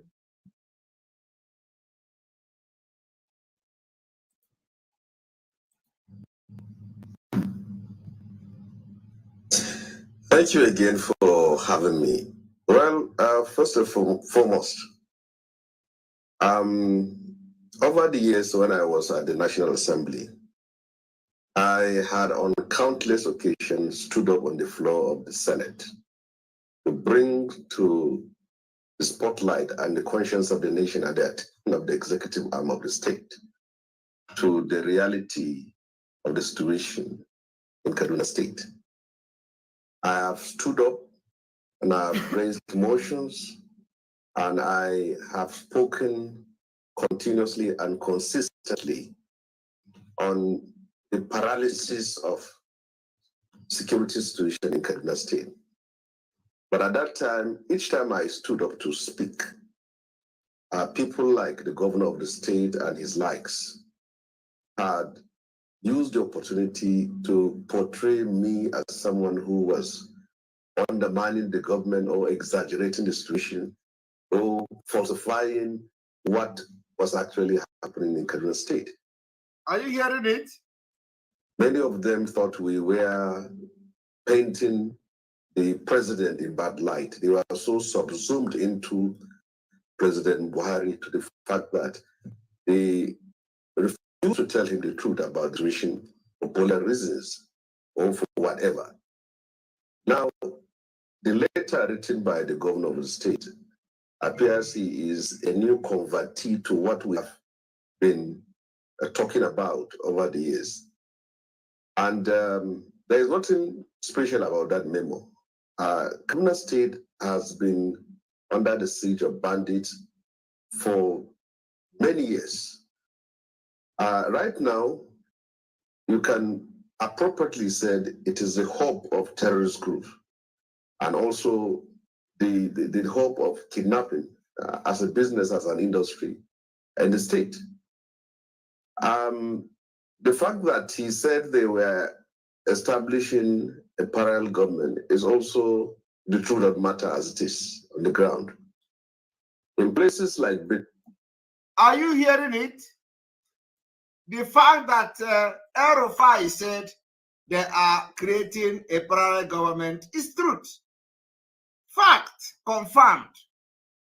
They have confirmed it too. You don't hear them? Let me take it back. And there is nothing special about that memo. Kaduna State has been under the siege of bandits for many years. Right now, you can appropriately say it is the hub of terrorist groups and also the hub of kidnapping as a business, as an industry, and the state. The fact that he said they were establishing a parallel government is also the truth of the matter as it is. It is also the truth of the matter as it is on the ground. Listen to it again. As a business, as an industry, and the state. The fact that he said they were establishing a parallel government is also the truth of the matter as it is on the ground. All right. In places like Benungwari, terrorists have mapped out territory for themselves. Okay. They have appointed leaders. Are you people hearing it? Yet, there is no police. When the president told you yesterday, they are mobilizing people. They are mobilizing the army. They are mobilizing police to deal with ESN and Biafra agitators. They are telling you, Kaduna, 100 kilometers away from Abuja, they are now setting up a government. Yet, there is no military bombardment. And somebody will be sitting and be calling Simon Ekpa, international community, come on, Simon Ekpa is going to commit crime because he wants to liberate Biafra. Our hand, there. Who told you that your hand is there? Are you agitating for Biafra? We have chased you away. Did we tell you that you are part of what we are doing? You are not part of what we are doing. You are gone. The otapia they gave you, very soon it will work because you can't escape it. Although to give you the otapia, your Radio Biafra coming to run to Radio Biafra. Otapia is working on you. We didn't do it. Although to give me eh? Ndi na-enye nsi ana akụọna gị ọtapịapịa echi eteka ị na-ebu n'isi and you are coming and the person that is responsible for the tapịapịa is pushing you to go to Radio Biafra and talk. On a chain we get the last breath. That is how wicked they are. They have killed a lot of people in Biafraland with otapịa. Onye agwọrọ agwọ na ọwọ ga-ewe agharị ya na nri. I remember the way experience the chai alomero. I want you people to listen. All this testimony exposition you are seeing that terrorists are creating their own government within Nigeria. Nobody is talking. They are in Eastern Nigeria. The same terrorists are in Eastern. And also we are not going to wait for himself. Go and bring the entire police in the world to come and catch Simon Ekpa. Simon Ekpa is fighting for freedom because nobody has ever fought for freedom in this life. Only Simon Ekpa. Simon Ekpa is the one that nobody have done in this life what Simon Ekpa is doing. Oh, Simon Ekpa is creating insecurity everywhere. Oh my goodness. I have not even displayed that I have purchased military jet. I have not even displayed that we have a rocket. I have not, and I wish that we have it now. So I will display it to the world. Maybe then they will begin to listen to you. Because now, all the things all this idiot, nobody is listening to you. Wait, let us begin to display rocket. That is when they are going to listen to you. Wait. So that when you see rocket launcher everywhere, they will listen to you. Maybe that time they will begin to say, it's like this is someone. These people are serious. So now nobody is going to listen to you because we have not launched rocket. We have not, we have not declared Biafra because it's going to be the declaration of Biafra. So maybe that time nobody. I will be announcing Biafra restoration and the declaration of Biafra on this channel. The day Biafra will come, Simon Ekpa will announce it here alongside every other autopilot, and those CNN will carry it, BBC will carry it, everybody will carry it. I will be here announcing Biafra. I am telling you, go and mark today's date.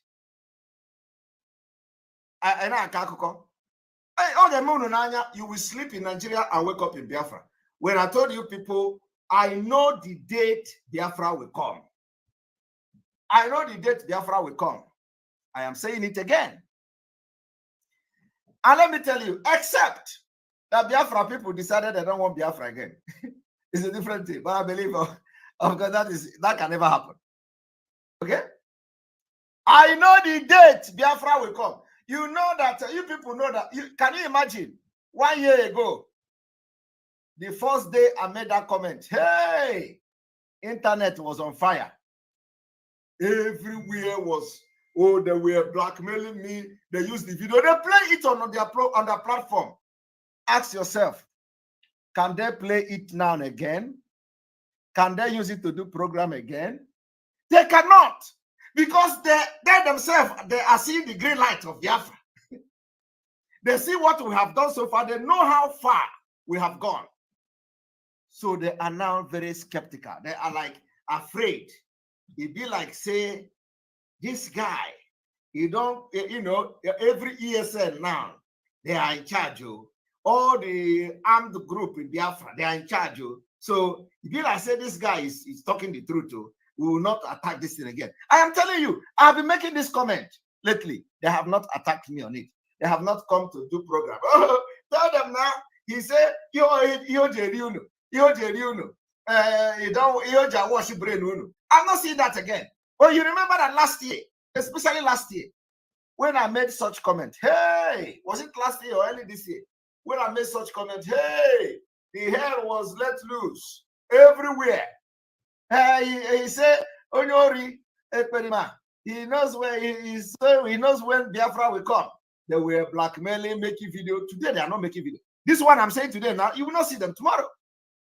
You will not see them tomorrow to say, he has come again. Oh, we want to do fundraising now. He come to know when Biafra will come. I have said it. I am saying it again.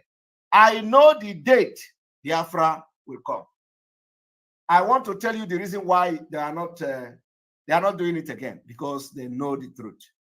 Only them know the truth. But they will continue to live in fake life and denial. So now they can't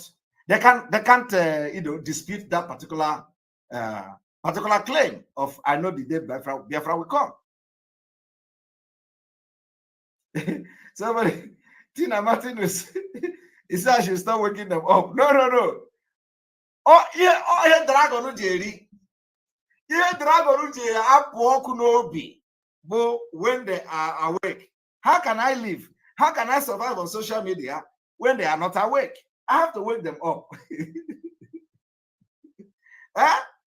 You know, Mazinam Dikanu say, if there is no problem, he will create one. If he see that everybody is quiet, he will create one problem. Our remote, we control them. We control them with remote. So when I see that there is no problem, I create one, and it is working very well. You see, yesterday I created a new problem by exposing the criminal ordering the killing of Ikonso's family. And today, you know, you see, welcome to the program. We have become the topic of international community. How can someone else survive without this particular violence? Okay? So whenever I see that if the violence is not there, we create one. We create one or whatever. Yeah, go. All right, let us listen to Sheikh. They collect taxes from villagers and also farmers. Have to pay them money before you go to your farm also to harvest your crops. So this is the situation as it has been for a very long time. But for the fact that they have lost control, and it's also an admission of failure, and I do not see anything new, because in Kaduna State today, I can say there are only 2 local governments that can sleep with your eyes closed, which is the South. And even in those local governments, the outskirts are still not safe. Are you hearing, Shehu? This is Senator Shehu Sani. Senator Shehu Sani is telling you today that you can't sleep with your eye open.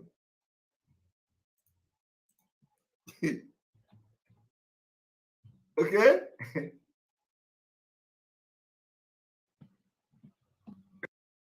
Refresh.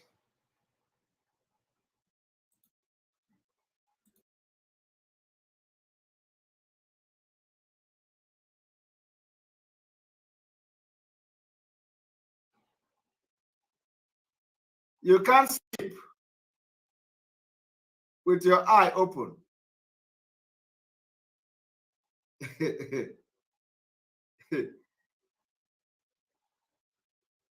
Shehu Sani say you can't sleep with your eye open. So I am going to show you one thing.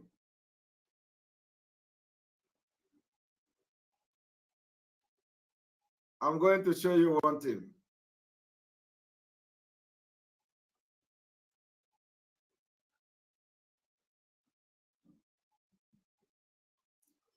Shehu Sani said, you can't sleep. You can't sleep. You sleep with your eye open. So I'm looking for I'm looking for comment of Shehu Sani.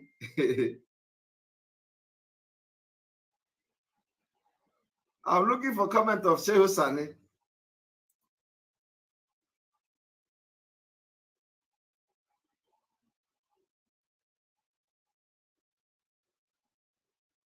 I'm looking for comment of Shehu Sani. All right, here we go. This is the comment. Shehu Sani, did you hear him? He said, let me bring the video back first so that, you know, you will follow it very well.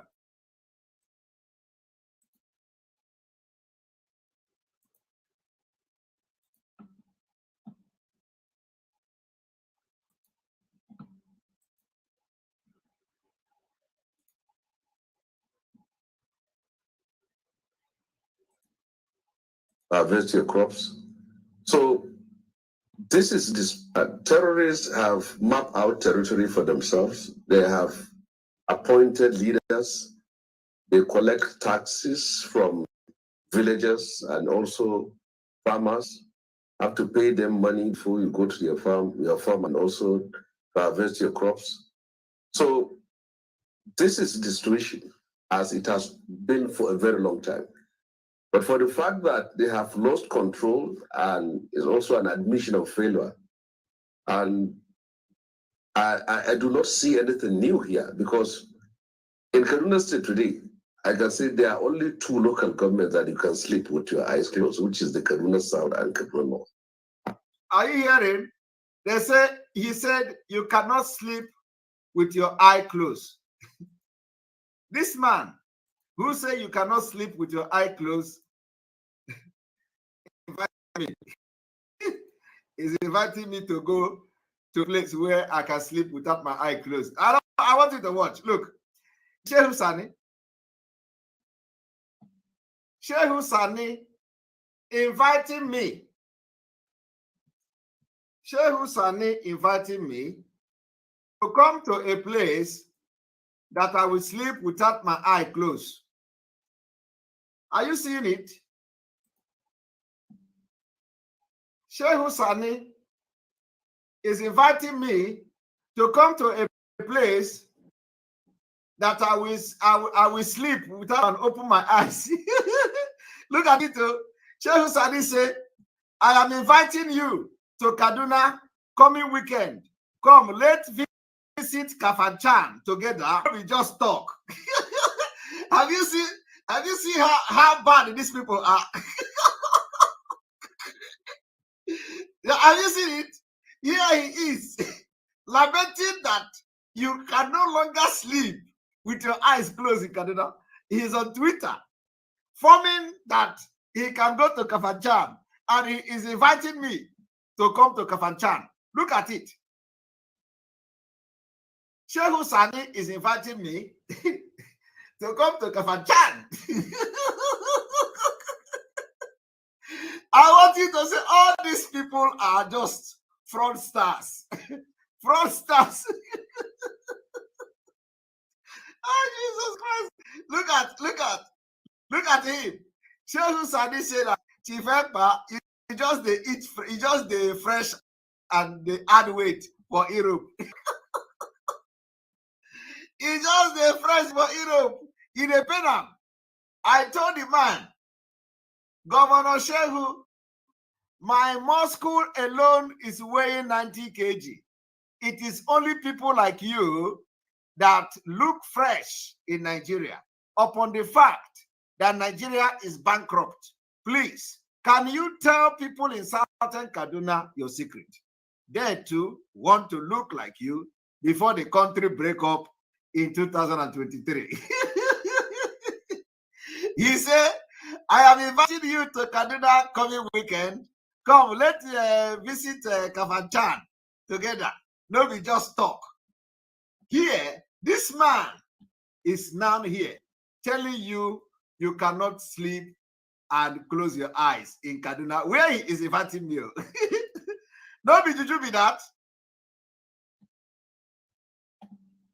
I am asking you. No, be juju be that. The same man is now telling you how terrible and bad the situation is. This is the situation as it has been for a very long time. The fact that they have lost control and also an admission of failure, and I do not see anything new here, because in Kaduna State today, I can say there are only two local governments that you can sleep with your eyes closed, which is the Kaduna South and Kaduna North. Only two local governments you can sleep with your two eyes closed. But he's inviting me for weekend. And even in those local governments, the outskirts are still not safe. Okay. So the government has failed over the years, and the successes in terms of the war against terror and these kidnappers is very minimal. Look at it very well now. They attacked the Greenfield University, which is in the outskirts of Kaduna. The parents of those children have to pay ransom over 200 million and secure the release of their children. They attack Federal College of Agri-Mechanization in the outskirts of Kaduna. The parents of the children have to pay ransom to secure the release of their children. They attack the Bethel Baptist High School. There are some few students still in captivity. Parents have to gather money, sold their homes, their farms, their possessions, beg and borrow money, pay kidnappers to secure their loved ones. Now, it has reached a point where it's so useless. Each time your uncle, your mother, your father, or if your relation is kidnapped, you simply have to seek contact with the kidnappers, pay them, and secure the release. The government is virtually absent. There has not been any serious, successful operation that led to rescue of this mass number of people. So people in Kaduna State virtually live under the siege of bandits. In southern Kaduna, is another peculiar area where they engage in campaign of genocide. They raid villages, almost drive away everyone, burn down houses, and nothing happens. This is a state that has the largest location of military and defense apparatus in Nigeria. Are you hearing that? The state that has the largest military apparatus in Nigeria is now, did you hear that? Do you know the implication of that? Kaduna State is the state that has the largest military apparatus in Nigeria. Today, the terrorists have captured the state and they have created the parallel government. And this man was inviting me to come there, not be just to talk. He's inviting me for the weekend to come and see how wonderful Fulani are ruling Nigeria, Kaduna. How good Kaduna is. Kafanchan, come, let us go to Kafanchan and drink dawa and nono. Eat nono the curry or whatever, and eat kuli. He's inviting me to Kaduna to go and eat kuli with him. And pretending as if, when you read the comment on Twitter, you think that you are going to be sleeping on the road in the night in Kaduna. But here he is, telling you how bad that people are being kidnapped, government presence is not there, they are paying ransom, you can't sleep with your eye closed, and all that. And this man was inviting me on Twitter. Chai, Aromel. On this note, we are going to open the telephone line and we are going to receive call on our question and answer, daily question and answer on Biafra, liberation, and whatever question that bothers you, you need to ask that question today. And here we go. 1, 2, 3, go. The line is open. We're going to receive maybe like 10 to 15 calls, question. Please, before we do that, please, before we start receiving calls, we want to see this particular like to catapult to at least 2,000 plus likes. As you are liking and subscribing to this channel, make sure you subscribe to notification so that you will be able to be notified whenever we are live. So we have on YouTube alone over 3,700 people live and direct watching. So let us see 2,800 or 2,000 something at least like before we come for question and answer. So we are going to go on commercial. As we are going on commercial, take your time and hit the like button. Let us hit at least 2,000 something likes.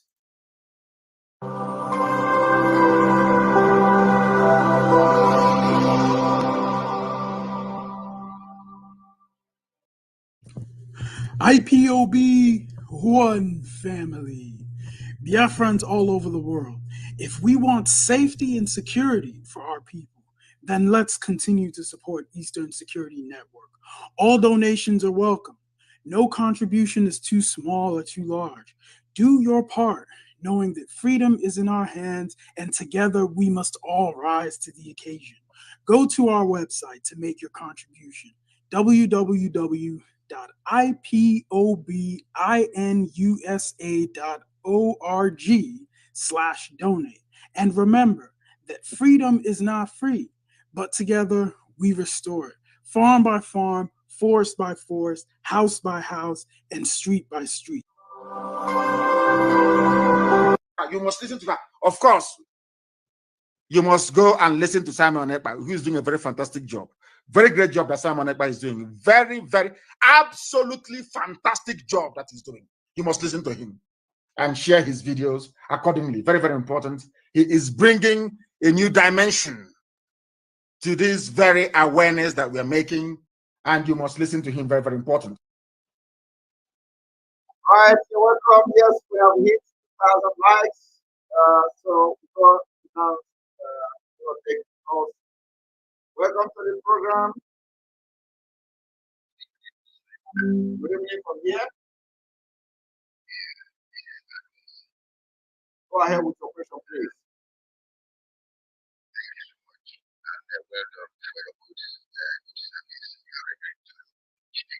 Yeah, well, in business, one goes into business, sometimes that business may not work out properly, or you might even lend out money to a debtor, and that business can go what we call bad debt. Now, drawing it down to Nigeria and the implication is what I want to know, what it will have on my country, Biafra. The flowing of money from China, even when China knew that Nigeria is going to collapse, maybe they are running a business, and at the end of the day, this huge amount of money from China, and Nigeria cannot need to pay back until Biafra brings the money.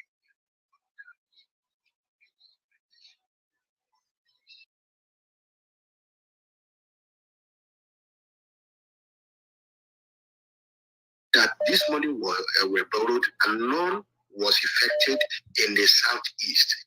In fact, they counted out southeast. They don't give any money to the southeast to develop, but they only squandered that money among themselves. What will be the implication of this loan from China and all other countries when we break out of Nigeria by the mercy of God next year? That's a very good question.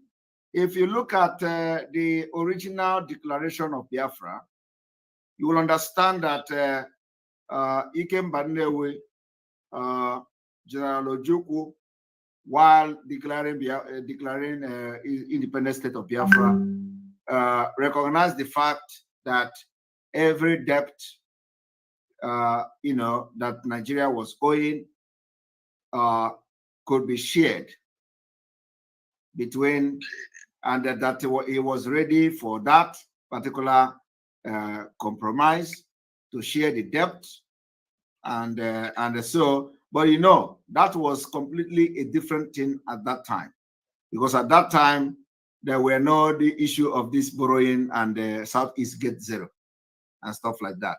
So during that time, there were still some kind of in the national asset and stuff like that. It was not as bad as it is today. So, but Ojukwu during the declaration of Biafra recognized the fact that they are open and very flexible to negotiate on outstanding debt.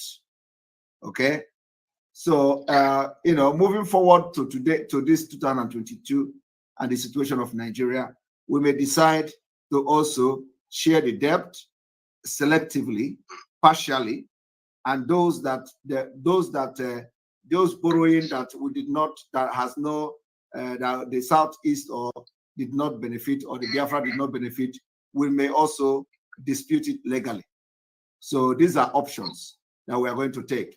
So it is either we accept to share partially the debt of Nigeria, and then when the partially means that those ones that we are very, very sure that have borrowed the money and the Southeast did not, were neglected, we may decide to dispute it. So, and of course, if it is something that we're going to overlook, we may also go ahead and overlook it and move on. It's okay by me. I think you gave a very precise answer to this question, and I'm pleased. I'm pleased. Thank you so much. That's the only question I have for today. Thank you very much. Thank you very much. All right.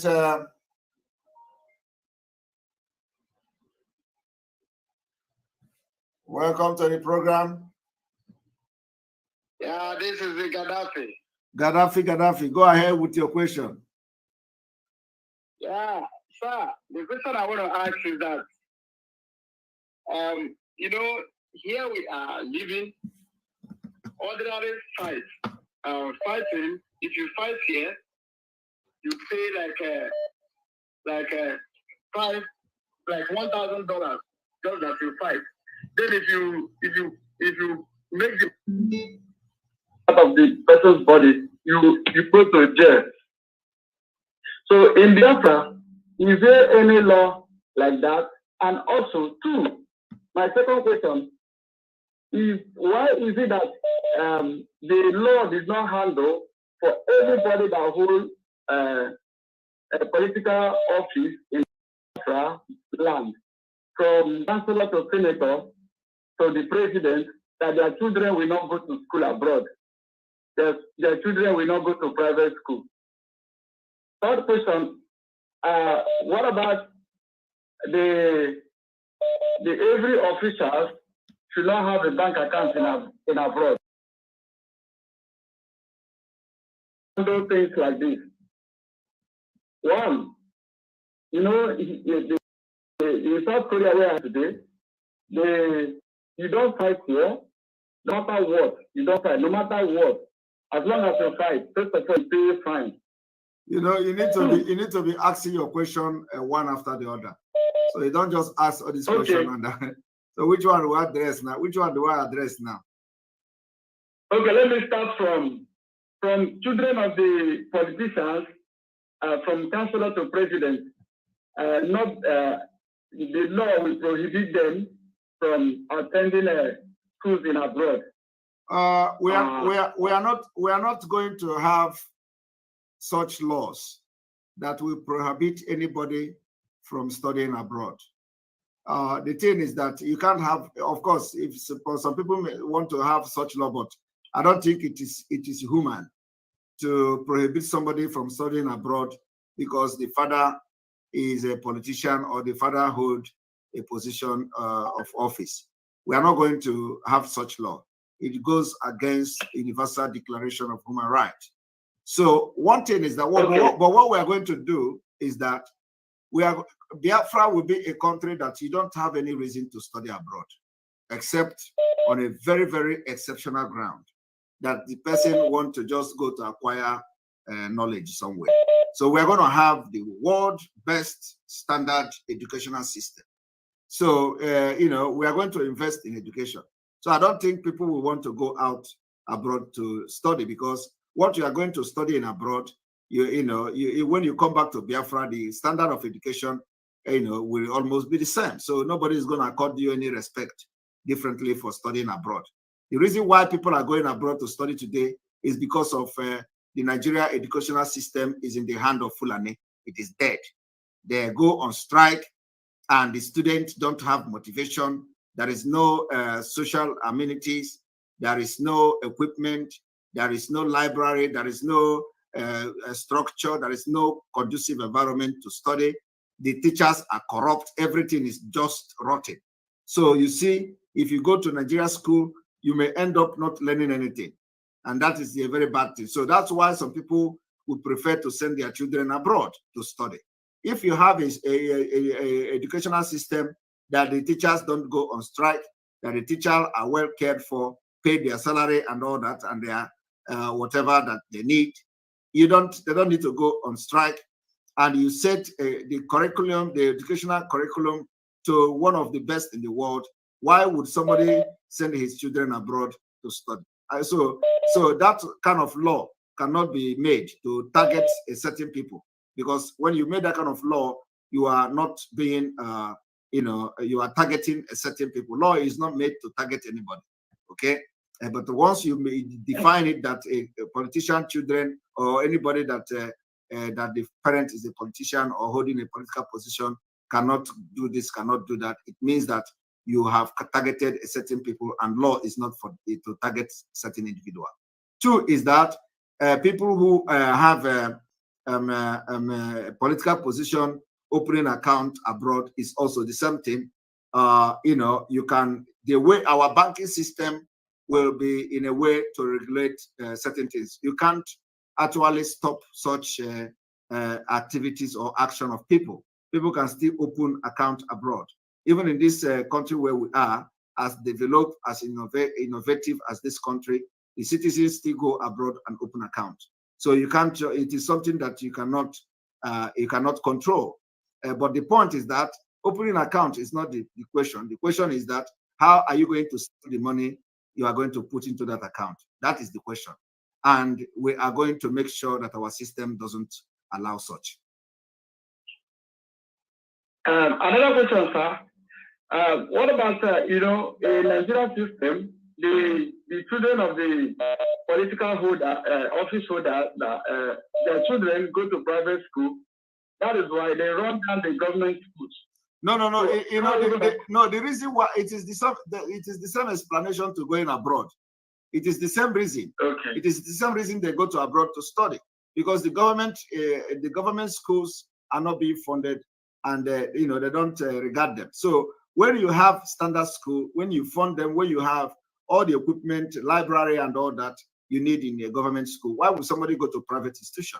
When you have quality teacher, quality education in public school, why would you go to private institution? So it is because the government university is just as useless as anything. Nobody learn anything from there. That's why parents will want their children to go to private, where they can pay as you go. It's called pay as you go. So when you pay money, they teach your children something. Your children will be taught, in a very conducive environment, and they receive the quality education. But when you go to Nigeria government school and public school, nothing is there, because it is nobody's property. So that is going to change in Biafra. We're going to pay attention and invest in education. If you look at the Nigeria budget, that's going to tell you a lot. When they are budgeting for purchasing of car to Nigeria Republic, when it comes to education, they budget like they budget like people cleaning, like the budget you used to clean gutter in Lagos. That is what Nigeria does. So it reflects in the educational system, it reflects in the life of the students in Nigeria. So we're not going to do that. We're never going to do that. Education and security is going to be one of the most biggest priority we're going to have in Biafra. So another question, sir. Like here in South Korea, every child that passed through school here, mostly from university to do your youth service, every youth service has been done in the military. Is that how it's going to be in Biafraland? It is not. There is different between military and youth service. Military is not youth service. We are not going to use a military as youth service. Military is going to be a service that everybody that is 18 years will go to. Every male will go to a compulsory military service. That is not a youth service.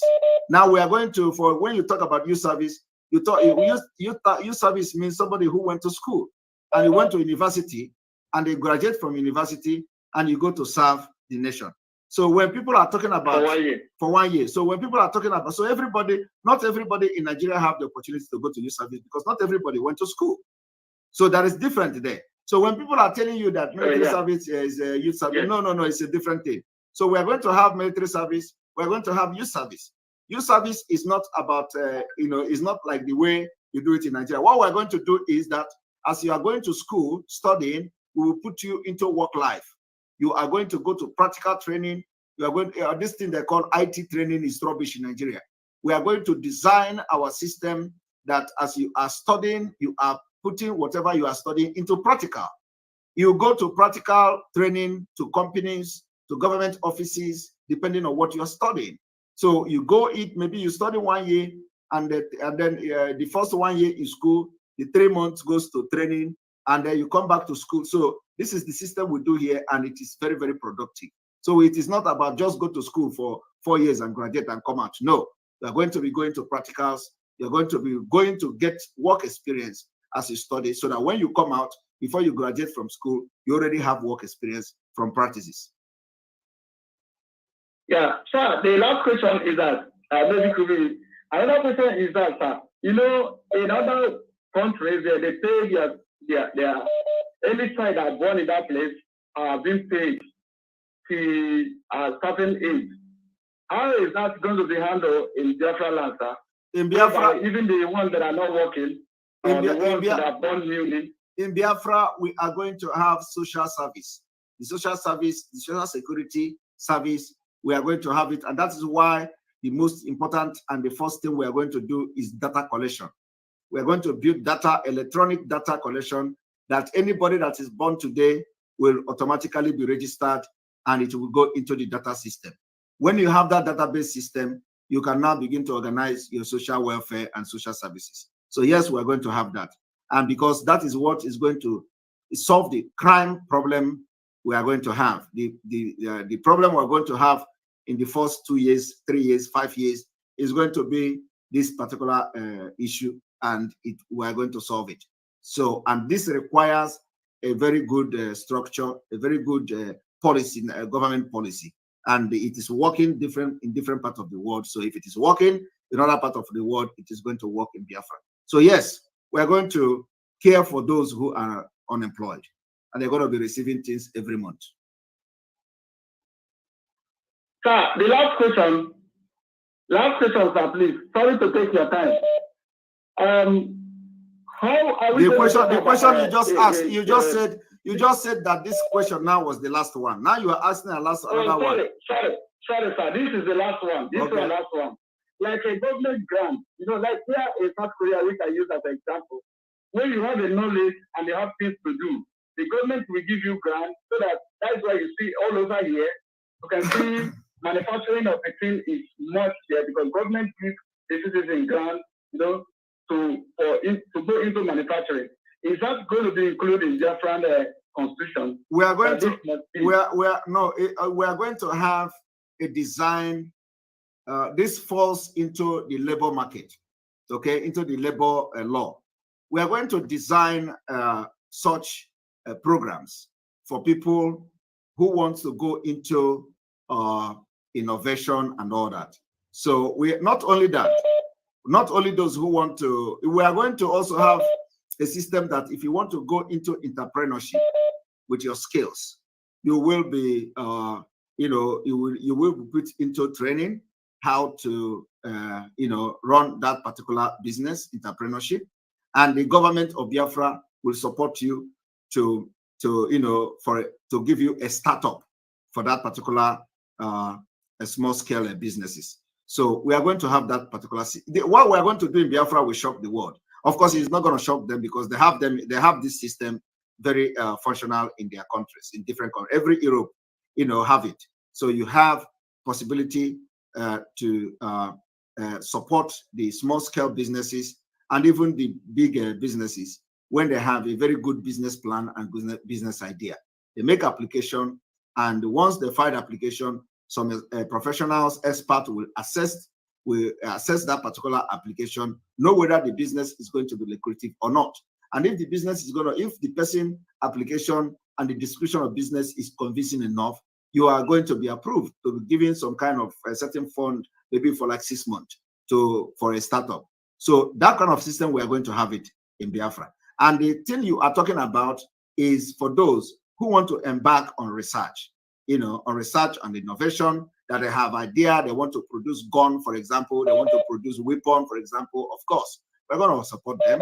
Once we see that the person have a very good proposal that they want to go into research and stuff like that, we will support them. We give them grants. It is called grant. We give them certain grant, which will be subject to some kind of a supervision by expert. So you are not just going to collect grant and just leave. You're going to collect grant, and either the labor office or whatever the office is going to be will be monitoring the person progress in that particular grant that he has collected, and what the person have been able to achieve with the grant, and they give a proper report to the appropriate offices or appropriate channel and all that. So this is a way we're going to keep the country running, and I believe we're gonna make wonders. So yes, we're gonna do. Thank you, sir. Yes, thank you. Thank you. I will join other questions for next day. All right. Thank you very much. All right. I have a few minutes left. Welcome to the program.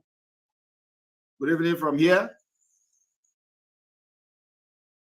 Yeah, I can hear you. Good evening, sir. Yes, good evening. Ask your question, please. I'm calling from Biafraland. Go ahead with your question. So, number. Thank you. Hello, can you hear me? I can hear you. I can hear you. Please, I have one question. Ask your question. Request. My question is that as we are now in Nigeria now, all these companies slaving people, putting everybody in contract staff, paying them peanuts. How are we going to stop it? In Biafra land, listen. In Biafra land, we are going to have what we call the minimum wage for, that will be designed by the labor office, guided by labor laws.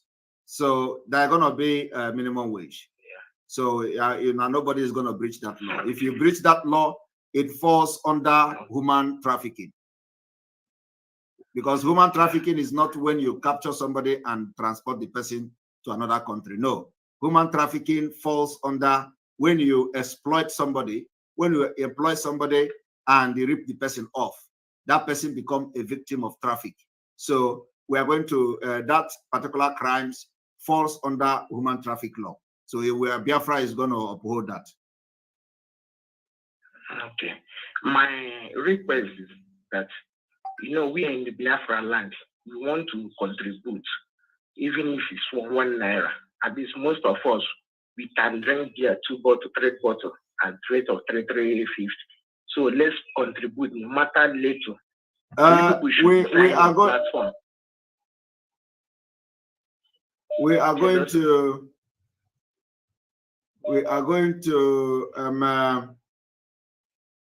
We are going to. This is not a priority now because of the security situation. So we are still working on that to see how people in Biafra land can support us. Okay. The only people we are looking for are people who have money, who have big money. If you have millions, small money can help, but not yet. We need our big fish. Every month. I know we need our big fish now. Now. All right, but I understand that it is good. At least 5,000 or 10,000 can go a long way in every month. Yes, it can go. But we will get to that. If that Mazinam they can have suspended that. Of course, situation have changed, and we are revealing that thing and see how we are going to activate it. If possible. But for now, we are looking for very big fishes to catch for this Biafra restoration. Thank you very much for your question. I appreciate it. Okay.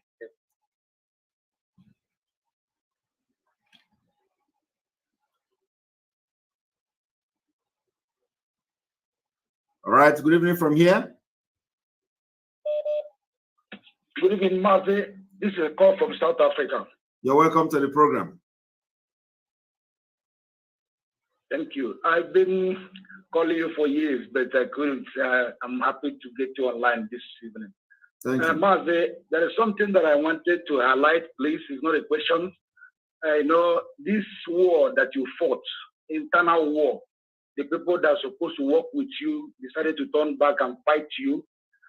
The war, for the fact that you won this war, shows that there's no war you cannot win, because they say the enemy inside the house is more dangerous than enemy outside. So this war you fought inside and won has shown that no matter there's no amount of war or amount of attack that will come from outside that you cannot win. The problem that we have is our people, the black people, as Mazi used to say, they don't like to bring somebody who have experience into anything. They believe we started it, we've been here, who are you to come today and do this and that. I was arguing about with somebody.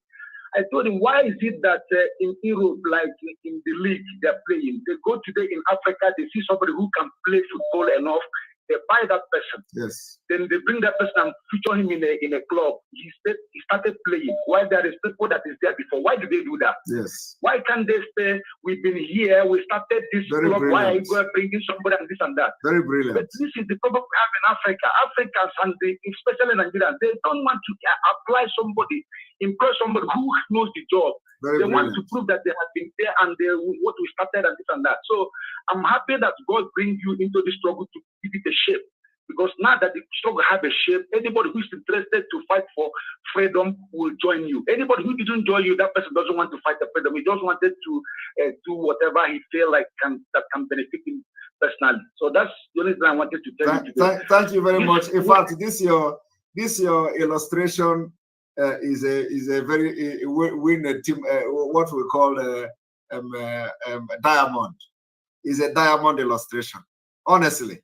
You know, because there will never be any better illustration, you know, than this football team. Because you can imagine that somebody will be playing for that team, and then the team will go and buy somebody with billions, you know, or $1 million per week or something like that. You know, why there are people who are playing who are not receiving such amount. Yes. In that same club. So it pains me. It pains me. It's this a very good one. person knows this thing. Put him there. It doesn't matter how old, how many years it is or whatever. Allow that person to perform. That's what we need in Biafra. Yeah. Who can perform? That's why Buhari and whoever is there today, because they believe this is the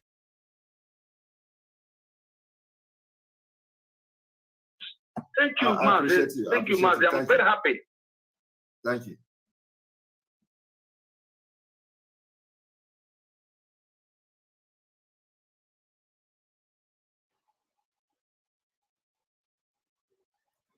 Welcome to the program. Good evening. Good evening. Thank you. God bless you, bless you too. Mr. Sam. Hey, I wanted to advise something. If it is possible for you to open a drone branch in the Biafra, because like the military, they can use drone to spot them very well. Like the Fulani hideout, they can use drone to check where they are. Drone is maybe 1,000 euros. You can get a drone that can use it to fetch out all those Fulani thieves. All right, noted. But we are talking about question and answer today. Huh? We are talking about question and answer today. Do you have any question to ask? The question I wanted to ask just about this Niger Republic, because the Fulani also they wanted to now they are focusing on Niger because Niger is the second richest country in Africa. So Fulani, they are making a big move now. And the Fulani is having problem in Mali. They have a problem also in Guinea. Almost the whole Africa, Fulani have problem. So that is all I wanted to say for now. Thank you. God bless. All right, thank you. All right, I want to acknowledge Blessing Wilson. Thank you very much for your super chat. We appreciate you, Blessing. We appreciate you, Mary Life.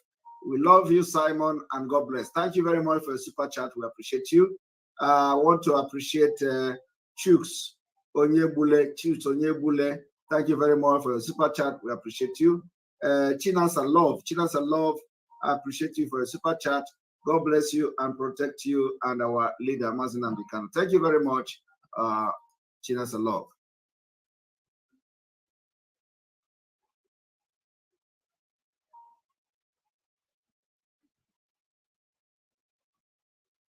All right, welcome to the program. Good evening from here. Hey, Master Simon, how are you? I'm all right. Good evening. Good evening. This is Chigozie calling you from Canada. Chigozie, you're welcome. I just want to bring your attention to something, and that is in preparation to next year March. I want you to know something. When you hear Nigeria and the man in Asrock ranting and saying all these things, the truth of the matter is that if they will do anything anywhere in Nigeria now, their men forces are going to be machinery, because already the Nigerian armed forces are so much depleted to the point that there are no more personnel, but they don't want to make it public. Of course, we know. They are already using machinery. Most of the people in the southeast, they are all people. Yes. From different places. Yes. So I just want you to also put that into consideration. Yes. Because most of all these things, I saw a video today, I think it's Facebook or somewhere. That is the person that posted that thing paid a very close attention. And that was a soldier. I don't know what intent that was, but the problem is that they were singing Nigerian national anthem, and that soldier was sitting down. And that can never happen. That person can never be a Nigerian soldier, and the national anthem of Nigeria was being sung on that occasion. A soldier was sitting down, my brother. Has you heard where that kind of thing happened? That's an indication that this person is not, number one, is not a Nigerian. Number two, he doesn't even understand what they were doing. Yes. So I want you to please understand that those that they are going to use, that they are using now, are machinery. Yeah, we know, of course. And of course, we know. We see them every day. We know. That's why the man in Aso Rock was complaining bitterly of what happened. So we know. Yes, that is it. So whatever we are doing, I want you to put it into consideration. And another thing I also want to re-emphasize, I've said it to you before on this program. Somebody that said earlier made mention of it. The dangerous threat we have, I said it before, in this struggle are not Fulani. Our greatest enemy within the IPOB family, within Southeast, and the others. These are the greatest threats we have. For example, the first people that will attack whatever food that will be made are people within the struggle, either within IPOB or all other nators. There is one in the Niger Delta that says Safari. There is one that left IPOB that said he was exercising on him. And all these other people, there is one that is in Owerri, that is there, that have already sold out. Combined with the foolish governors and politicians, these are the people that we must have a very strategic plan to deal with, to handle their treacherous acts. Fulani will not be the biggest threat. All right, thank you. Thank you very much. I have just 4 minutes left. Thank you very much. Thank you. Thank you. All right.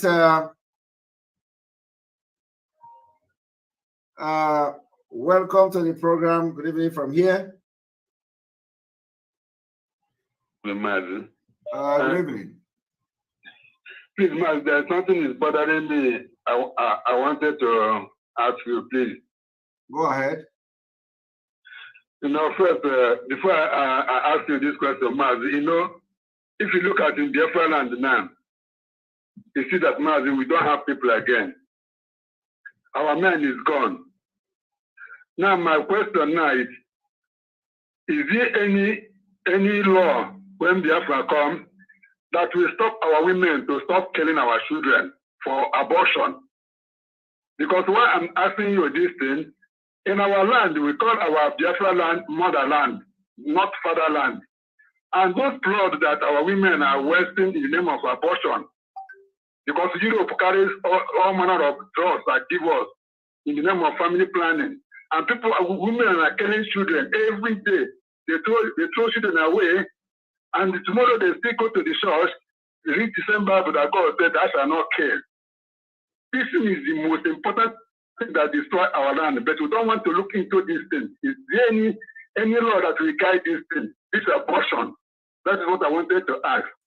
There are some questions that is not necessary to ask now. It's not all these questions we're going to address. Abortion law is a very controversial and a very sensitive law. And that law has been tearing America apart, as you can see. This one will come and say, let us have abortion law. This one will come, this one will say Republican, they will say, let us not have abortion law. So, you know, it is a very sensitive issue that, you know, somehow does not actually affect the country itself. So it is more of morality. It is more of the morality of the citizens and of the country. So it has to do with either the religious part of it, and you know, it is a very sensitive one. So we need to address it when we get Biafra. People will now sit together and you know, vote either for abortion or not for abortion. So it is not issue we are going to start addressing now, because it is not the headache. Okay, my brother, please, I have one more question. Go ahead. Please, I watched one video, one of our brother and Abatonia make. Inside that broadcast, I pick one thing. He said that during the time of their own problem between Nigeria, that all the senators withdraw from Nigeria. They stop going to meetings in Enugu. I have been thinking about that, and I said, our problem is not our governor. Our problem is our senators. They people who can give the mandate from now to December, if they cannot resign, they should stay in Abuja. Because once they go to that Abuja meeting, what they believe in Nigeria. I don't understand. Who can give them mandate from now to December, resign, or you stay in Abuja? You mean you mean the governors or the senators? No, the senators. I mean the senators, not governor. Well, they are not the main. If they resign now, who are they going to hand over to?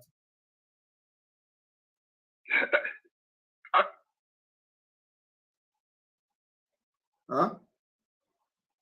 I believe that when they stop going to meetings in Abuja, which means they are not part of Nigeria any longer. That's what I'm thinking. That's what I'm asking you. So that is, and then I'm asking you now. So if they resign, you say they should resign.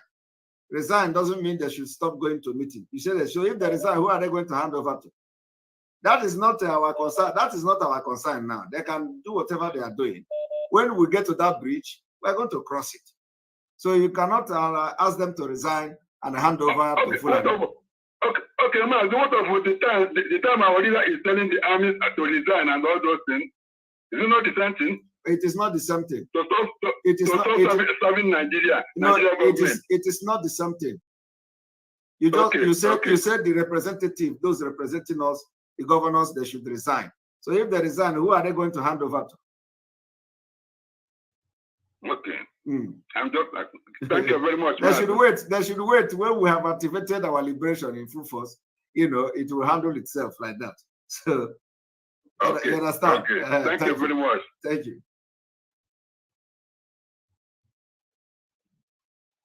All right. Okay, my time is up, and I'm going to answer one more question. One more question. Hello. Welcome to the program. Yeah, I have a question to ask, please. Go ahead. Yes. Now you have prepared everything concerning the coming of Biafra. And my question now is, what of if our leader, Mazi Nnamdi Kanu, is released and tell you now that if you can allow election to hold, so what are you going to do? When we get to that bridge, we'll cross it. Okay, good. Thank you very much. Thank you. All right. Thank you very much for calling. Please, I will beg you people to stop calling me immediately I end this broadcast. Not whenever I finish the broadcast, the call will still continue to come. It has made me to block some people. When I busy the call, and I busy it again, and I busy it again, and the person continue to call, I will have no other option than to block that person. So, and some people have been blocked because of that. So when you call somebody and somebody busy the call, please, especially when I'm not on the live, When I busy the call, you know that I am busy in the call and I'm not ready to talk. So if you continue to call, I will have no other option than to block you. So on this note, I say, may God bless you.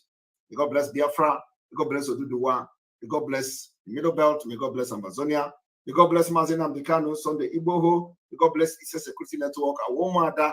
May God bless the government in exile. And may God bless all our alliances and those who are working with us and those who are still coming to join us nearest future to make sure that Biafra is liberated and restored in 2023. May God bless all of you. May God bless all Autopilot, IPOB media team, and all that. May God bless you.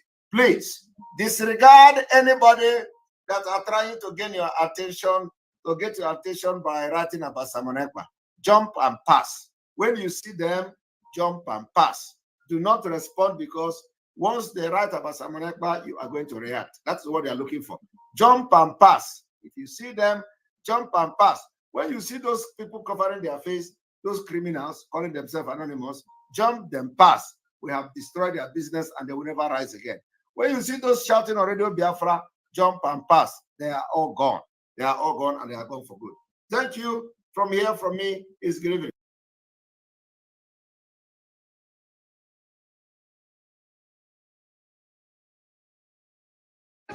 In a new way, they begin to see the power of God in a new way.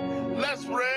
Let us pray. Malekeli bo shikerebo, male bo sento de bro, iye sento de bro, makede de bo. A fresh perspective, a fresh revelation, a fresh revelation, a fresh perspective. Oh, fresh word, fresh word, fresh word, fresh word. Let favor deliver freshness that men will know of a certainty. There's a God that dwells with these people. There's a God that's working with these people. Malebo sente, he is incredible. Malabo incredible. Malibo chikrebo. Makerere de bosi. He is moshi. Makerere de bosi. Melere de bosi to the Malibre moshi to the boshi. Makerere de bo. Makerere de boshi. Malibro mama. Mazente libro moshi. Iyere de bo. Malibro mama. Iyere de bo. Makerere de bosi. Malere de bosi.